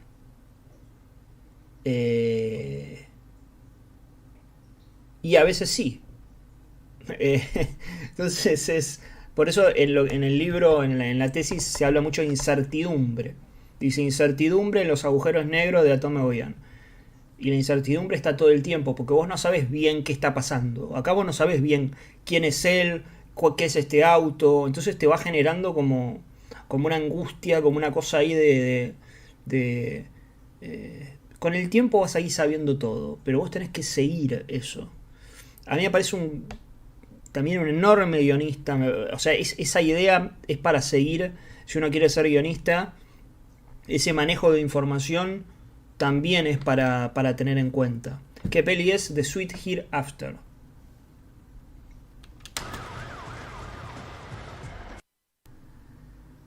Claro, exacto. Igual no contemos mucho, porque lo interesante es no contar nada, que uno no sepa nada. De vuelta, no por el tema del spoiler, sino porque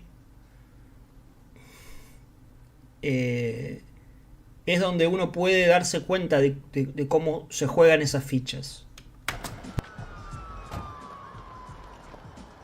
Suena otra música, que es un rap, nos da ya algo urbano, ¿no? Podemos decir, un lugar más urbano, más... se escucha la sirena de la policía. La sirena de la policía nos da que rápidamente lo vinculamos con que puede haber algo ilegal, ¿no?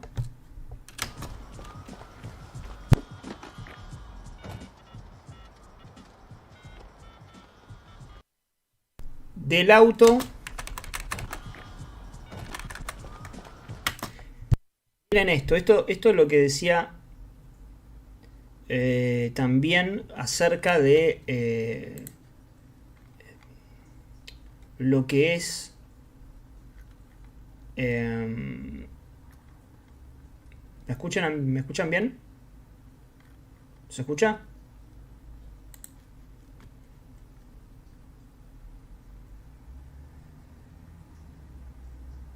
¿Me escuchan bien? Díganme.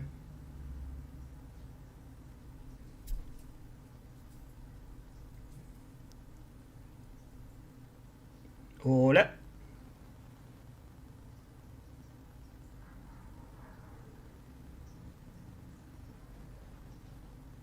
Bien, perfecto. Perfecto, bueno. Seguimos con lo que es manejo de información. Hasta acá vemos que se baja ella del auto. Se va a una cabina. Muchas gracias por la suscripción. Vía Prime. Va, en realidad no es vía Prime, pero bueno, pues. Se mete en la cabina. Y por detrás, por aquí, vemos que se baja otra persona del auto. Es decir, estaba acompañada. Esto parece una pavada, pero nosotros no habíamos visto que estaba acompañada. Esto es lo que digo manejo de información cinematográfica. Que es, bueno, primero vamos a ver que llega el auto. Después vamos a ver que ella se baja. Y vamos a ver, y mientras ella se encierra en la cabina, baja otra persona del auto. Pero ese tipo de cuestiones, ese manejo de la información es excelente.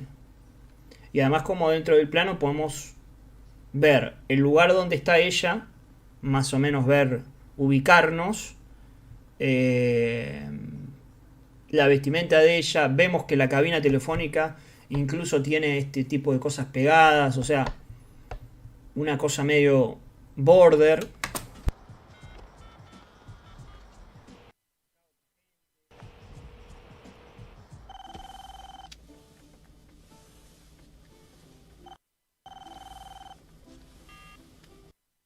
Él atiende el teléfono, tenemos un plano lateral y tenemos ahora mismo dos personas que están hablando. No sabemos cuál es el vínculo hasta este momento, pero ambas están encerradas, una en un auto, ¿no?, rodeado de cristales o rodeado de vidrios, y la otra persona en una cabina telefónica. Yes? Call from Zoe. Will you accept the charges? Yes, I'll accept the charges. Daddy, it's me. How are you doing? Hi, fine. That's great. Where are you? What's that sound? I'm in a car wash. Wow, I've never talked to you when you've been in a car wash before. Make sure you've got all the windows rolled up. Remember the time that we were in the car wash and I started playing with the automatic window? Mientras ella habla y nosotros nos enteramos de que ella es la hija de él, caen otros tipos ahí en el auto y se genera una cosa ahí medio rara, ¿no? How old was I, Daddy? 5 or 6? I got absolutely soaked, remember? Why are you calling me, Zoe? Why am I calling you? You're my father. What, I'm not supposed to call you?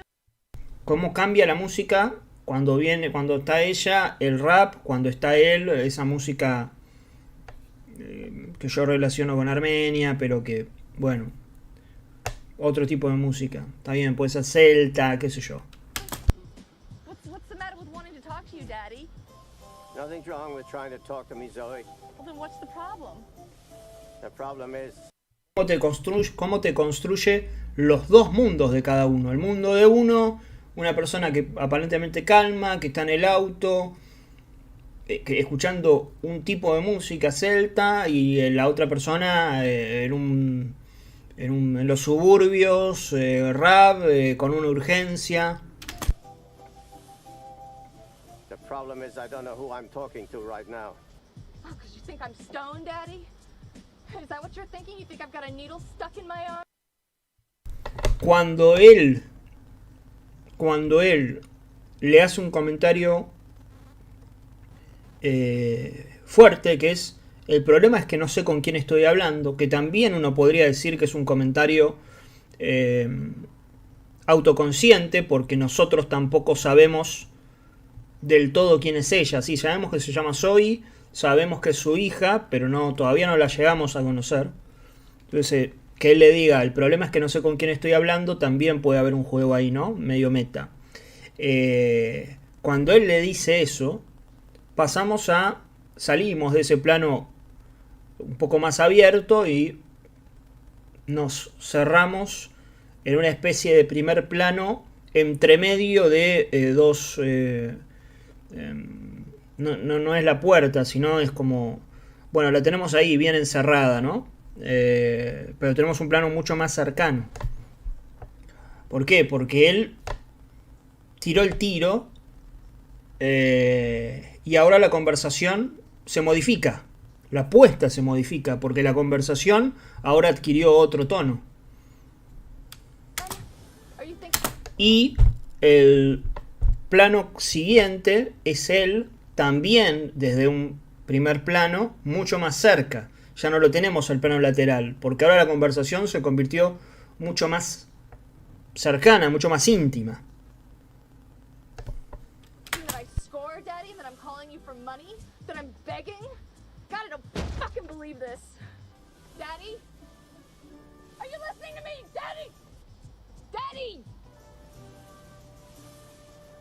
Yes.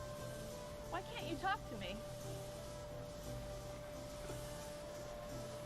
Because I need to know what state you're in, Zoe. Before I know how to talk to you. Let's go.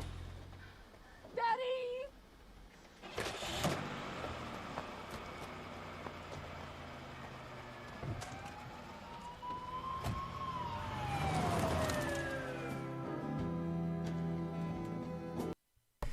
Corte a otro lugar. Esto evidentemente es de día. No sabemos si es un día después, si es 2 días antes, si es 4 meses antes, si es 8 años antes, si es 8 años después. Cuando vean sus películas van a ver que no van a tener la más puta idea cuando arranca la película de dónde está sucediendo cada escena. Pero no como un error, claramente. Es algo buscado porque no es una narración lineal necesariamente. En este momento no lo sabemos. En este momento es pura duda, pura incertidumbre. Es, no sé, esto puede ser un día después. Estamos escuchando otra música. Teníamos la música de cada uno de los lugares, de cada uno de los personajes. Bueno, a ella lo representa un poco más el rap, a él lo representa más la música celta. Y ahora hay otro tipo de música y arranca con el cielo. Si decíamos que la luz que entraba por el auto tenía un aire celestial, ¿no? Y lo que vemos que lo rodea incluso por aquí, ¿no? Y también la parte de la iluminación de donde estaba ella es un azul más frío, ¿no? Bueno, ahí tenemos dos detalles. ¿No? Ven que es como un azul un poco más frío. Esto es importante, lo del azul. De ahí pasamos al cielo. O sea, teníamos el cielo dentro de el auto, esa cosa más celestial, y el azul propio del cielo.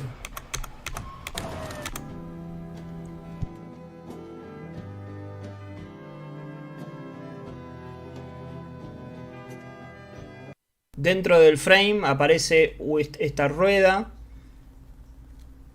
como un detalle. Sam Dent Harvest Fair, la feria de Sam Dent.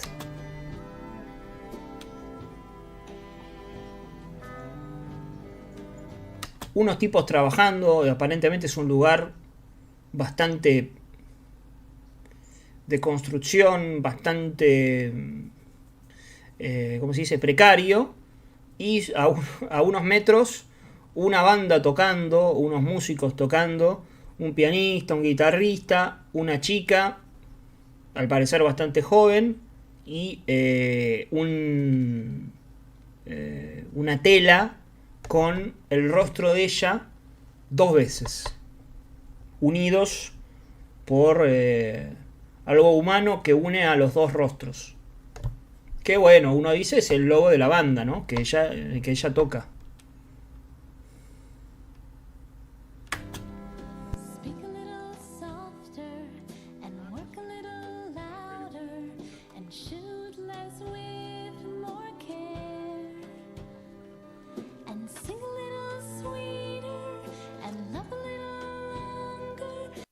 como desciende la cámara y podemos ver a una persona de espaldas observándola a ella desde una determinada distancia. Magistral, este plano es magistral. O sea, arrancamos en el cielo, fue bajando lentamente, vimos allá esa especie de montaña rusa. No es montaña rusa, es... bueno, no me sale el nombre. La rueda, la Wonder Wheel. Después vimos a la banda, a ella tocando la tela. Y después vemos a esa otra persona. Recordarán, hay un plano en Licorice Pizza que tiene cierta similitud. Cuando ingresa él... no me acuerdo el momento.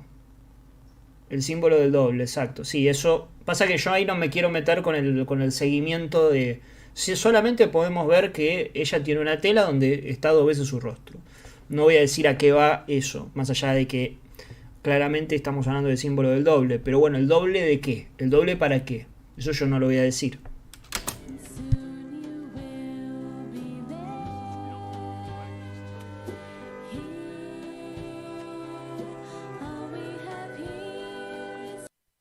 En la venta que lo agarran a Gary, claro, ahí hay algo. Sí, me parece que era ahí. También podrán ver, cuando yo digo que es perfecto Egoyan, es porque vean cómo funciona todo. No solamente es el movimiento de cámara, no solamente es el sentido de lo que vemos, sino lo bien que construye el mundo que sucede alrededor.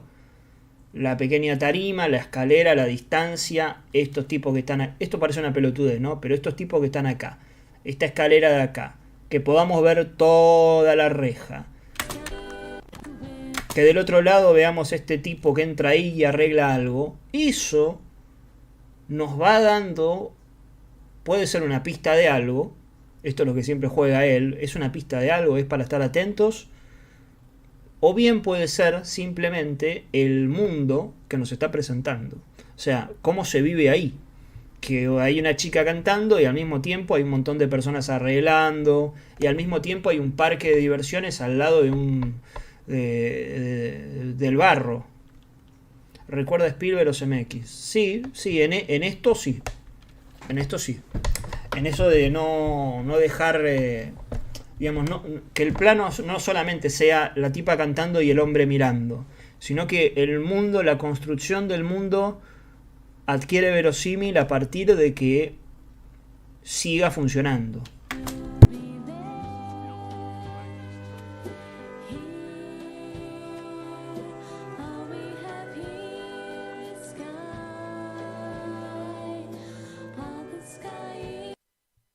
Y lo que decíamos, el plano arranca con el cielo, teníamos la luz celestial, teníamos el azul en las 2 escenas anteriores, y la canción que ella canta es El cielo es solo azul.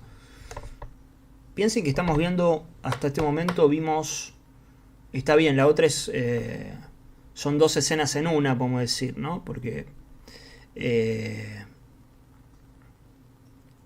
estamos viendo, 3 escenas.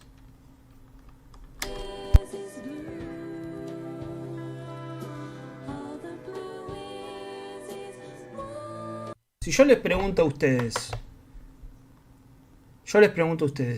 ¿qué?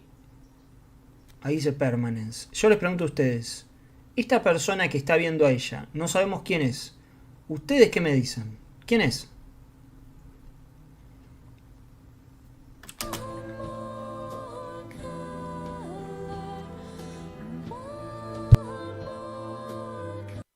¿Quién piensan que es? ¿Es un fan? ¿Es alguien que la está siguiendo? ¿Es un tipo de la construcción? ¿El que estaba detrás de ella en la cabina? No hablo de... No, este que estamos viendo. Yo digo, ¿quién piensan que es de ella? ¿Un interés amoroso? Puede ser un fanático, ¿no? Sigamos viendo.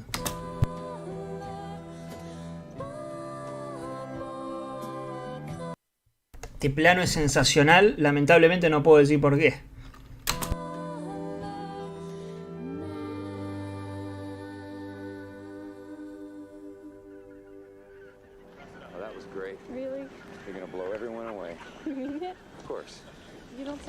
completely sure. I am. Really. Really. It was awesome. I'm so happy, Daddy. Espectacular. Espectacular. Espectacular. ¿Vieron lo que decía de la incertidumbre y del manejo de la información? Te construye la idea de que es el novio, o sea, por cómo lo ve el tipo a ella, decís, es el novio. O sea, esta es una escena romántica, esta es una escena de un tipo y te enterás que es el padre. ¿A dónde va esto? Bueno, tienen que seguir viendo la película. Digo, ¿va a algún lado? ¿Es simplemente una sensación? Bueno, ahí eso es lo que se llama, lo que en el libro, en la tesis, lo determinan la incertidumbre, ¿no? Que uno se queda con la incertidumbre. Y también eso va generando interés en seguir viendo la película, porque uno se va haciendo un montón de preguntas si quiere que sean respondidas.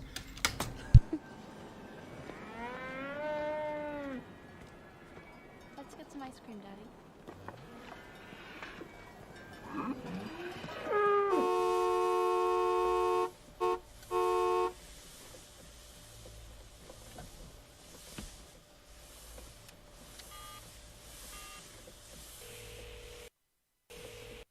No sé si se habrán visto cómo unió el de la vaca, ¿no? Era una vaca, ¿no? Lo que pasó recién.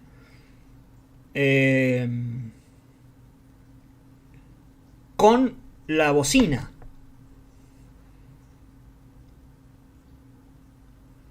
De la siguiente escena. Tremendo. O sea, esto, por eso digo, está en todo. Está en todo, realmente. Operator, can you hear me? Yes, go ahead, please.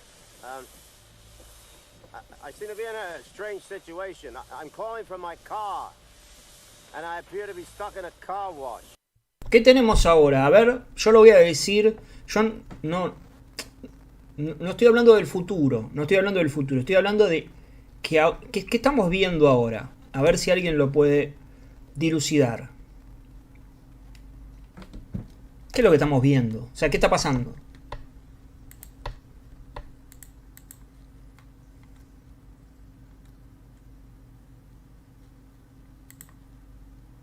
La película se llama The Sweet Hereafter, de Atom Egoyan, o Atom Egoyan, no sé cómo. Siempre tengo la duda de la pronunciación, pero bueno, no importa eso. Él quiere salir de un lugar que, como dice, está atrapado, además de un plano encerrado. Bien lo que decís. Bien lo que decís. Pero ¿qué estamos viendo ahora? Está atrapado en el lavacoches, exactamente. Está atrapado dentro de un lugar. Pasa que hay cosas que no quiero spoilear. Pero digo, relacionado con lo que vimos relativamente recién. Esperen que voy a apagar eso. Ahí está.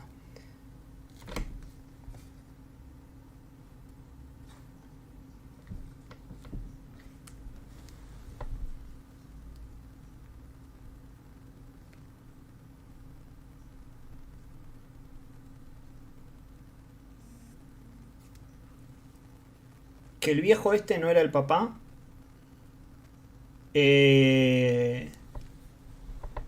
No, sí.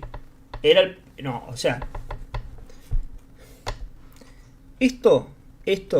¿Me escuchan bien? Avísenme si me escuchan. Porque como a mí me aparece lo de pausa publicitaria, yo no sé si efectivamente está sucediendo la pausa publicitaria o me están escuchando.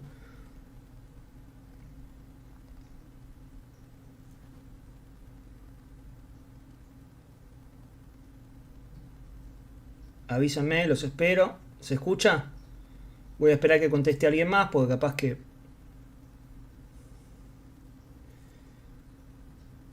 Capaz que a alguien le está apareciendo la pausa y a otros no.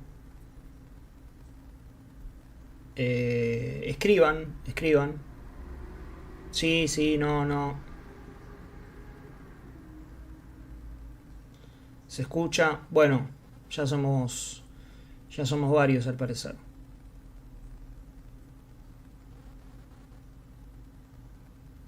Muy bien. A ver, los leo. Va de una relación rara padre-hija a otra. Muy bien. O sea, es decir, en tan solo, ya le digo la cantidad de minutos, 7 minutos de película, tenemos presentada, vamos a obviar el plano inicial que no lo pudimos ver, donde había, curiosamente, una madre, un padre y una hija. Pero bueno, vamos a correrlo, porque vamos a correrlo eso.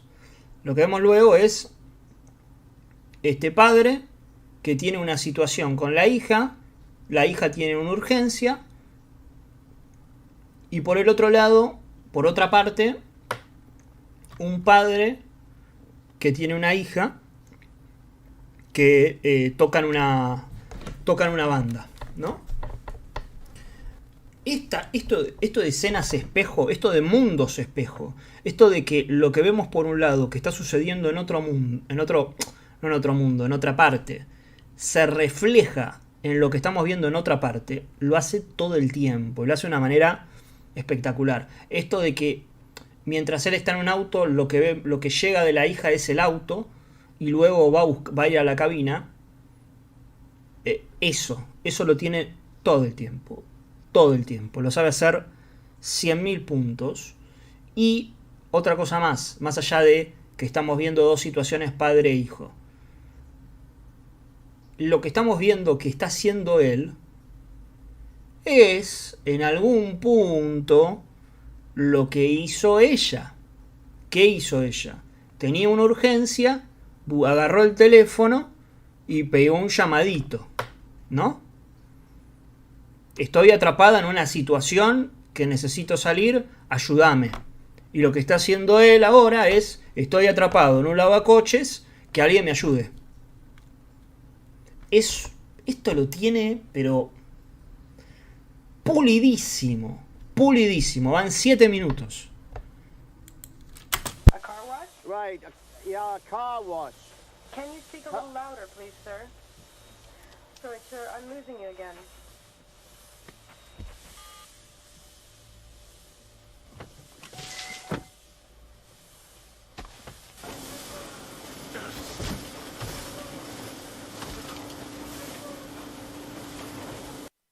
En la otra conversación, en un momento ella le dice, ¿me escuchás? ¿Por qué no me hablas? Él le dice, sí. Y después le dice, porque no sé con quién estás. O sea, hay un problema de comunicación, donde ella quiere que él hable más de lo que él habla, en realidad. Acá él realiza un llamado y la chica le dice, una chica, otra mujer, o sea, la conversación es con una mujer, de la misma manera que la mujer tuvo una conversación con él, le dice, ¿podés hablar un poco más fuerte? Es decir, también hay un problema de comunicación dentro de una persona que evidentemente, por lo que podemos ver, tiene problemas de comunicación con su hija.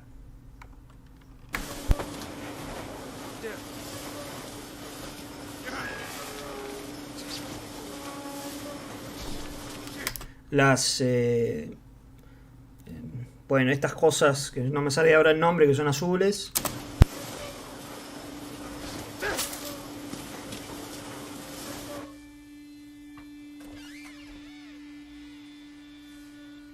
Cómo domina el azul, del tema del cielo es azul.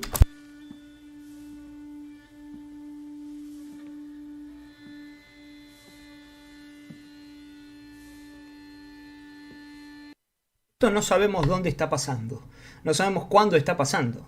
O sea, sabemos que el tipo se fue de vuelta, sabemos que el tipo se fue hacia un lugar y luego abrió la puerta de otro lugar, que claramente no está al lado de este lugar, porque hay un exterior, ¿no? Donde hay nieve.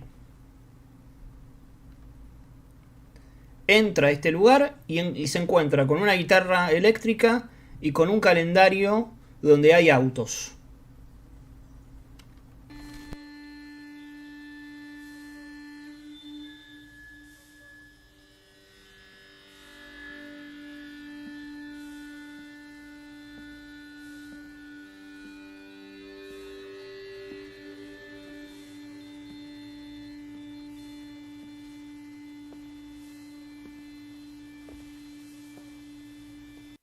Esto es el agujero negro, ¿eh?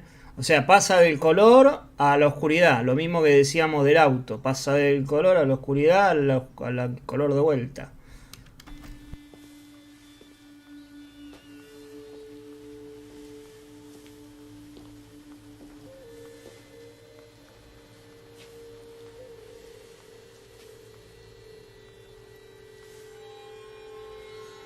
La música de suspenso, la música es distinta acá.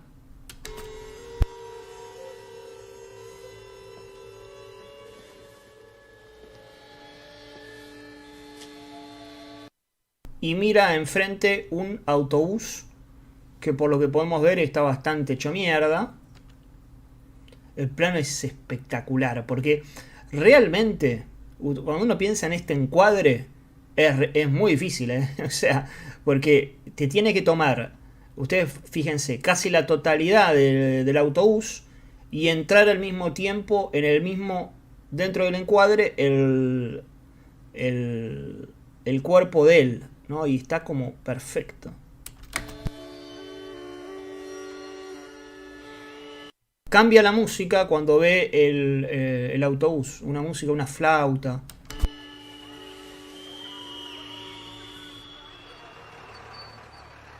¿Y qué es lo siguiente que vemos? Un autobús.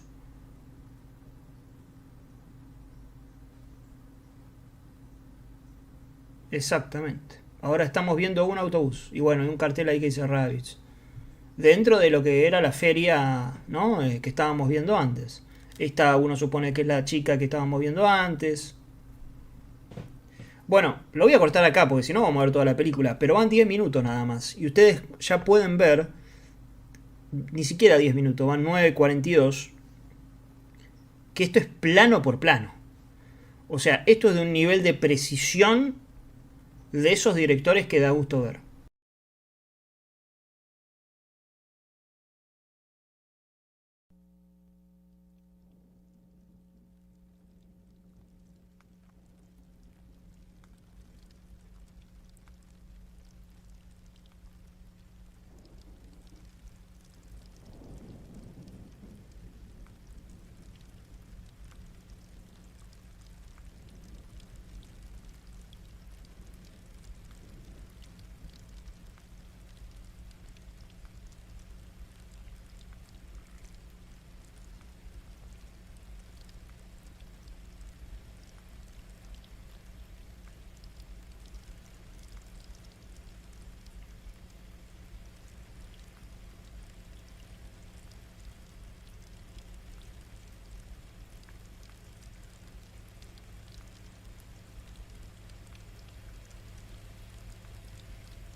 Box 3, spool 5.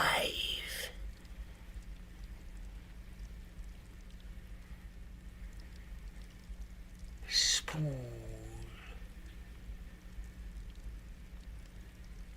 Spool.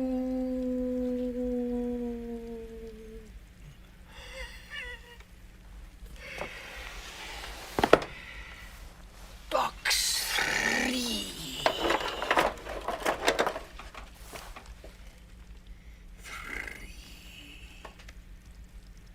4, 2, 9,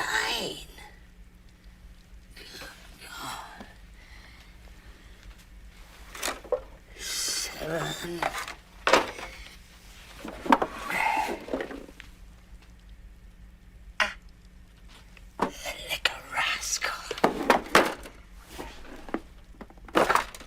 3, spool.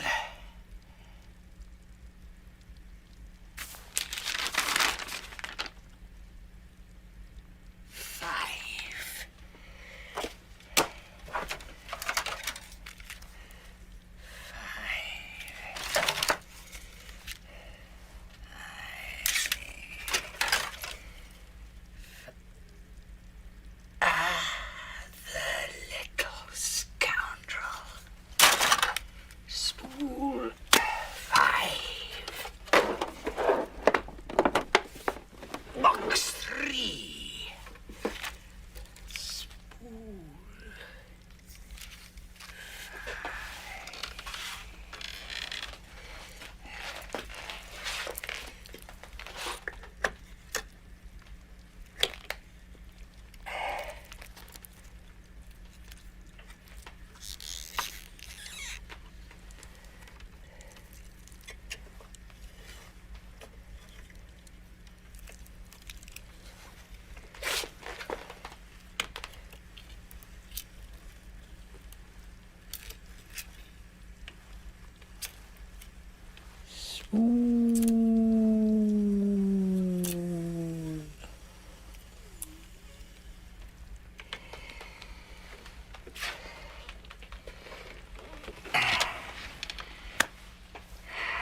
'Mother at rest at last.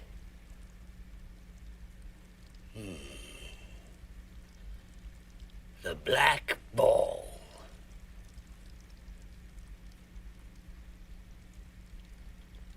Black ball.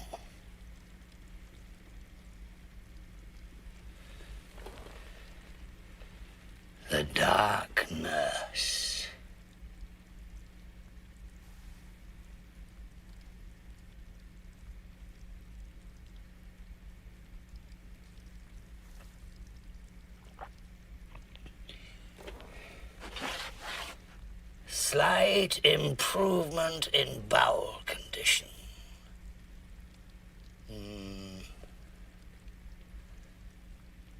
Memorable. What? Equinox. Memorable equinox.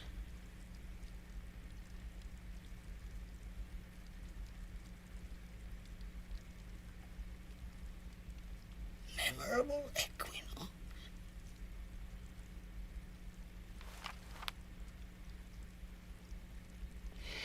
Farewell to...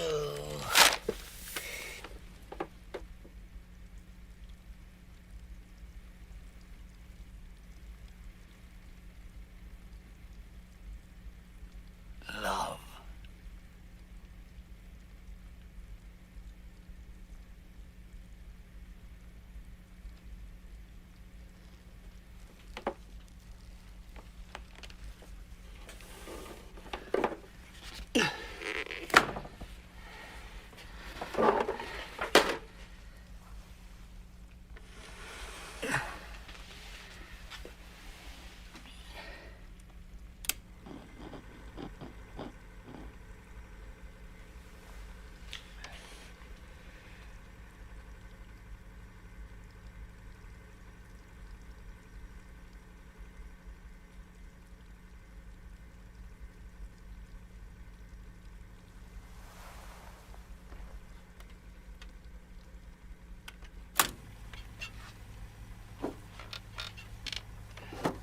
$39 today. Sound as a bell. Plug up!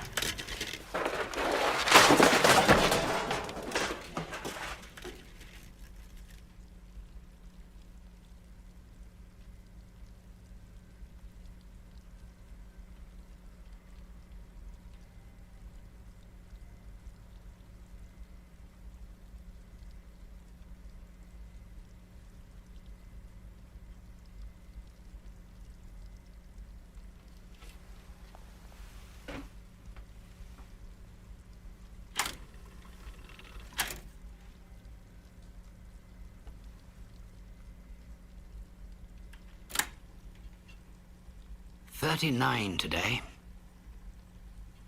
Sound as a bell.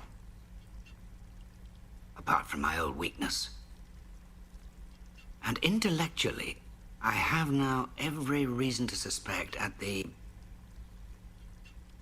crest of the wave, or thereabouts. Celebrated the awful occasion, as in recent years, quietly at the wine house. Not a soul. Sat before the fire with closed eyes, separating the grain from the husks. Jotted down a few notes on the back of an envelope. Good to be back in my den, in my old rags. I've just eaten, I regret to say, 3 bananas. And only with difficulty refrained from a 4th. Oh. Fatal things for a man with my condition. Cut 'em out!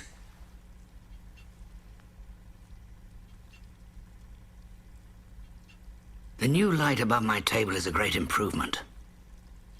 With all this darkness round me, I feel less alone. In a way. I love to get up and move about in it. Then back here to... me. Krapp.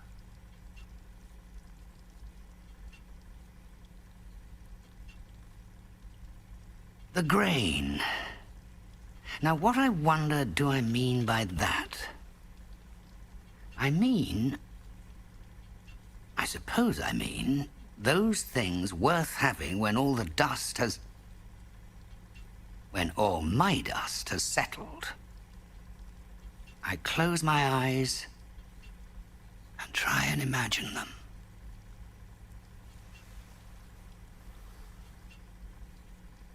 Extraordinary silence this evening. I strain my ears and do not hear a sound. Old Miss McGlone sings always at this hour, but not tonight. Songs of her girlhood, she says. Hard to think of her as a girl. Wonderful woman, though. Connacht her fancy. Shall I sing when I'm her age? If I ever am. No. Did I sing as a boy? No. Did I ever sing? No.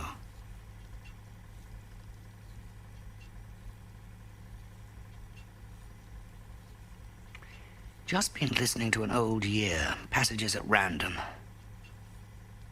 I did not check in the book, but it must be at least 10 or 12 years ago. That time, I think I was still living on and off with Bianca in Cada Street. Well out of that. Jesus, yes. Hopeless business. Not much about her, apart from a tribute to her eyes. Very warm. I suddenly saw them again. Incomparable. Ah, well.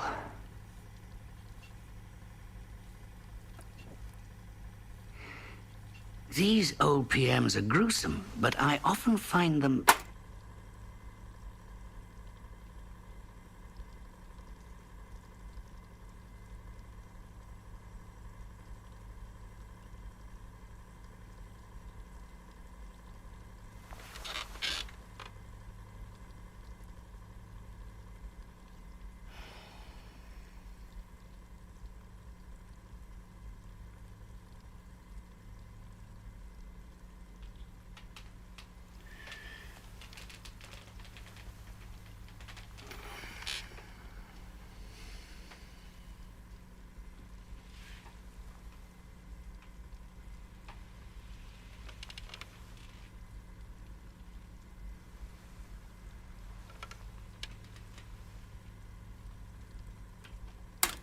help before embarking on a new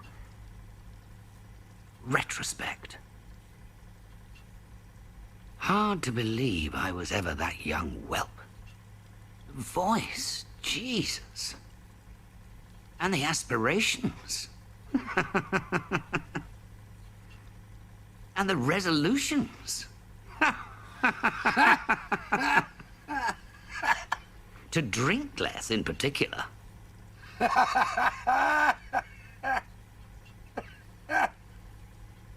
Statistics. 1,700 hours out of the preceding 8,000 odd consumed on licensed premises alone. More than 20%, say 40% of his waking life. Plans for a less engrossing sexual life. Last illness of his father. Flagging pursuit of happiness. Unattainable laxation. Sneers at what he calls his youth. And thanks to God that it's over. False ring there. Shadows of the opus magnum. Closing with a yelp to Providence.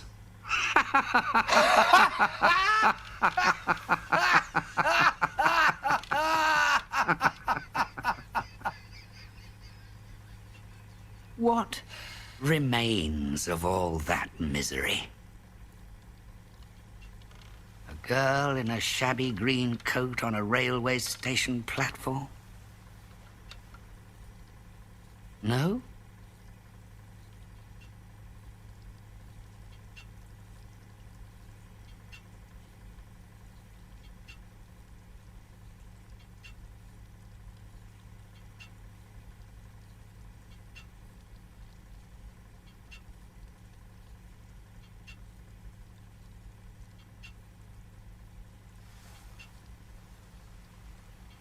When I look...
Back on the year that is gone, with what I hope is perhaps a glint of the old eye to come.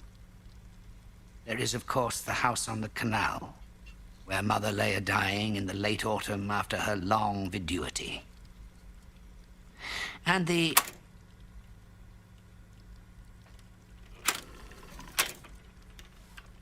a-dying in the late autumn after her long viduity.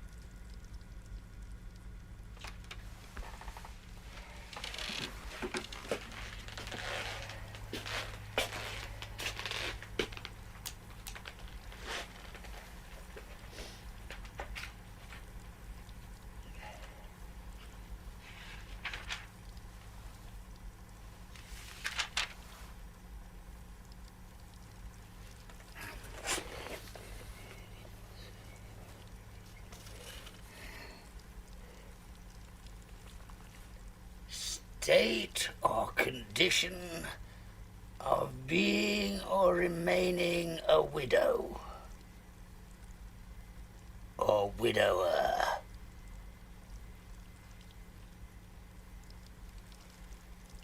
Being or remaining.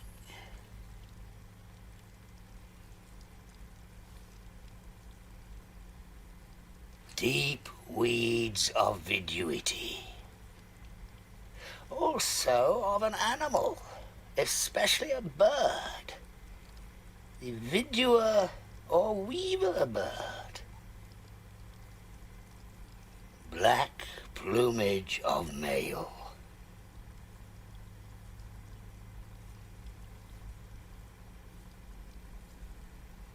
The viduer bird.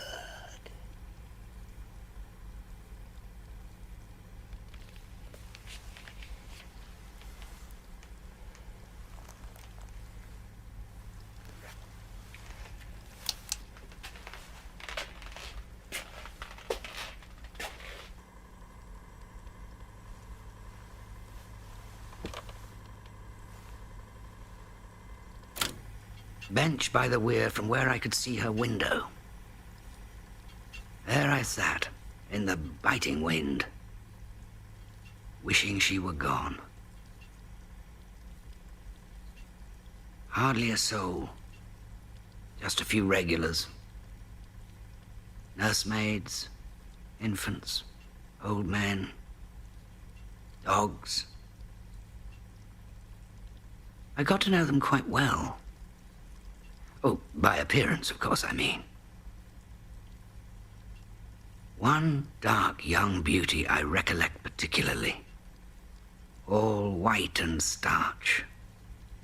Incomparable bosom.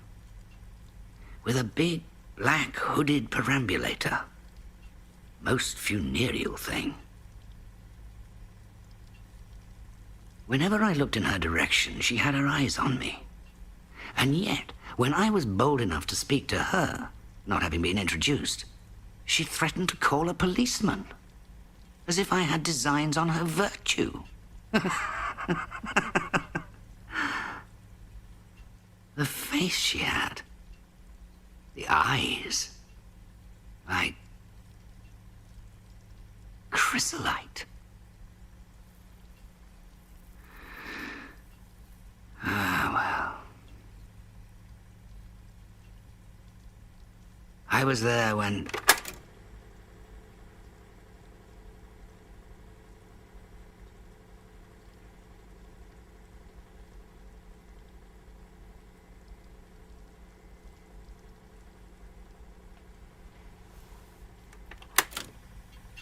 The blind went down. One of those dirty brown roller affairs. Throwing a ball for a little white dog, as chance would have it. I happened to look up, and there it was. All over and done with at last. I sat on for a few moments with the ball in my hand, and the dog yelping and pawing at me. Moments. Her moments. My moments. The dog's moments. In the end, I held it out to him, and he took it in his mouth gently. Gently. A small, old, black, hard, solid rubber ball. I shall feel it in my hand until my dying day. I might have kept it.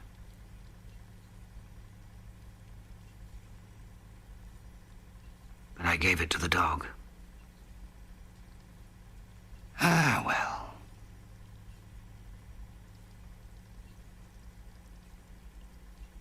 Spiritually, a year of profound gloom and indigence. Until that memorable night in March at the end of the jetty in the howling wind, never to be forgotten, when suddenly I saw the whole thing. The vision at last. This, I fancy, is what I have chiefly to record this evening, against the day when my work will be done and perhaps no place left in my memory, warm or cold, for the miracle that... for the fire that set it alight. What I suddenly saw then was this, that the belief I had been going on all my life, namely...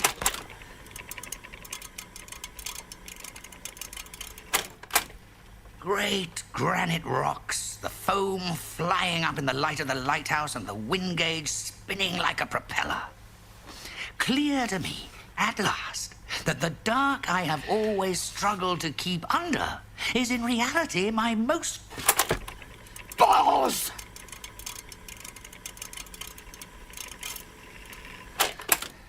Unshatterable association until my dissolution of storm and night with the light of the understanding and the fire...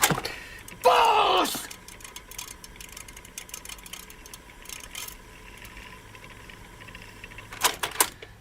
My face in her breasts and my hand on her. We lay there without moving. Under us, all moved. And moved us. Gently up and down. From side to side.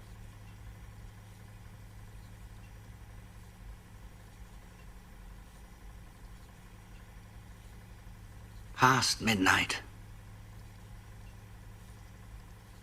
Never knew such silence. The earth might be uninhabited.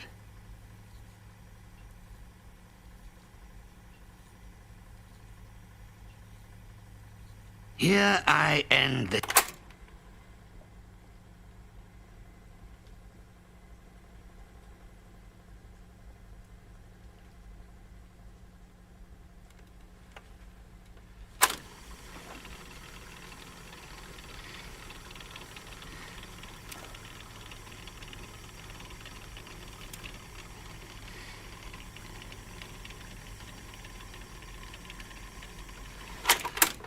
Upper lake with the punt, bathed off the bank, then pushed out into the stream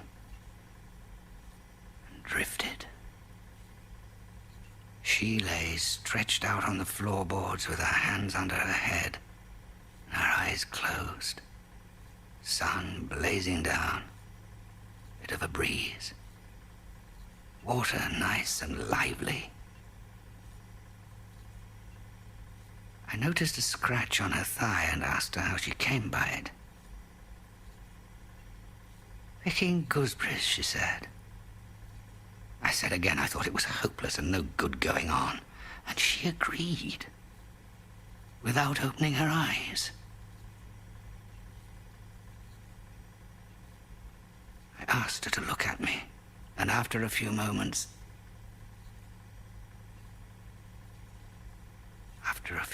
she did, but the eyes just slits because of the glare. I bent over her to get them in the shadow, and they opened. Let me in.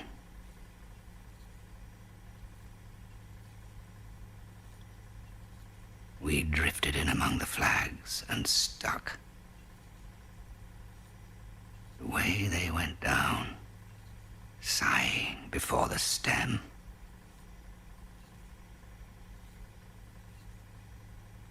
I lay down across her with my face in her breasts and my hand on her. We lay there without moving. Under us, all moved. And moved us. Gently up and down. From side to side.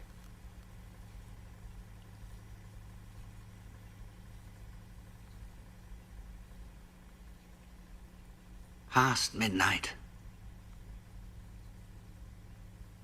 Never knew such silence. The earth might be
Just been listening to that stupid bastard I took myself for 30 years ago.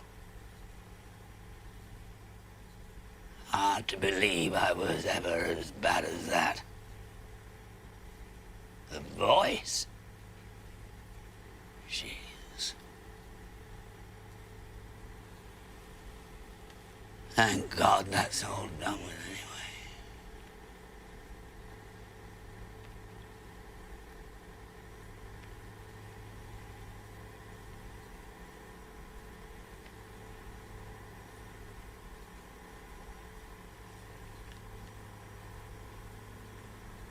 The eyes she had.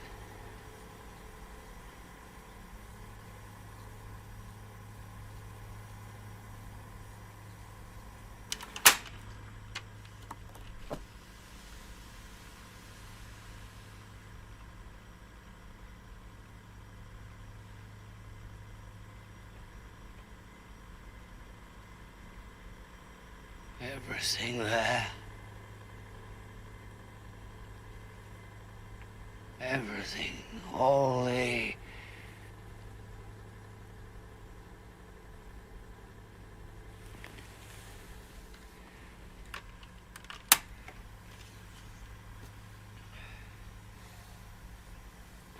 Everything there. Everything on this old muckball. All light and dark, and famine and feasting.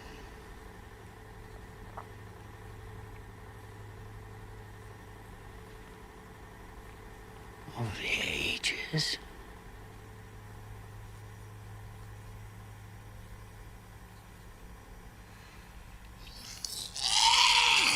Yes! Let that go! Jesus, take his mind off his homework. Jesus!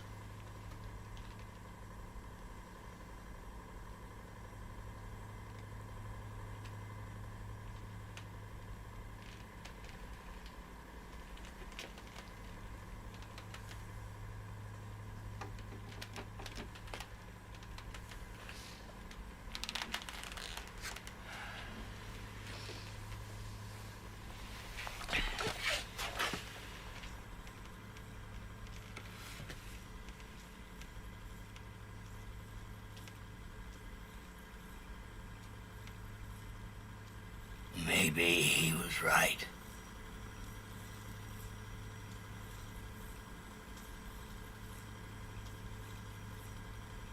Maybe he was right.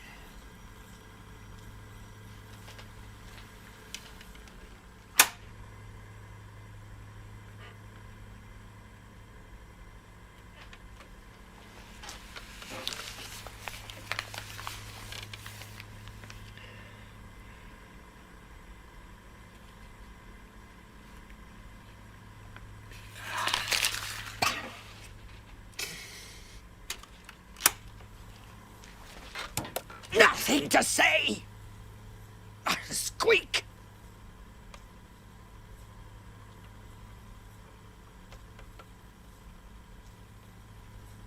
What's a year now? The sour cud and the iron stool.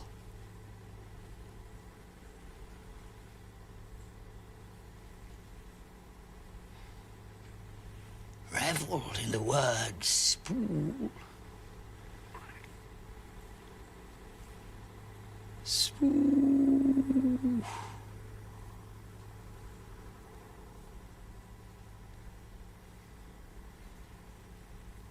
Happiest moment of the past 500,000.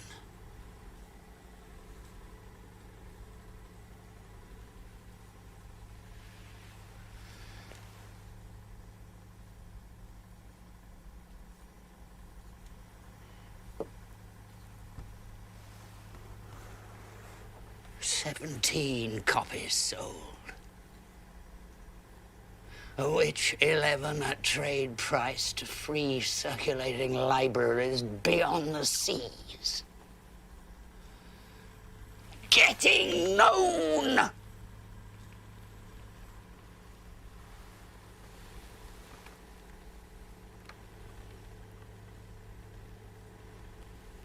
£1.06 and something. 8. I have little doubt.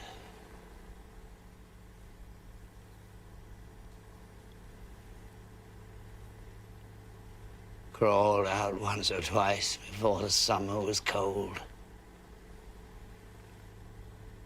Sat shivering in the park. Drowned in dreams and burning to be gone.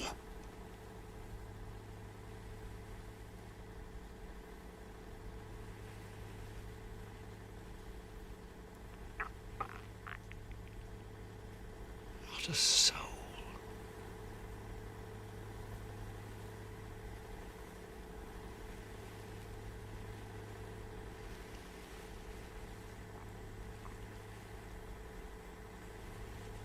Last fancies.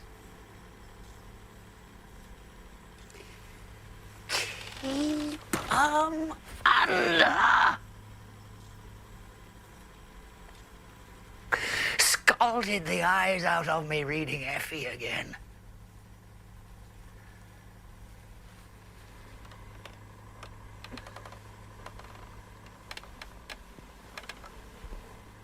Page a day. With tears again.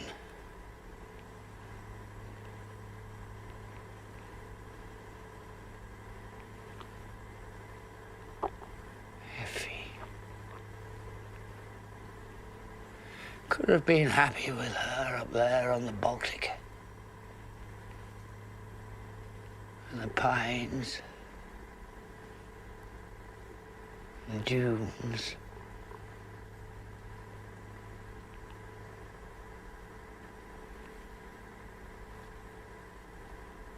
Could I? And she?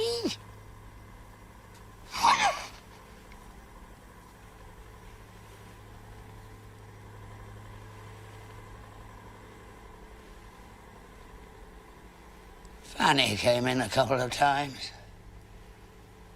Bony old ghost of a whore, I couldn't do much. But I suppose better than a kick in the crotch.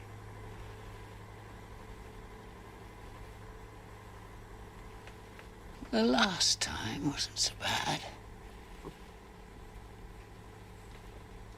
How do you manage it, she said, at your age?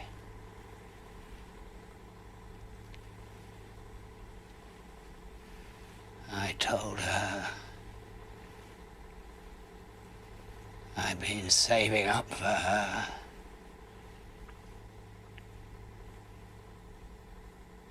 All my life.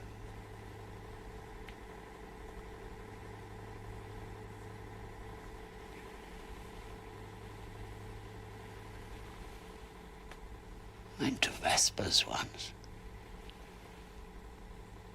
Like when I was in short trousers. Went to sleep and fell off the pew.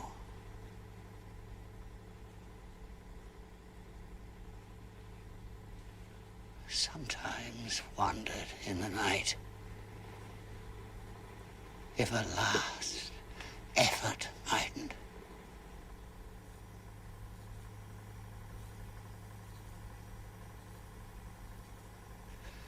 Oh, finish your booze now and get to your bed. Go on with this drivel in the morning. Or leave it at that.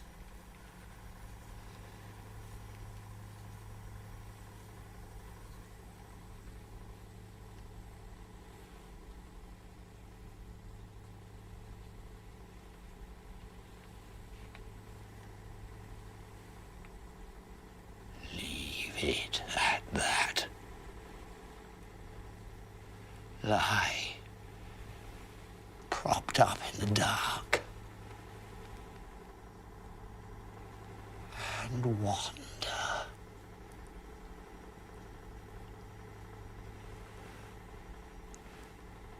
Be again in the dingle on a Christmas Eve, gathering holly. A red buried. Be again on Crowan on a Sunday morning with a bitch.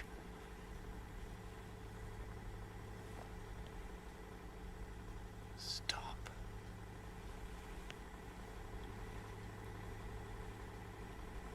And listen to the bells.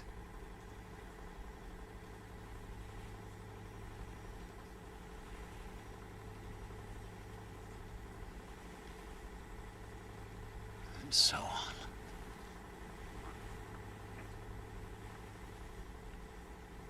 Be again.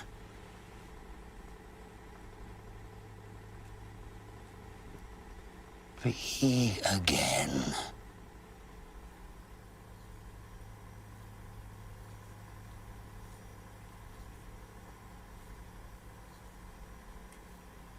All that old misery once wasn't enough for you.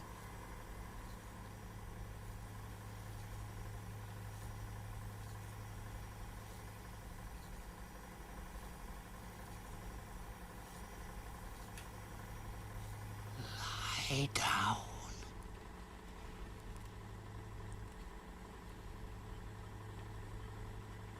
Across her.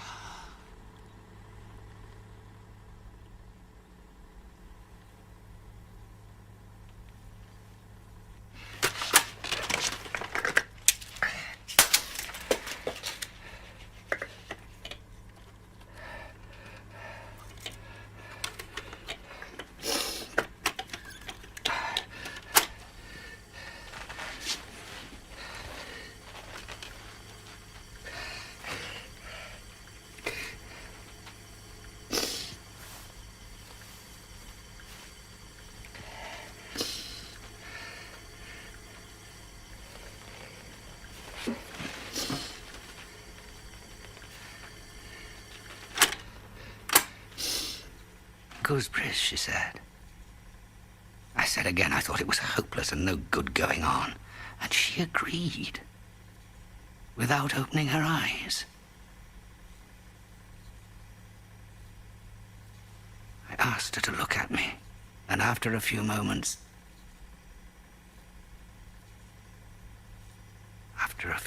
she did, but the eyes just slits because of the glare. I bent over her to get them in the shadow, and they opened. Let me in.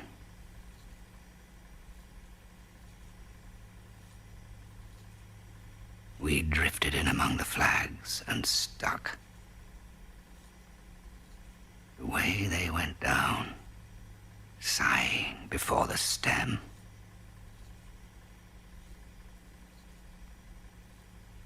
I lay down across her with my face in her breasts and my hand on her. We lay there without moving. Under us, all moved. And moved us, gently up and down, from side to side.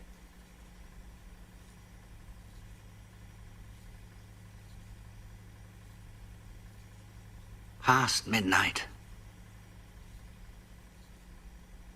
Never knew such silence. The earth might be uninhabited.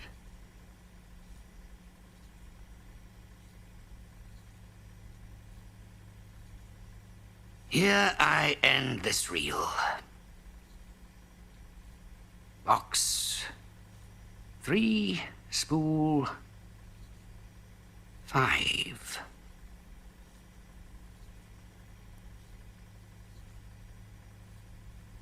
Perhaps my best years are gone, when there was a chance of happiness. But I wouldn't want them back. Not with the fire in me now. No, I wouldn't want them back.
Ego Filmars es la productora de Atom Egoyan.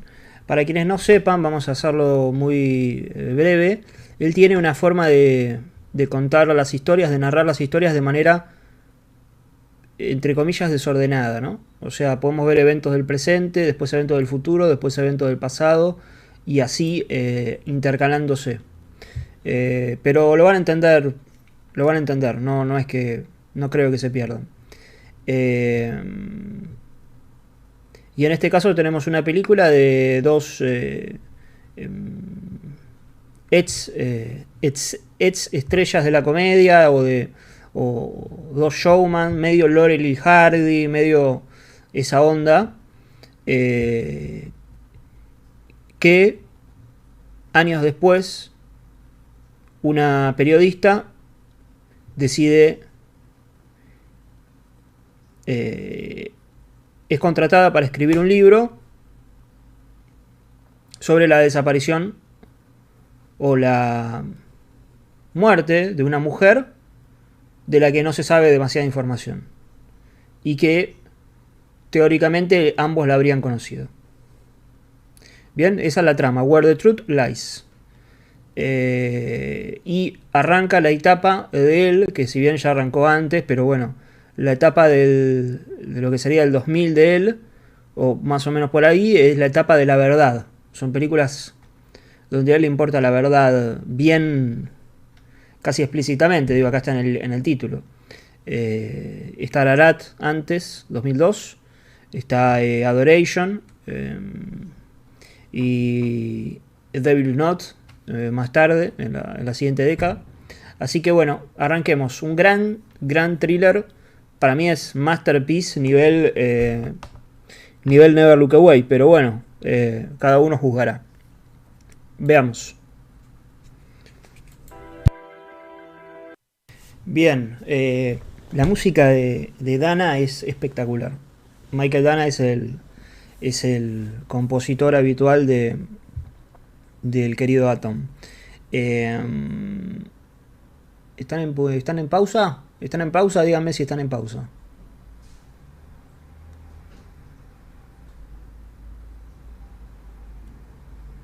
¿Sí? ¿No?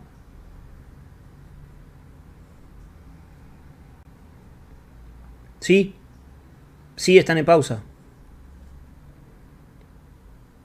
Ok, esperamos un poquito. Avísenme cuando termine la pausita. Qué lindo es ese movimiento en el pasillo después de... Ya cambia la música, claro, puede ser. Ya cambia la música cuando están cantando. Adquiere un tono más de película de misterio o de suspenso. Más de misterio.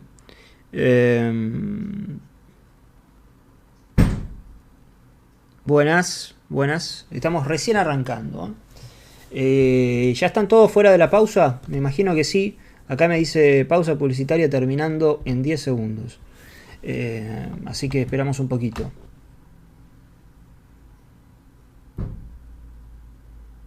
Buenas. Buenas a todos. Pausa publicitaria terminada, finalizada, me dice por aquí. Muchas gracias por esperar. Bien, arrancamos entonces.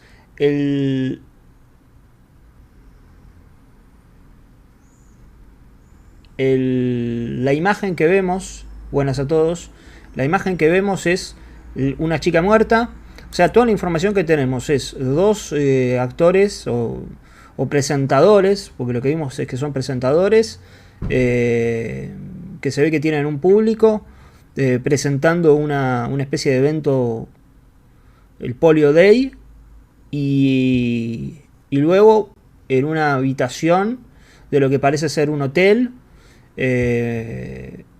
una mujer muerta, y el título donde la verdad, y acá hay un doble juego con el título, que es Lies, es mentir, donde la verdad miente o donde la verdad yace, porque lie también es estar acostado, y justamente estamos viendo una mujer muerta acostada, ¿no? Lie es you lie here, you lie over here, etcétera, etcétera. Pero es resta. ¿Cómo? Es resta. No entendí. Claro, eso, sí. Where the truth lies, where the truth, o sea, donde la verdad miente o donde la verdad descansa. Claro, sí, resta, sí. Rest in peace sería. Sí, donde la verdad descansa. Claro.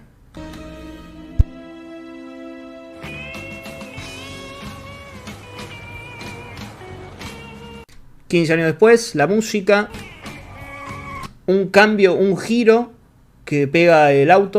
Muy bien, tenemos varias cosas acá.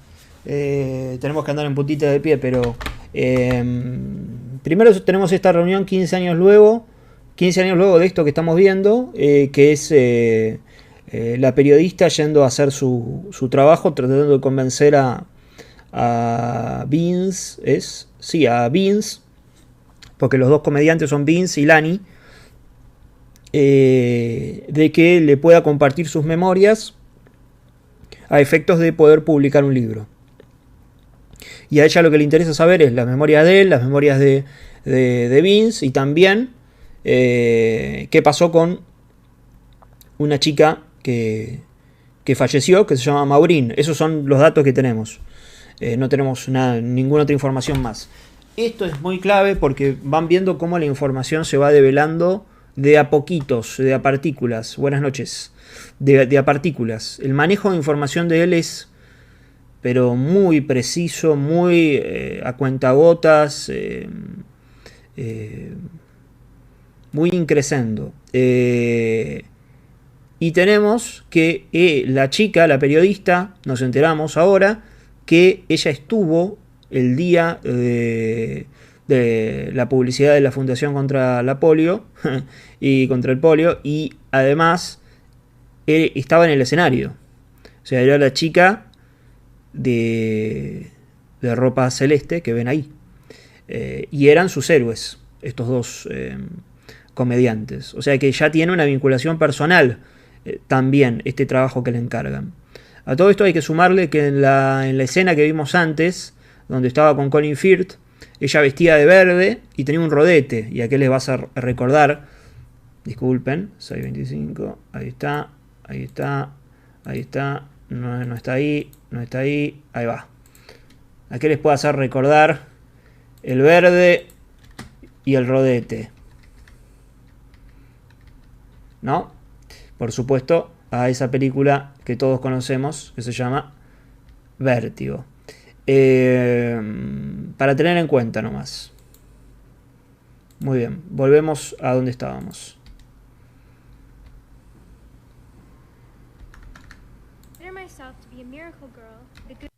¿Qué están viendo? ¿Qué vieron? ¿Qué vieron recién? A ver, por favor, a los que no vieron la película y los que la vieron, no cuenten spoilers, por favor, porque estamos cuidándonos. Para los que la están viendo por primera vez, no cuenten spoilers, te los pido por favor. ¿Qué ¿Qué es lo que acabamos de ver? Exactamente. Exactamente. Pero además, cuando ustedes recuerdan el final, el comienzo de la película, muy bien, Lucas Manuel. El cadáver del inicio desde otro ángulo, sí, pero no. Desde otro ángulo, más o menos desde otro ángulo. Porque cuando arranca la película, ¿se acuerdan que la cámara pasa por el pasillo y después se encuentra el baño donde está el cadáver? ¿Y qué es lo que hace aquí? ¿No? Descubierto digestivamente por alguien. Y también tenemos un juego otro juego más, es el de no solo descubierto por la cámara, perfecto. Otro juego más que tenemos por aquí es el que refiere al cambio de identidades, ¿no? Ella está fingiendo una personalidad, está actuando de otra persona cuando conoce a este actor, porque además es una celebridad, pero bueno, es como un actor. Un doble, perfecto. Es como ella está actuando de otra persona, pero ella está actuando de una tal Bonnie Trout, que es profesora de segundo grado. Pero de alguna forma está actuando de Maureen, porque está en busca de la verdad de qué sucedió con Maureen, ¿no?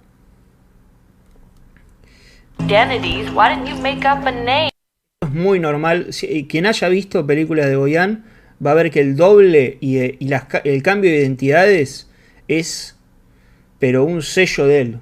Cambio de identidades por doquier, todo el tiempo. ¿A quién les recuerda a esta chica que está haciendo de Alicia en esta presentación, en este evento para niños con discapacidad, que sería como el evento del polio?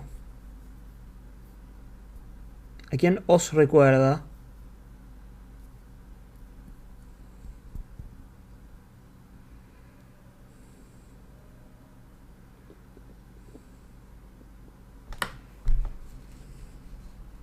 Los leo.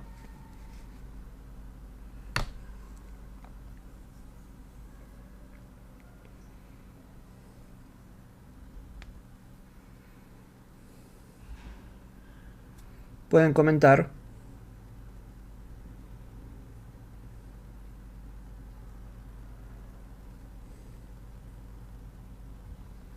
Es mucho más fácil de lo que creen, ¿eh? A Maureen. A ver. ¿Hay algo? Hay algo, sí. Pero no. Hay algo, pero no. La que se comió. ¿A quién les recuerda este personaje de esta chica que está haciendo a Karen el día del... Claro, exactamente. 56 minutos. Ahora me acuerdo, 56 minutos. The day before. Ven que están vestidas muy similar.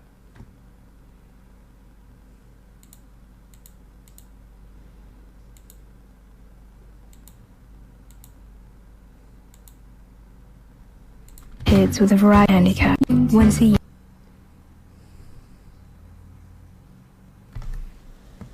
Eso de hacerse pasar lo tenemos, bueno, un poco durante toda la película, porque también está este juego de ficción realidad, ¿no? Hay como un intento todo el tiempo de ocultar la verdad y ella tiene que tratar de llegar a eso.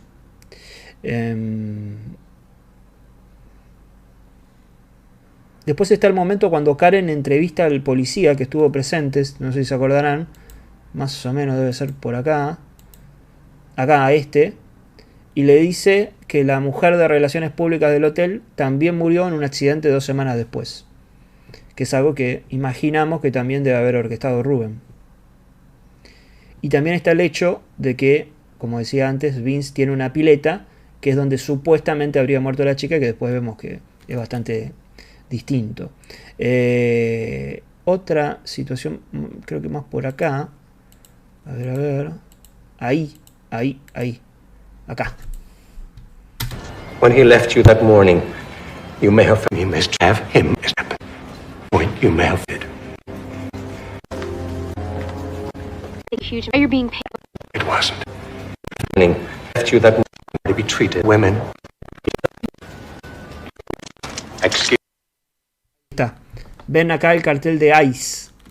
Recordarán que la muerte, digamos, después la meten en una caja llena de langostas y hielo, y por eso también Vince, cuando se suicida, llena de hielo la pileta. Acá el ICE con el asesino.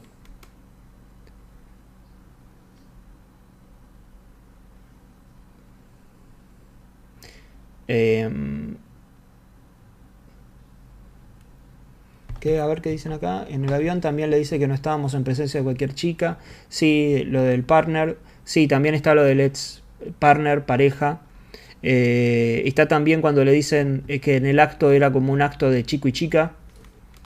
Uno hacía de caballero y el otro era como el gracioso.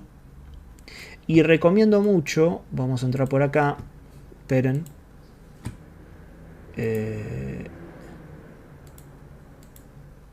Esto recomiendo mucho, que es un libro del que hablé mucho, que es Incertidumbre y Agujero Negro en la filmografía de Atom Egoyan, que acá tienen un análisis de más de 40 páginas de la película con planos. Acá se menciona el giro, por ejemplo, que ella se presenta con un giro. Y hablan mucho del tema de Wonderland. Por ejemplo, miren. Ansiedad ante el horror. ¿Dónde está?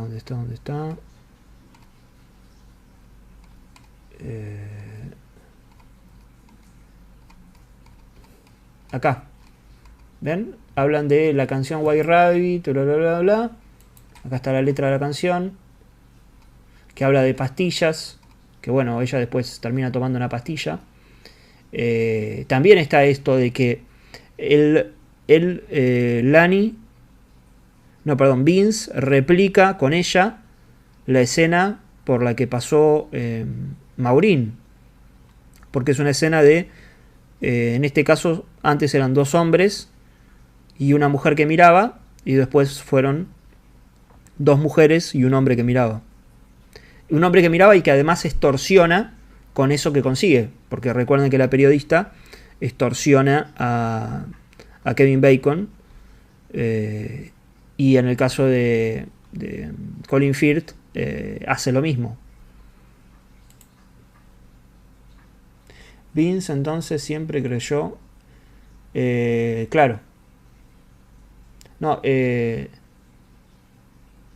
Vince entonces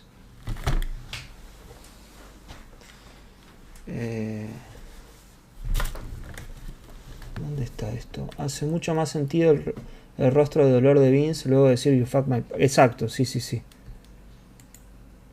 Pero bueno, aquí tienen todo. ¿Dónde está lo de Wonderland? Acá está lo de Alicia, lo de A través del espejo. ¿Te gustaría vivir en la casa del espejo? No sé si ven que está mucho el tema del espejo. Esto que ven acá, que parece un juego porque está drogada, en realidad son flashes. Son los flashes que le está sacando Colin Firth. Estos de acá, con los que se tapa los ojos.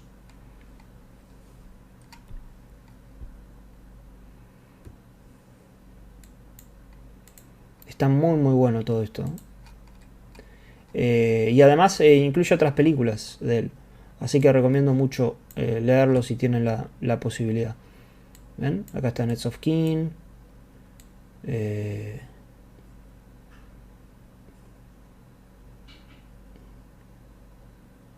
Family Viewing, Deadjuster y demás. Citric, ¿ese libro dónde está? ¿Se consigue? Sí, está en PDF. O sea, lo podés conseguir en Mercado Libre y comprarlo, pero sale como 400.000 pesos. Pero en PDF lo conseguís fácilmente. Incertidumbre y agujero negro. Esperen que pongo acá el nombre. ¿Dónde está?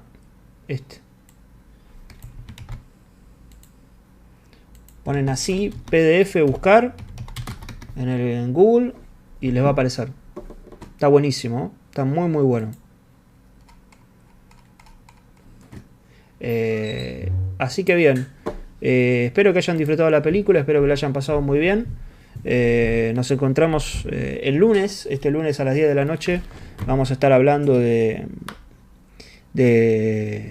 la última película la primera película de la hija de Shyamalan y la hija de M. Night, en realidad, con Juanma y con el querido Pedro Seba.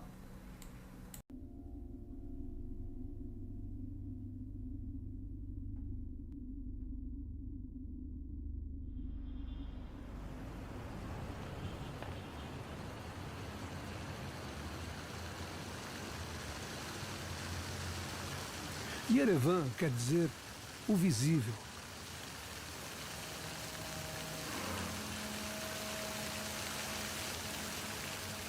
A primeira vez que vim para esta cidade foi há uns 20 anos. Foi quando visitei esta praça, na época sob o controle dos comunistas. Eu vi então uma coisa que não era tão visível assim para o mundo exterior.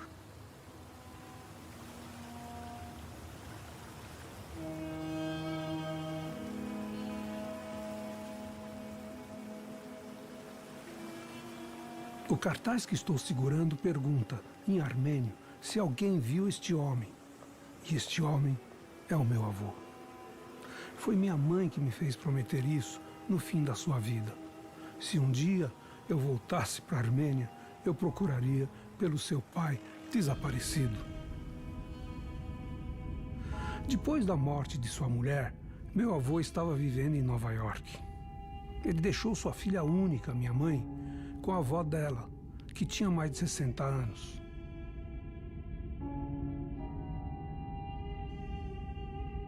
Estas são imagens de um longa-metragem feitas nos Estados Unidos em 1919, apenas 4 anos depois que começou o genocídio armênio, que matou mais de 1 milhão de pessoas.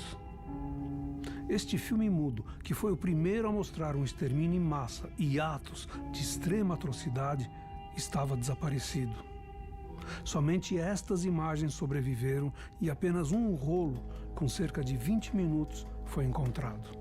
Eu não estou seguro como meu avô se sentiria ao ver estas imagens. A história do que aconteceu com ele continua um mistério. Quando ele soube do genocídio em marcha nos territórios armênios, ele voltou para Marash, sua cidade natal, para salvar a sua mãe e a sua filha. Ele pegou um navio, mas nunca chegou ao seu destino. Mais de 50 anos depois, alguém contou para minha mãe que o seu pai teria chegado perto para salvá-las. Em seu caminho para a Armênia, ele foi preso pelas tropas turcas e executado como um espião americano. Sarkis Shadarevian não conseguiu salvar a sua filha e a sua mãe.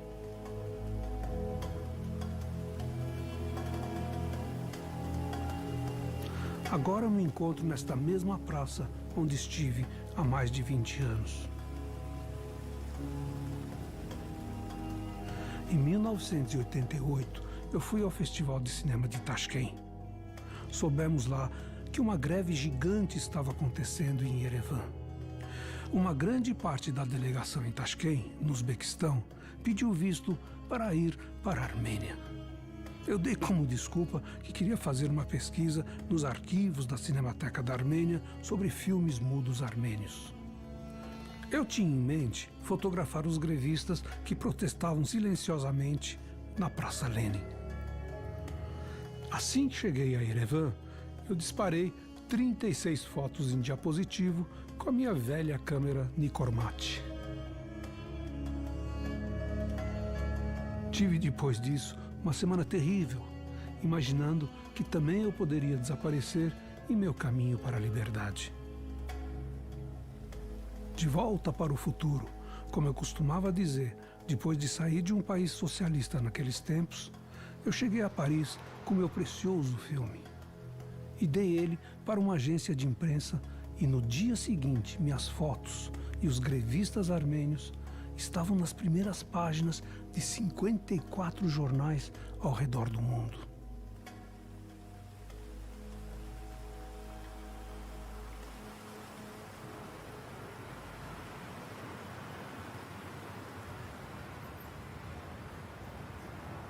Գիտեք, այդ մարդուն, որ դուք փնտրում եք, ես ցավոք սրտի չեմ ճանաչում, բայց շատ տարօրինակ է, այստեղ մի նկար ունեք։ Այս տղային ես շատ լավ ճանաչում եմ։ Հասկանում եք ինչ եմ ասում։ Հայրեն։ O menino que eu fotografei não tinha mais de 10 anos em 1988. You know, it's very strange.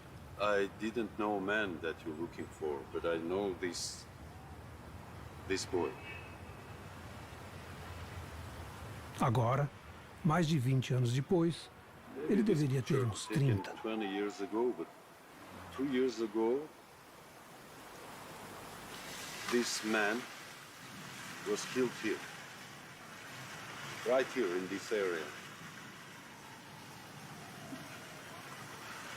It was a demonstration and 10 people was killed.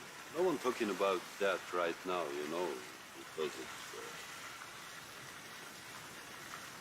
he's a friend of mine. O que teria acontecido aos seus amigos? Por que eu não soube dessas mortes? Eu lembro de ter visto algumas dessas imagens na internet. Não lembro contra o que era o protesto. Só lembro de ter identificado a praça e de já ter estado ali muitos anos atrás, em outra rebelião esquecida. Havia ainda uma foto que eu não tinha mostrado, mas agora eu percebo que era essa mesma que ele estava buscando.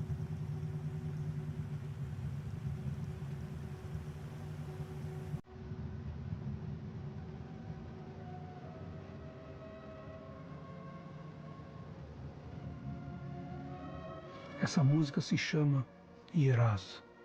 Em armênio quer dizer sonho. Nesta invisível e visível cidade há vários sonhos. Sonhos sobre a montanha, o Ararat, logo do outro lado da fronteira, mas tão presente e tão visível. E este sonho de encontrar alguém que possa saber alguma coisa sobre um homem desaparecido. Meu avô.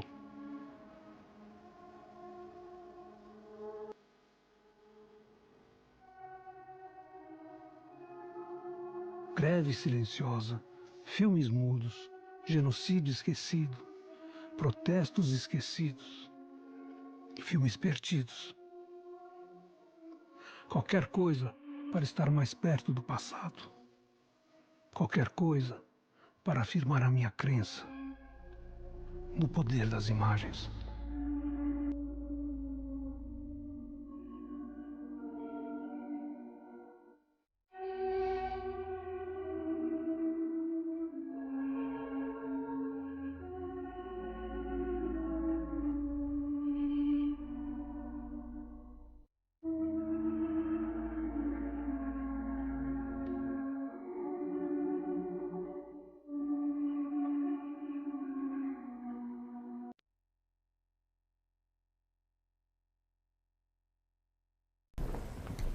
You gonna have pie for dinner? No, we're not gonna have pie for. We're gonna have macaroni for dinner. We got leftover macaroni. We're gonna put that on top of the pie. All right. Can you give me the cherry rhubarb? Cherry rhubarb, got it. No problem. Done. Love you. Bye.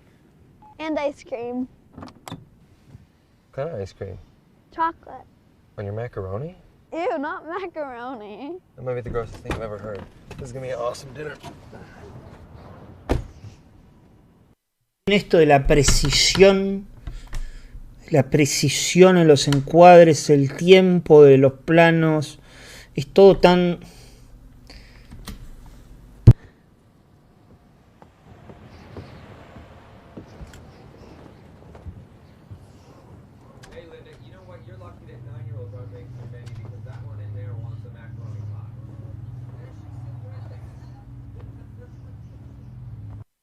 Acá vamos a ver lo que es para mí el mejor plano de la filmografía de Egoyan. Quizás hay mejores, pero debe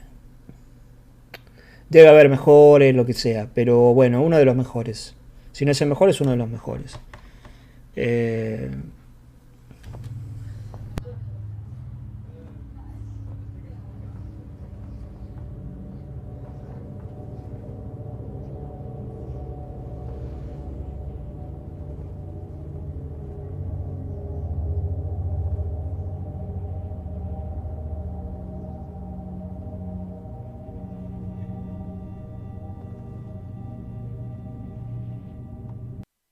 Tremendo. Ese plano es tremendo. Es tremendo, ¿por qué?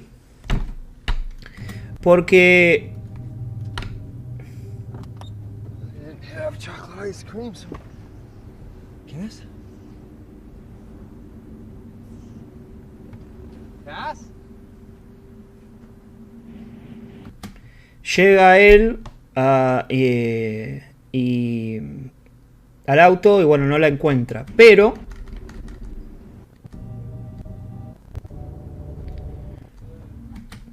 en este momento es cuando la estarían secuestrando. ¿Qué peli es? The Captive, 2014, Atom Egoyan. En este momento es cuando a ella la estarían secuestrando. Hay una música de suspenso muy buena de Michael Dana, que es el compositor de toda la filmografía de Egoyan. Y vemos que ellos se van y es un acercamiento donde lo que tenemos es una especie de ventana que se va cerrando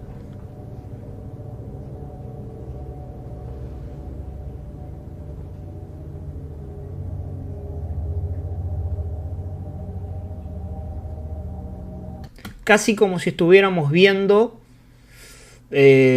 una pantalla, ¿no? Casi como si estuviéramos viendo, se va cerrando casi en cuadrado, no llega a ser un cuadrado porque, bueno, como si estuviéramos viendo la pantalla el monitor de una computadora, teniendo en cuenta lo que va a suceder luego, que es que esta chica la van a utilizar para tratar de cooptar chicas para ser secuestradas. Entonces, ¿cómo utiliza esa ventana para reconstruirla en una ventana web? Y cómo la música de suspenso aparece en un determinado momento y ellos se alejan. Es decir, mientras ellos se alejan, es que al mismo tiempo está desapareciendo la hija. Desaparecen ellos de la pantalla, desaparece la hija. Y al mismo tiempo tenemos la nieve, que es como si se estuviera esfumando la hija al mismo tiempo. Perfecto. Es perfecto. Y a esto, todo esto, tenemos que sumarle esta especie de zoom, de zoom in, como si alguien lo estuviera filmando. Como si hubiera una cámara postrada con la que alguien estaría haciendo zoom desde una especie de torre de control. Y la película, para quienes no sepan, sin spoilear, arranca con esto, con este señor que es el secuestrador monitoreando cámaras. Muy family viewing, claro. Es espectacular. Espectacular. Esta película es tremenda. Y tiene